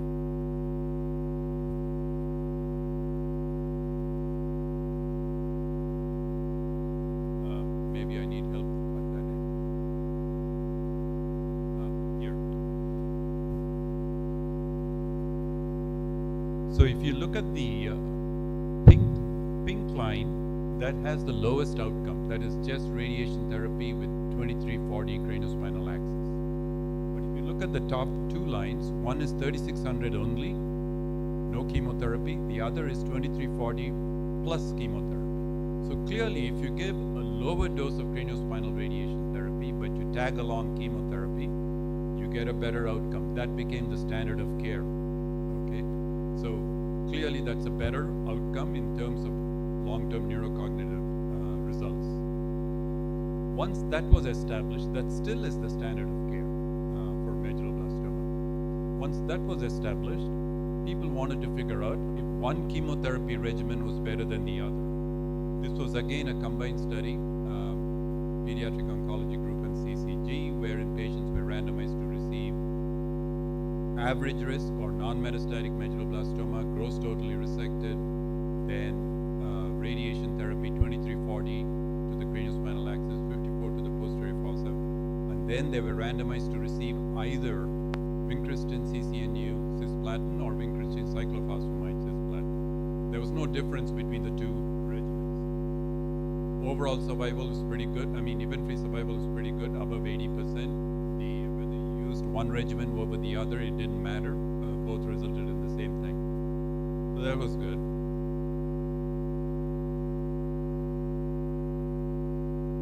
It's easy to press this thing.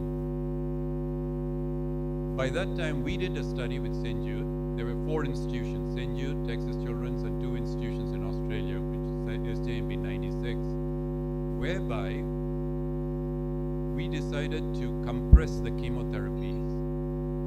Instead of giving 15 months of chemotherapy, we gave it over 4 months of chemotherapy. The cyclophosphamide dose was high. We gave 4 grams per meter squared for each course, and therefore we resorted to giving stem cell rescue. So the whole treatment finished in 7 months. So kids with average risk got 2340, and this time we did not do whole posterior fossa. We just did tumor bed with a 1 centimeter margin, and chemotherapy consisting of vincristine, cisplatin, and cyclophosphamide. The results were excellent. Average risk above 80%. Even high-risk patients who received 3600 with the same 4 cycles of chemotherapy, high dose cyclophosphamide, 70%. Excellent results for this.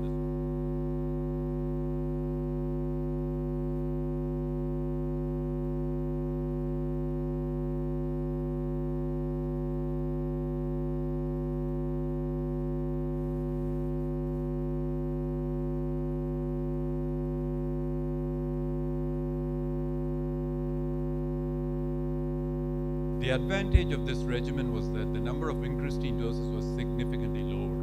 The prescribed dose of cisplatin was significantly lower, so that was a huge advantage. We did not give weekly vincristine with radiation therapy like the previous regimens did. All this comes with a price. Regardless of which treatment, which protocol you put these kids on, by the time you end up with giving radiation therapy, etc., the long-term outcomes in these patients is dismal. That's been the biggest issue with the management of medulloblastoma, and that's the reason why we are striving to do better with molecular targets or identifying good prognostic groups whereby we can reduce the radiation dose. Okay, but anyway, here's an example of that study where they looked at the endocrine outcomes. About 90% of them had growth hormone deficiency, and about 60% had primary hypothyroidism, because the thyroid is affected when you do craniospinal radiation, ACTH deficiency, and TSH deficiency. It all comes with a price. 80% cure rate sounds very good, but endocrinological issues are an issue. Neurocognitive outcomes, similarly, depending on the age and the dose you give. If you look at average risk, 6 years old, this is the processing speed, how quickly you can think and do tasks, they all drop, especially in the younger age group. If you're less than 10, it affects you significantly.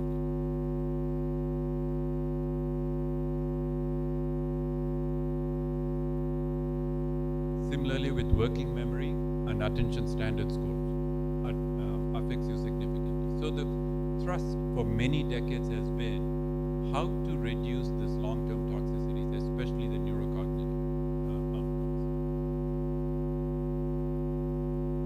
Oh, this is about protons. One way is to reduce the radiation doses. The other way is to use modern techniques like proton. This is a study from our institution published in JCO.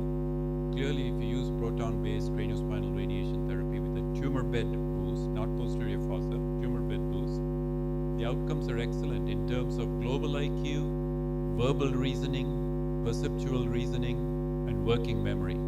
But the processing speed is still bad whether you use protons or photons, because the whole brain, you treat the whole brain to a certain dose.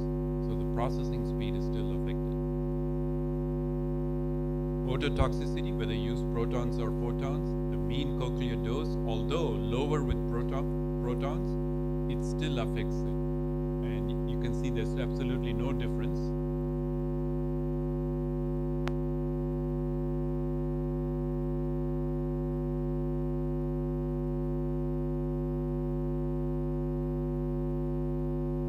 Maybe I should ask you to change the slides. Can you go to the next slide? Yeah. There's no difference between protons and photons in terms of ototoxicity. Next slide, please. As you are aware, by all this time, people have divided medulloblastoma into subgroups. Everybody got excited. We got these 4 subgroups and so on and so forth. Oh my God, we're going to treat these medulloblastomas with the least amount of therapy and get very good outcomes and so on and so forth. I'm just mentioning it just to give you the timeline of how things happen. Next slide, please. Along with all those discoveries, COG Children's Oncology Group made a big effort to randomize patients with non-metastatic medulloblastoma to receive even a lower dose of craniospinal radiation therapy, like 18 gray, as opposed to 23.4 for average risk, that is non-metastatic medulloblastoma, and also randomized posterior fossa versus involved field radiation therapy, which we already proved that we don't need posterior fossa in our SJMB 96 study. But they went ahead and did this study. All this was based on an old study by Goldwyn from Philadelphia, where they initiated the same therapy, which is the lower dose of radiation, single arm study. They entered 10 patients on it. First 3 patients recurred quickly, so they stopped the study, but they had already enrolled 10 patients, but the remaining 7 did fine. Okay? Based on that, the fact that 7 out of 10 did well, they pushed this study through COG. And by that time, the molecular data was available, although the techniques were not available to do it on a mass scale. They just wanted to do it clinically based on average risk categorization, randomize the patients to 18 to 23.4. Next slide, please. Next slide. No, there must be one before this. So this was the schema for that study, the double randomization. Next slide. Whether you radiated the posterior fossa, the boost, or the tumor bed didn't make a difference. So, which confirmed what we did in SJMB 96. Next slide, please. However, when you use the lower dose of 18 gray, there's clearly a difference in poorer outcome than 23.4. The problem here is, once medulloblastoma recurs, it's absolutely difficult to cure them. Almost the cure rate is 0 eventually. So, by assigning a lower dose of craniospinal radiation therapy indiscriminately without reason, good reason, you commit a certain number of patients to a poor outcome. Not that it's completely bad. You got about 70% outcome even with 18 gray. You just have to pick and choose your patients who can get those, who are likely to do well with 18 gray. Next slide, please. These are the conclusions that I've already gone through. Next slide, please. With the next successor study to SJMB 96, which we did in collaboration with St. Jude, this time many other institutions also joined. It was called SJMB 03. Although the primary objective of that study was not to look at the molecular data and look at the outcomes, it was mostly related to ERB2 and its impact on survival in medulloblastoma. But they did a subset analysis on all the eligible patients, and these are the results based on this. Wind pathway tumors did extremely well. Sonic hedgehog and group 4 did reasonably well. Group 3 patients did the worst. You all know this. High risk patients, again, the same thing. Group 3 patients and sonic hedgehog high-risk metastatic patients did poorly. Next slide, please.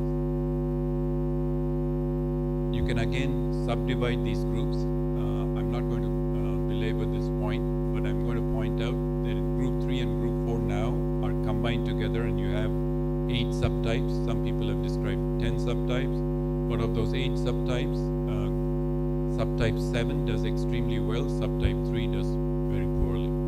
That's just for your information. Next slide, please. Again, you can classify these individual groups of tumors into high risk and low risk, even among average non-metastatic medulloblastoma. For example, if you have a sonic hedgehog subtype, if you have p53 loss, MICN amplification, GLE2 amplification, and so on, large cell anaplastic, they tend to do very poorly. So those are considered higher risk, even among average risk non-metastatic patients. Next slide. This is group 3, group 4 classification, which I've already described. Next slide. Okay, you don't have to read this slide, obviously. But Giles Robinson at St. Jude, they were able to do molecular studies on 3 consecutive protocols. ACNS 0331, which was non-metastatic medullo, ACNS 0332, which is metastatic medullo, and their own study SJMB03 at St. Jude. Combining all these 3 together, looking at the specific subtypes, molecular subtypes, and the types of treatment that they receive, they came up with a new classification which has to be tested prospectively in the future. In fact, that is going to form the basis for the future SJMB25 trial, and I will show you. I'll end with that. Next slide. Next slide, please. So, based on studying those 3 protocols and those results together, they have classified sonic hedgehog into low risk, average risk, and very high risk, and group 3 and group 4 similarly in low risk, average risk, high risk, and very high risk, with specific molecular data, which makes sense when you actually look at all those 3 studies together. It's an excellent article for anybody to review. It's in Neuro-Oncology from 2025. Next slide, please. This is the gist of it. If you look at this, complicated as it is, the top row, about 40% of medulloblastoma population can be treated with the low-dose craniospinal radiation therapy, like 18 gray. That's a big improvement. So the bottom line is all the molecular studies that we come across, get excited about, what that has allowed us to do is to identify prognostic groups that could do well with lesser therapy. Not just in medulloblastoma, it's the same in Wilms tumor, it's the same in rhabdomyosarcoma, it's the same everywhere. The biology of it has not so far helped us treat the really poor prognostic groups with some new outstanding therapy and cure them. What it has done is to identify good prognostic subgroups whereby we can get away with lesser therapy, which is also a good thing. Just imagine 40% of medulloblastoma patients getting 18 gray. That's excellent. The neurocognitive outcomes are likely to be excellent. Endocrine stuff is likely to be much better than what we have seen.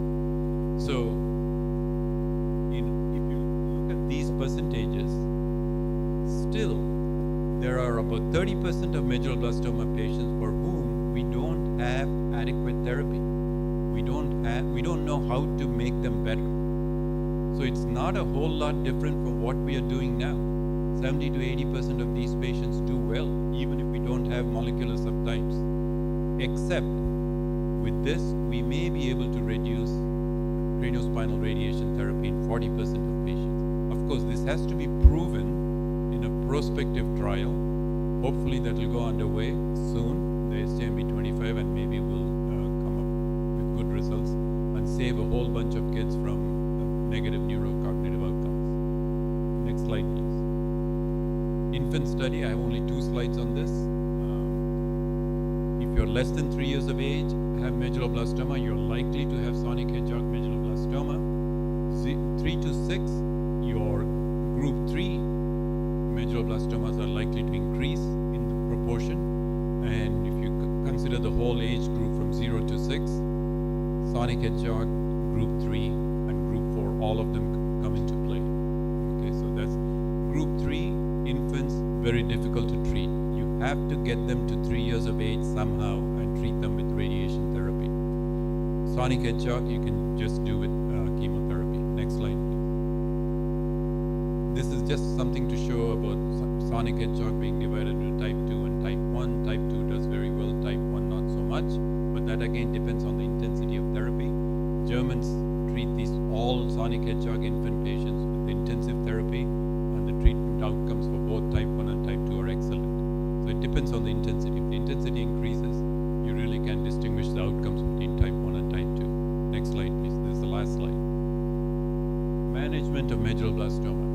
All said and done, okay, you need a gross total resection of the primary tumor in non-metastatic medulloblastoma.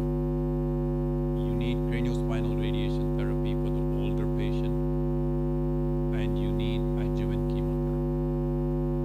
Oh my God, we don't have molecular studies, we don't have the latest techniques to find out if it is group 2, group 3 and 4, subtype 7 or subtype 3. We don't care. If you just have these 3 components, if you can get the patient, if you can get a gross total resection, send the patient to radiation therapy within 35 days of surgery, give craniospinal radiation therapy for non-metastatic 23.4, metastatic 36, and then you do adjuvant, regardless. Oh, the study that Giles did comparing all 3 protocols, it doesn't matter what chemotherapy regimen, how much doses you use, any of those chemotherapy regimens work. Okay, it's the radiation therapy that's critical. Hate to say that, but there you have it. So, but those are the things, those are the components that you need to concentrate on. You work towards getting the patient to the neurosurgeon first, get a decent resection, send them to radiation, do the chemo. You can increase your outcomes on your patients significantly. So that's the take-home message. Thank you.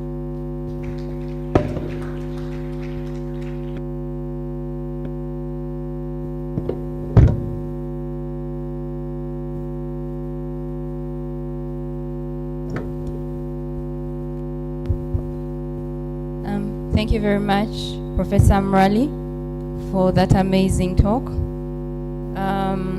Yeah, it's also an honor for me to be able to actually be down to introduce him. Professor Mrali is my mentor, and I trained under his program in Texas Children, so it's really an honor and a privilege to have him here.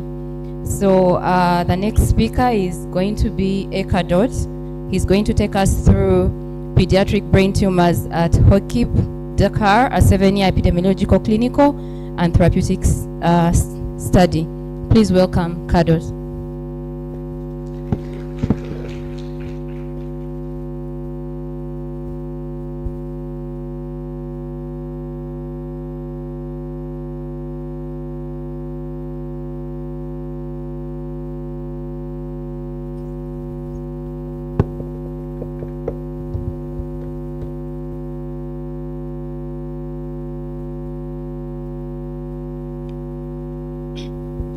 Good afternoon, everybody. I am Dr. Abigail Cardo, neurosurgery resident at Cheikh Anta Diop University, Dakar, Senegal.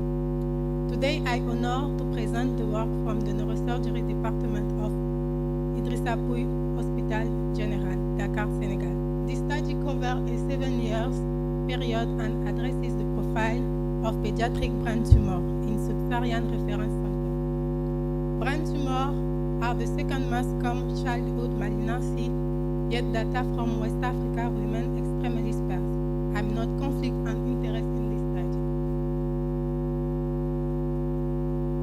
Brain tumor represent 20% of all childhood cancers and are the second malignancy after leukemia. In children, 60 and 70 are infratentorial, astrocytomas, medulloblastoma, ependymoma. Diagnosis is often delayed because symptoms overlap with common childhood illnesses. In sub-Saharan Africa, incidence is underestimated due to limited diagnostic infrastructures. OGIP is the main neurosurgery reference center from Senegal and the sub-region. making our series particularly relevant. Our primary objective was to describe the epidemiological, clinical, and therapeutic profile of brain tumor in children aged 0 to 18 years old at OGIP. We had 4 specific objectives: establish frequency, identify the most affected age group, describe clinical topographic characteristics and surgical outcomes. This was a retrospective descriptive study conducted over 7 years, from January 2019 to December 2025. We included all children aged 0 to 18 years hospitalized with a CT-confirmed intracranial expansive process, and you underwent neurosurgical management. Outpatients and patients without CT or surgery were excluded. Data were collected from medical fields and analyzed with ACPSS version 25. Over the study period, 632 patients were admitted to our neurosurgery department. Among these, 98 children had a CT-confirmed intracranial expansive process. 54 of these were hospitalized and operated, giving a frequency of 2.05% of all admissions.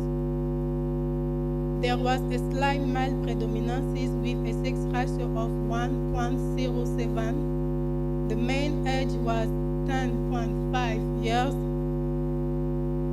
with the 11 to 18 years age group being the most affected. Looking at distribution, 10 children were aged 0 to 5 and 11 between 6 and 10, and 33 in the 11 to 18 age group, making adolescents the most affected group. Geographically, 42.5% of patients come from Dakar and 29.6% from Chase. This concentration is expected given that OGIP is the national reference center.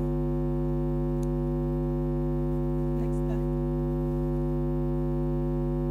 The most frequent presenting symptoms were visual disturbance in 34.9% of patients, followed by consciousness disorder in 24.1%, headache in 21.6%, cerebellar syndrome in 16%, and vomiting in 14.1%. Seizures were present in only 6.6% of cases.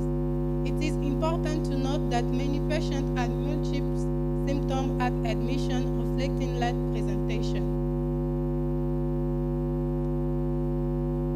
Supratentorial tumors represented for 42.6% of cases, with hemispheric location in 16.6%, stellar in 7.4%, pineal and intraorbital in 9.2%.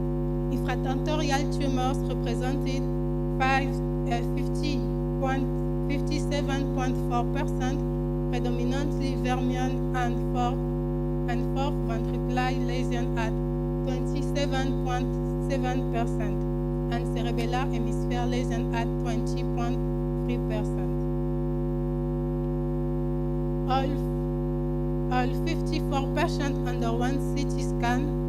However, only 42.5% had a MRI, mainly due to cost.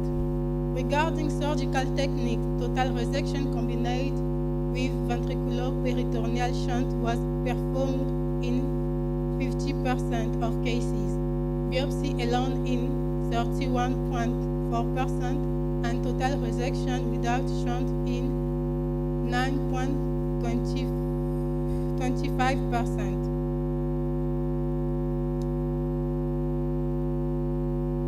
Histological analysis was available for 44 of 54 patients, representing 81.4% of cases. Among confirmed diagnoses, medulloblastoma was the most frequent at 29.5%, which correspond to 13 cases. Craniopharyngioma and empedymoma each accounted for 20.45%. Pilocytic astrocytoma was found in 30.63% of specimens. Among medulloblastoma cases, there was a slight male predominance with 8 boys versus 5 girls. In 2022, medulloblastoma patients were sent to the pediatric oncology and 2 craniopharyngioma were treated with bleomycin chemotherapy. It represents the limited access of adjuvant therapy. 90.7% of patients experienced at least one postoperative complication. Early complications were dominated by transient neurological deficit in 30.6% of cases and CSF leak in 40.2%. Late complications include hydrocephalus in 80.4% and tumor recurrence and 16.3%. Regarding overall clinical outcome, 25.9% of patients had remission with minor sequelae and 62.5% had remission with major sequelae and 16.6% died, representing 9 deaths, of 4 of which occurred within 24 hours postoperatively. In conclusion, the brain tumor in pediatric is a serious pathology, critical gaps and limited access MRI and adjuvant therapy, incomplete histologic work, and the importance of multidisciplinary collaboration, reducing treatment delays. It is urgent need for structured neuro-oncologic protocol adapted to sub-Saharan Africa. Thank you for your attention.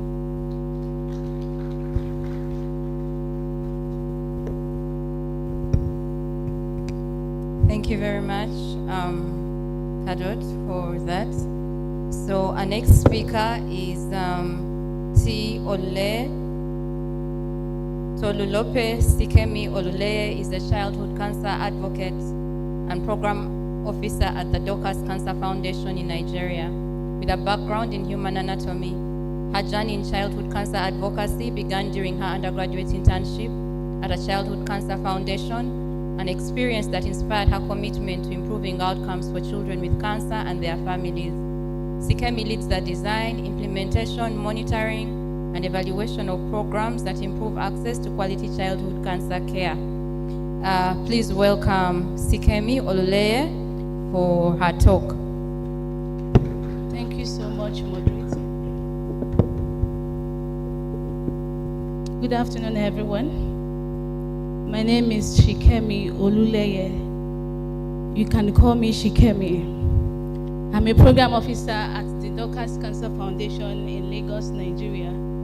And I'm here to present some key lessons from one of our key initiative programs at the Dorcas Cancer Foundation, which is known to be Pediatric Radiation Oncology Course. We call it PDROC in short.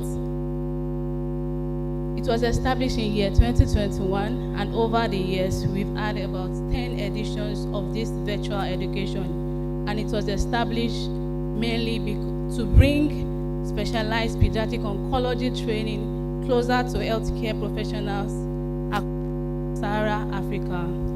And through this program, is designed also for various members of multidisciplinary team in different countries, which includes pediatric oncologists, radiation oncologists, nurses, medical physics, radiation therapists, and so on.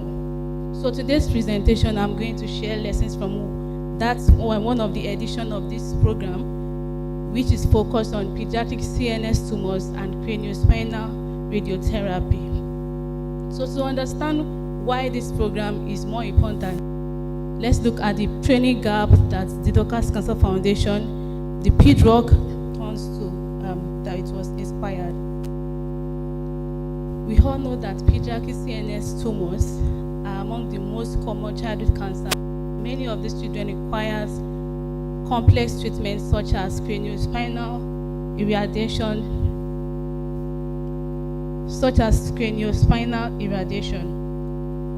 So let me ask a simple question.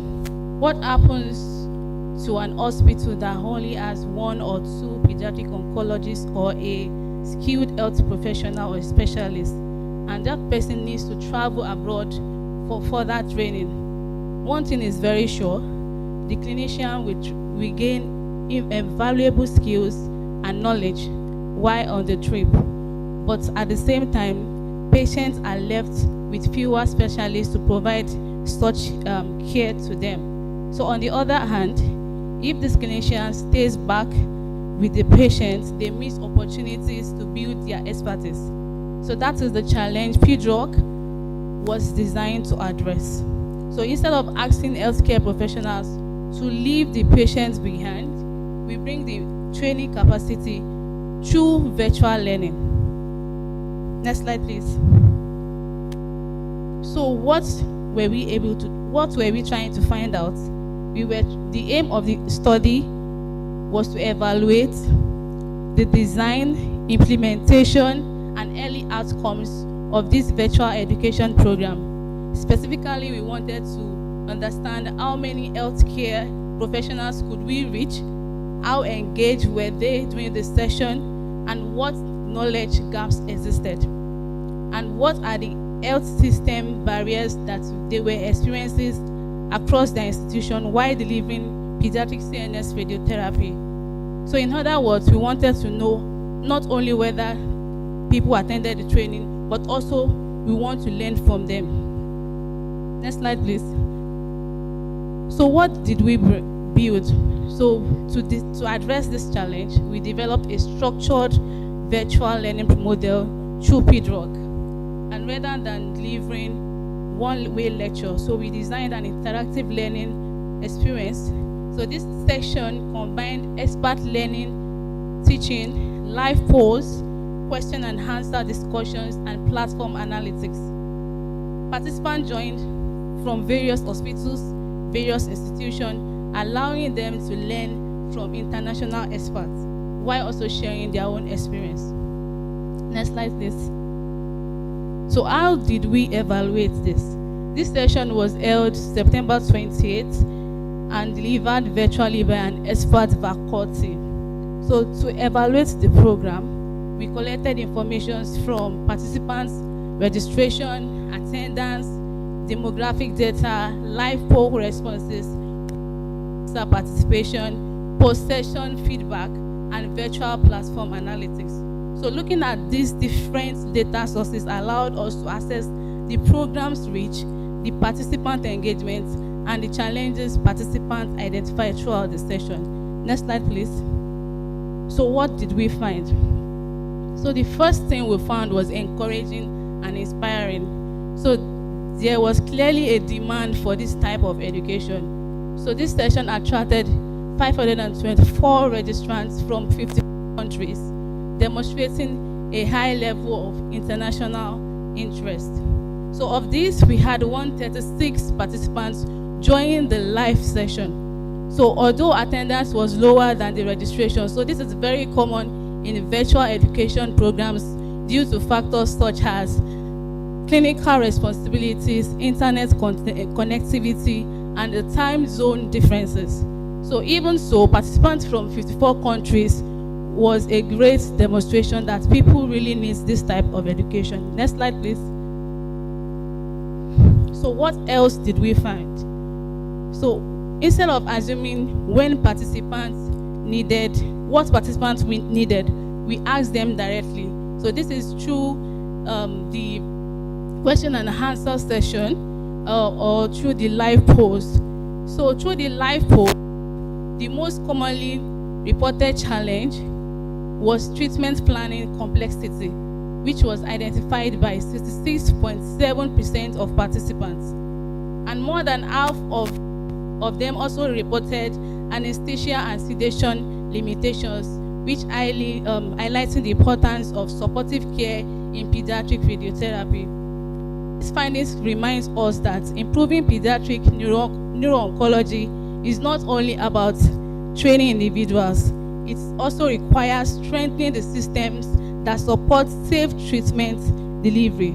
So one of the biggest lessons for the program is that we also listen, we do not only teach. Next slide, please. So why is this important? Beyond knowledge transfer, the interactive design created opportunities for meaningful engagement. We were able to engage participants. Live posts helped us to identify knowledge gaps in real time.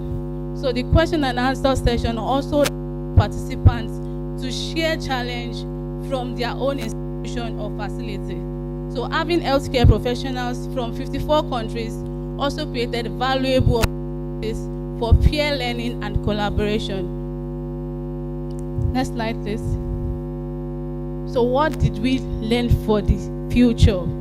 So we had some key lessons were learned. Like every educational initiative, we also experienced some implementation challenges. This included network instability, moderate attendance despite high registration, and coordinating participants across multiple countries. However, these experiences helped us to identify practical improvements, including better reminders to the faculties, better reminders to the participants that registered, and also co-hosting strategies, improved communication, and more flexible scheduling. Next slide. So in conclusion, why does this matter?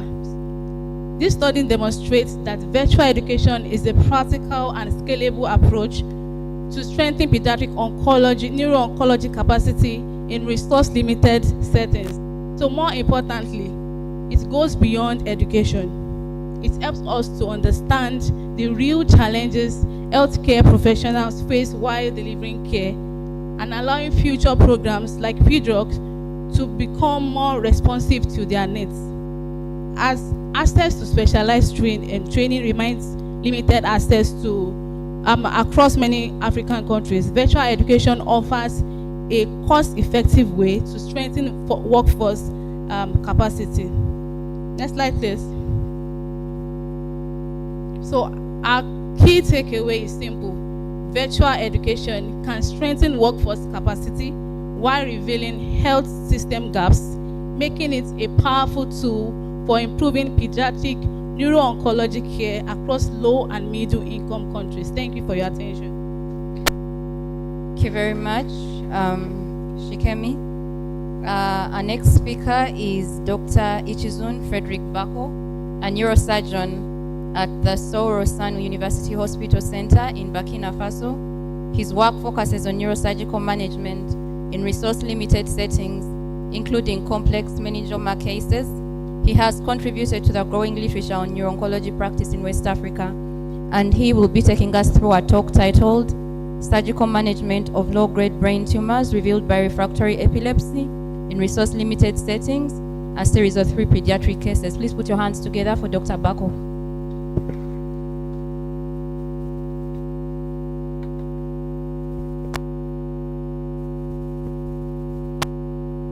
Good afternoon to everyone. Sorry, I'm not very fluent in English, but I will speak in French. I am Dr. Ichizun Frederick Bako from Burkina Faso.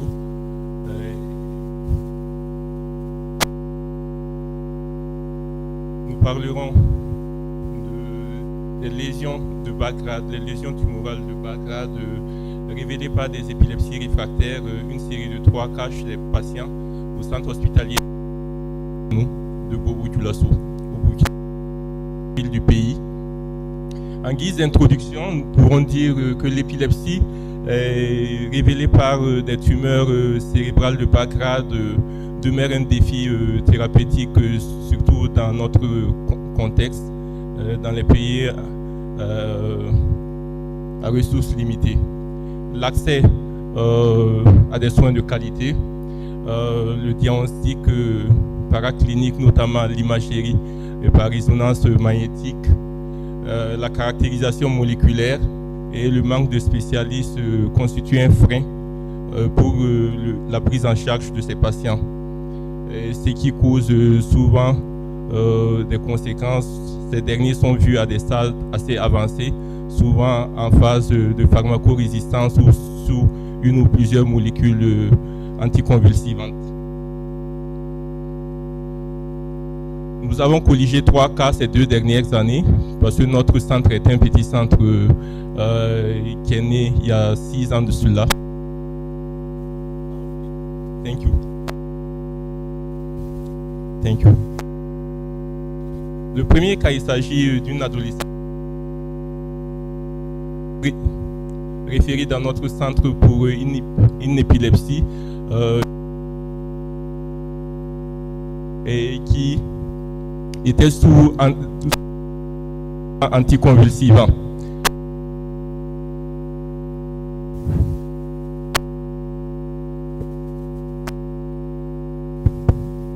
Ceci a occasionné chez cette dernière une baisse de son rendement et des troubles de la mémoire.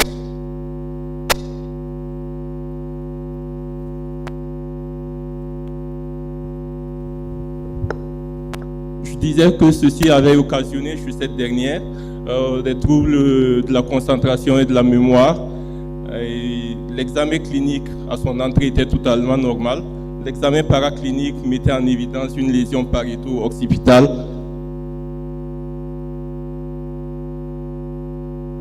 Une lésion parieto-occipitale qui ne prenait pas le contraste, était entourée par un peu d'édème périlésionnel. Et devant ce tableau clinique, une prise en charge chirurgicale a été indiquée. Et classiquement, nous avons procédé alors à une craniotomie avec une ouverture durale et une cortectomie transsulcale pour procéder à l'exérèse macroscopique de cette lésion. Nous n'avons pas de cuisard, donc la cortectomie, on la faisait de façon plus délicate avec l'aspirateur et sous microscopie. Le deuxième cas, il s'agissait d'un patient âgé de 13 ans également qui a été référé à notre consultation pour une épilepsie secondaire à une lésion tumorale et qui était traité par un double traitement à base d'anticonvulsivants également qui était assez stable. Ce dernier n'était pas scolarisé. Son examen clinique ne notait aucune particularité. Et au niveau de l'examen paraclinique, l'imagerie, l'IRM qui a été réalisée nous a permis d'objectiver.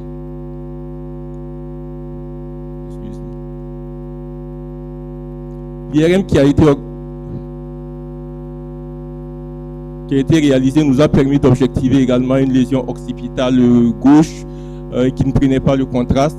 Et donc, chez ce dernier, nous avons également procédé à une exérèse tumorale et une cortectomie avec ce qui était centré sur la lésion et en passant par les gyries.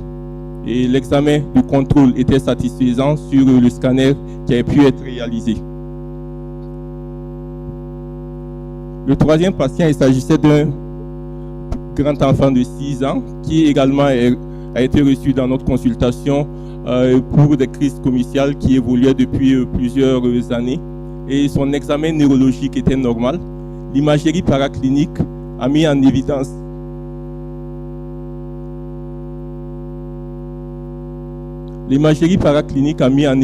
une lésion qui était mixte avec une grosse portion kystique et une petite portion charnue qui était fronto-pariétale droite.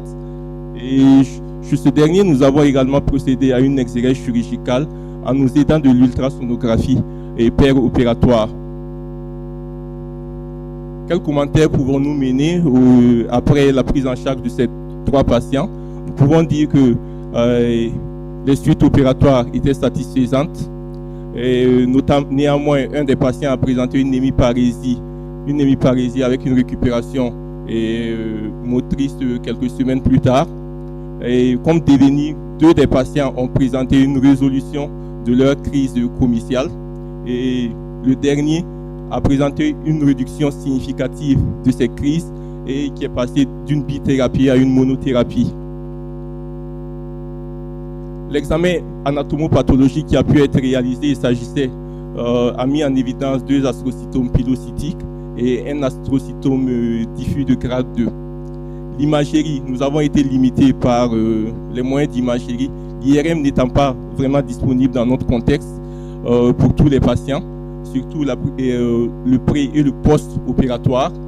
L'immunohistochimie n'a pas du tout pu être réalisée parce que c'est véritablement cher dans notre contexte, au moins $300 pour un examen, et les intrants ne sont pas tout le temps disponibles. Il n'y a que 1 ou 2 centres qui le font. Nous n'avions pas de neuronavigation ni de stimulateur cortical. Néanmoins, nous avons utilisé, lorsque le besoin se faisait sentir, l'échographie péropératoire. En guise de conclusion, nous pouvons dire que les lésions de bas grade cérébral qui sont révélées par des tumeurs dans notre contexte sont de diagnostic tardif. Et la prise en charge chirurgicale donne de bons résultats avec un contrôle néanmoins sur les crises comiciales. L'immunohistochimie qui est utile pour les options thérapeutiques, notamment la chimio, la radio et les thérapies ciblées, et n'étant pas disponible dans notre contexte, nous avons commencé à faire un plaidoyer là-dessus auprès de nos politiques afin que nous bénéficions du même traitement de faveur que la prise en charge des cancers du sein. La formation et l'éducation des personnels de santé pour un diagnostic optimal et plus rapide des patients présentant des crises comiciales. Néanmoins, réaliser une imagerie devant ces tableaux. La collaboration médicale, surtout Sud-Sud, pour des pays qui sont proches des nôtres, afin que ceux qui disposent de l'immunohistochimie, que nous puissions envoyer les résultats, et je pense que c'est un tremplin pour se faire des contacts là-dessus. L'amélioration des soins de santé et de la politique de santé, les perspectives demeurent, et la chirurgie éveillée pour des lésions en zone fonctionnelle et la stimulation corticale. Merci pour votre attention. Thank you very much, Dr. Bako. So our last speaker is Raphael. Raphael is a physical therapist from Dodoma who will be presenting a talk titled Community-Based Rehabilitation in Dodoma, a proposed framework to bridge the service desert for pediatric neuro-oncology survivors. Please give a round of applause to Raphael.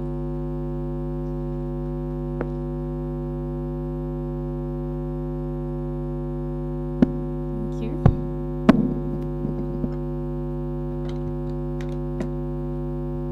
We're here physically, but I don't know whether we are here all mentally because we're just so tired. So I want us to do this one exercise. Can we all just stand up?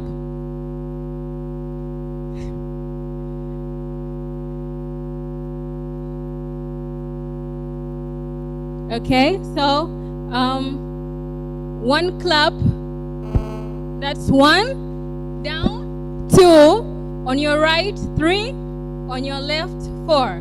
So let's go. 1, 2, 3, 4. 4, 2, 1. Okay, thank you.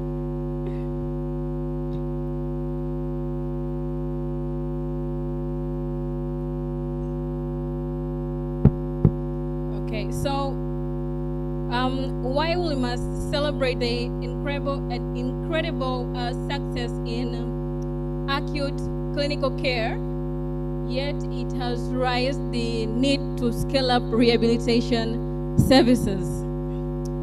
So I think most of you, let me just ask this question.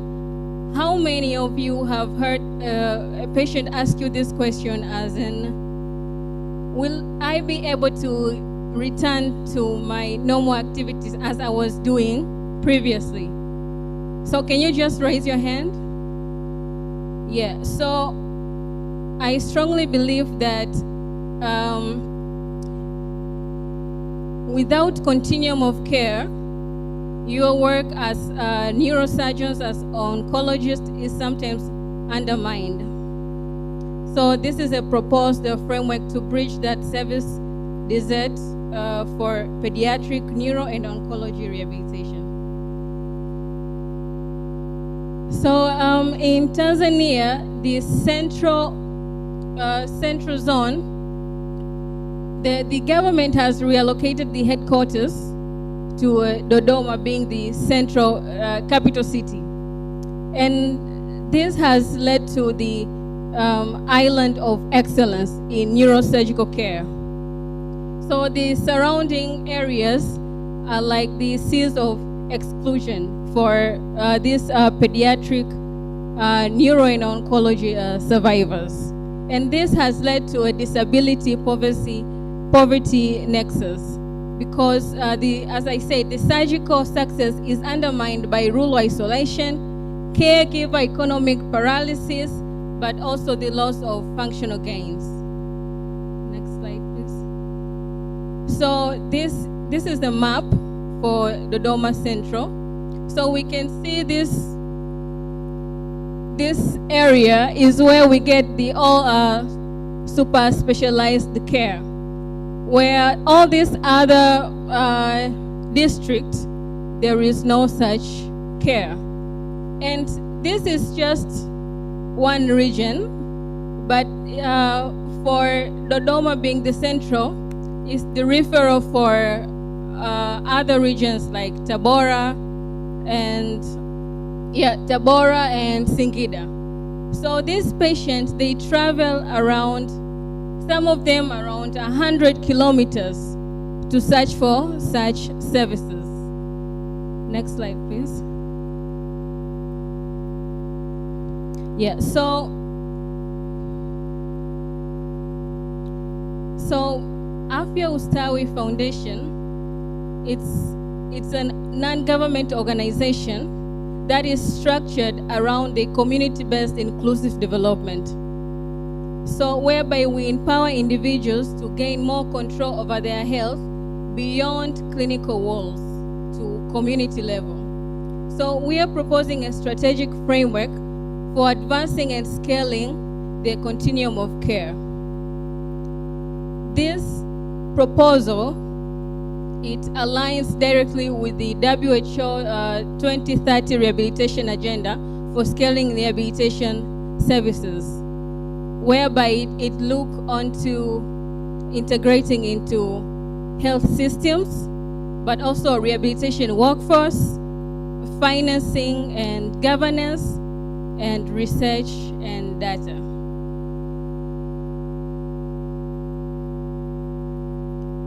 Yeah, just next, okay. So our proposal uses the hub and spoke model, whereby we are leveraging the COBOT toolbox for digital screening and mapping. The intervention plan involves recruiting, we call them the community rehabilitation workers.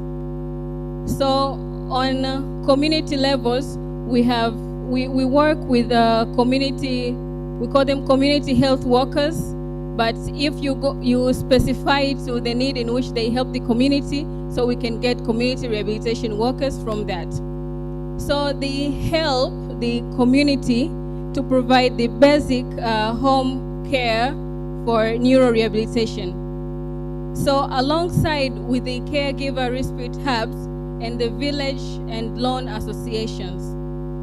So lucky enough, in Tanzania, there is this 10% mandatory from the local government, specifically for most vulnerable groups. So our proposal aims to, next slide please.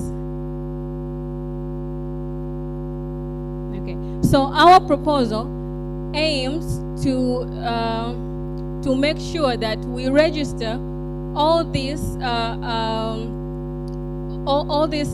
people that are in need for these services, to make sure that they are being acknowledged by the local government, and they are being acknowledged to get the services from the community rehabilitation workers. Hence, forward, for the issue of economic paralysis, we know they will get the 10% loans from the local government. So this ensures the sustainability of the projects.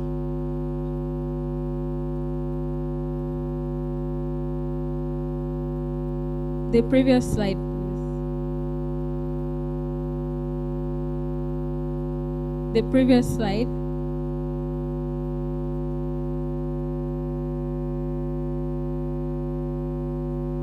Oh, yes.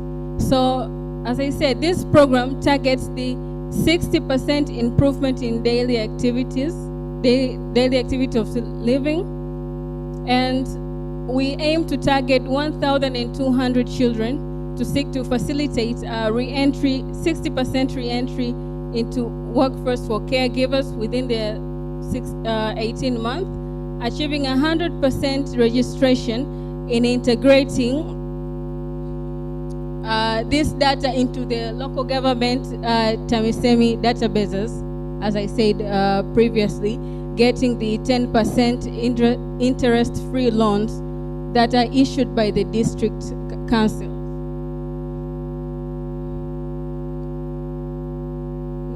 Next slide, please.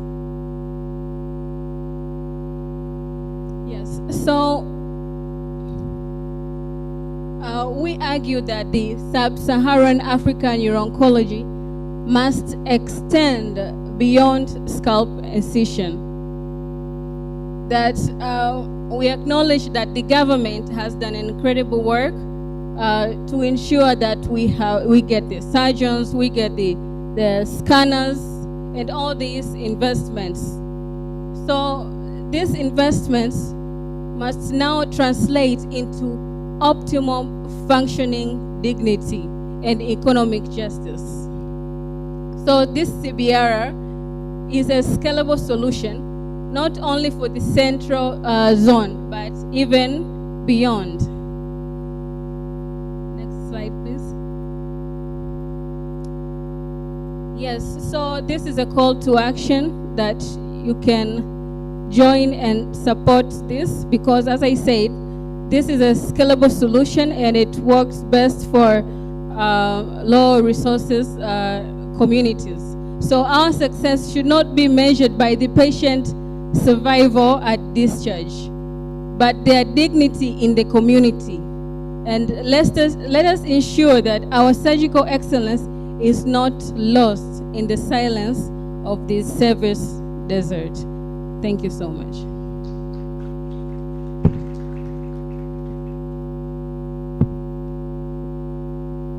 Thank you very much, Raphael, for your talk.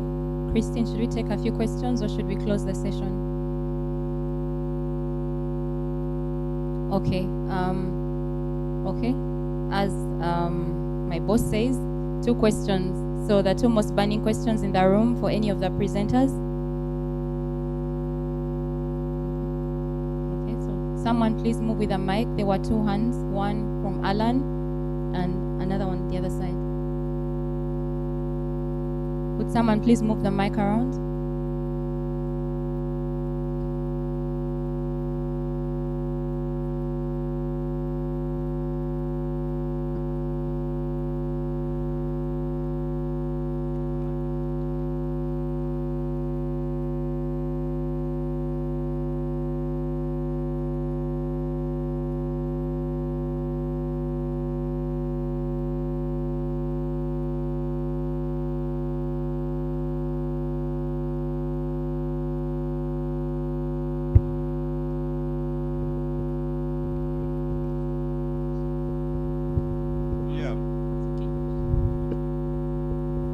That's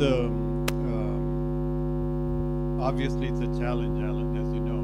But there are there is a silver lining, because if you look at the data of carboplatin concurrent with radiation therapy for group 3, medulloblastoma, especially MYC amplified, there seems to be an advantage. Those who received carbo with radiation for MYC amplified group 3, they had a 60% event-free survival as opposed to 30% without carbo. I don't know how that works for that particular subset, but that's been published and that's been agreed upon by everybody. So they have to test it again prospectively. And if you look at SJMB12 study, they used pemetrexed and gemcitabine as part of the chemotherapy arm. Instead of 4 cycles, they extended it to 7 cycles because you give 3 additional pemetrexed gemcitabine. I didn't see the data, but Amar told me that combination also improves the outcome for patients with group 3 medulloblastoma MYC. So we are making incremental progress. Oncology is incremental progress, pediatric oncology. You're not going to get, unless of course you have Lina, whatever, the drug for leukemia, and drugs like that make a significant impact all of a sudden, but they are rare to come by. But I think the incremental impacts will be made. Eventually we'll get there. For example, sonic hedgehog P53 mutated, dismal prognosis no matter what you do. We don't know how to manage those. I think that will take time. But I think we're chipping away. But more importantly, heartwarming is the fact that 40% of the patients may not require 23.4. I think that's a good thing to do. But to answer your question, yes, it's going to happen, but slowly. Thank you, Professor Marley. Next question, please. Thank you, nice talks.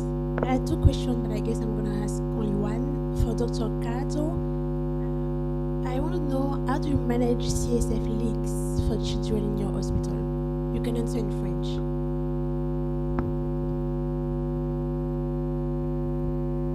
How do you manage CSF leak? Comment vous prenez en charge les fuites de LCS chez les enfants dans votre hôpital à Dakar? I'm going to answer in French because I don't speak English. Okay. Généralement, pour les patients qui font des fuites de LCS, soit on met du Diamox, on les met sous médicaments, sous Diamox, ou ça dépend s'il faudrait repartir pour refaire une réintervention, si on a la possibilité de pouvoir suturer en fait la tumeur qui s'est lésée. Généralement, c'est de cette façon qu'on procède pour les patients qui ont des fuites LCS.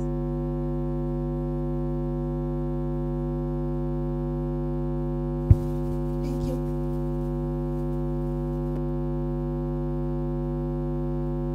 Okay, so I think this will bring us to the end of this session. Thank you very much for being an amazing audience.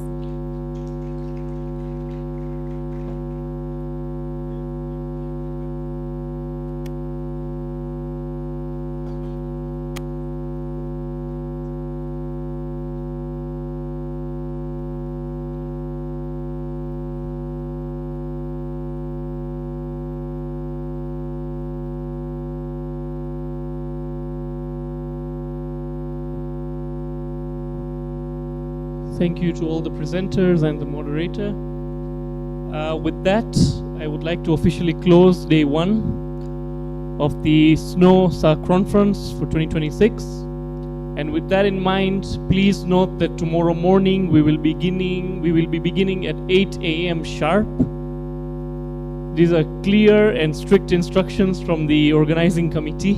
So please make sure participants, you are in by 8 a.m. tomorrow. Thank you very much and have a nice evening.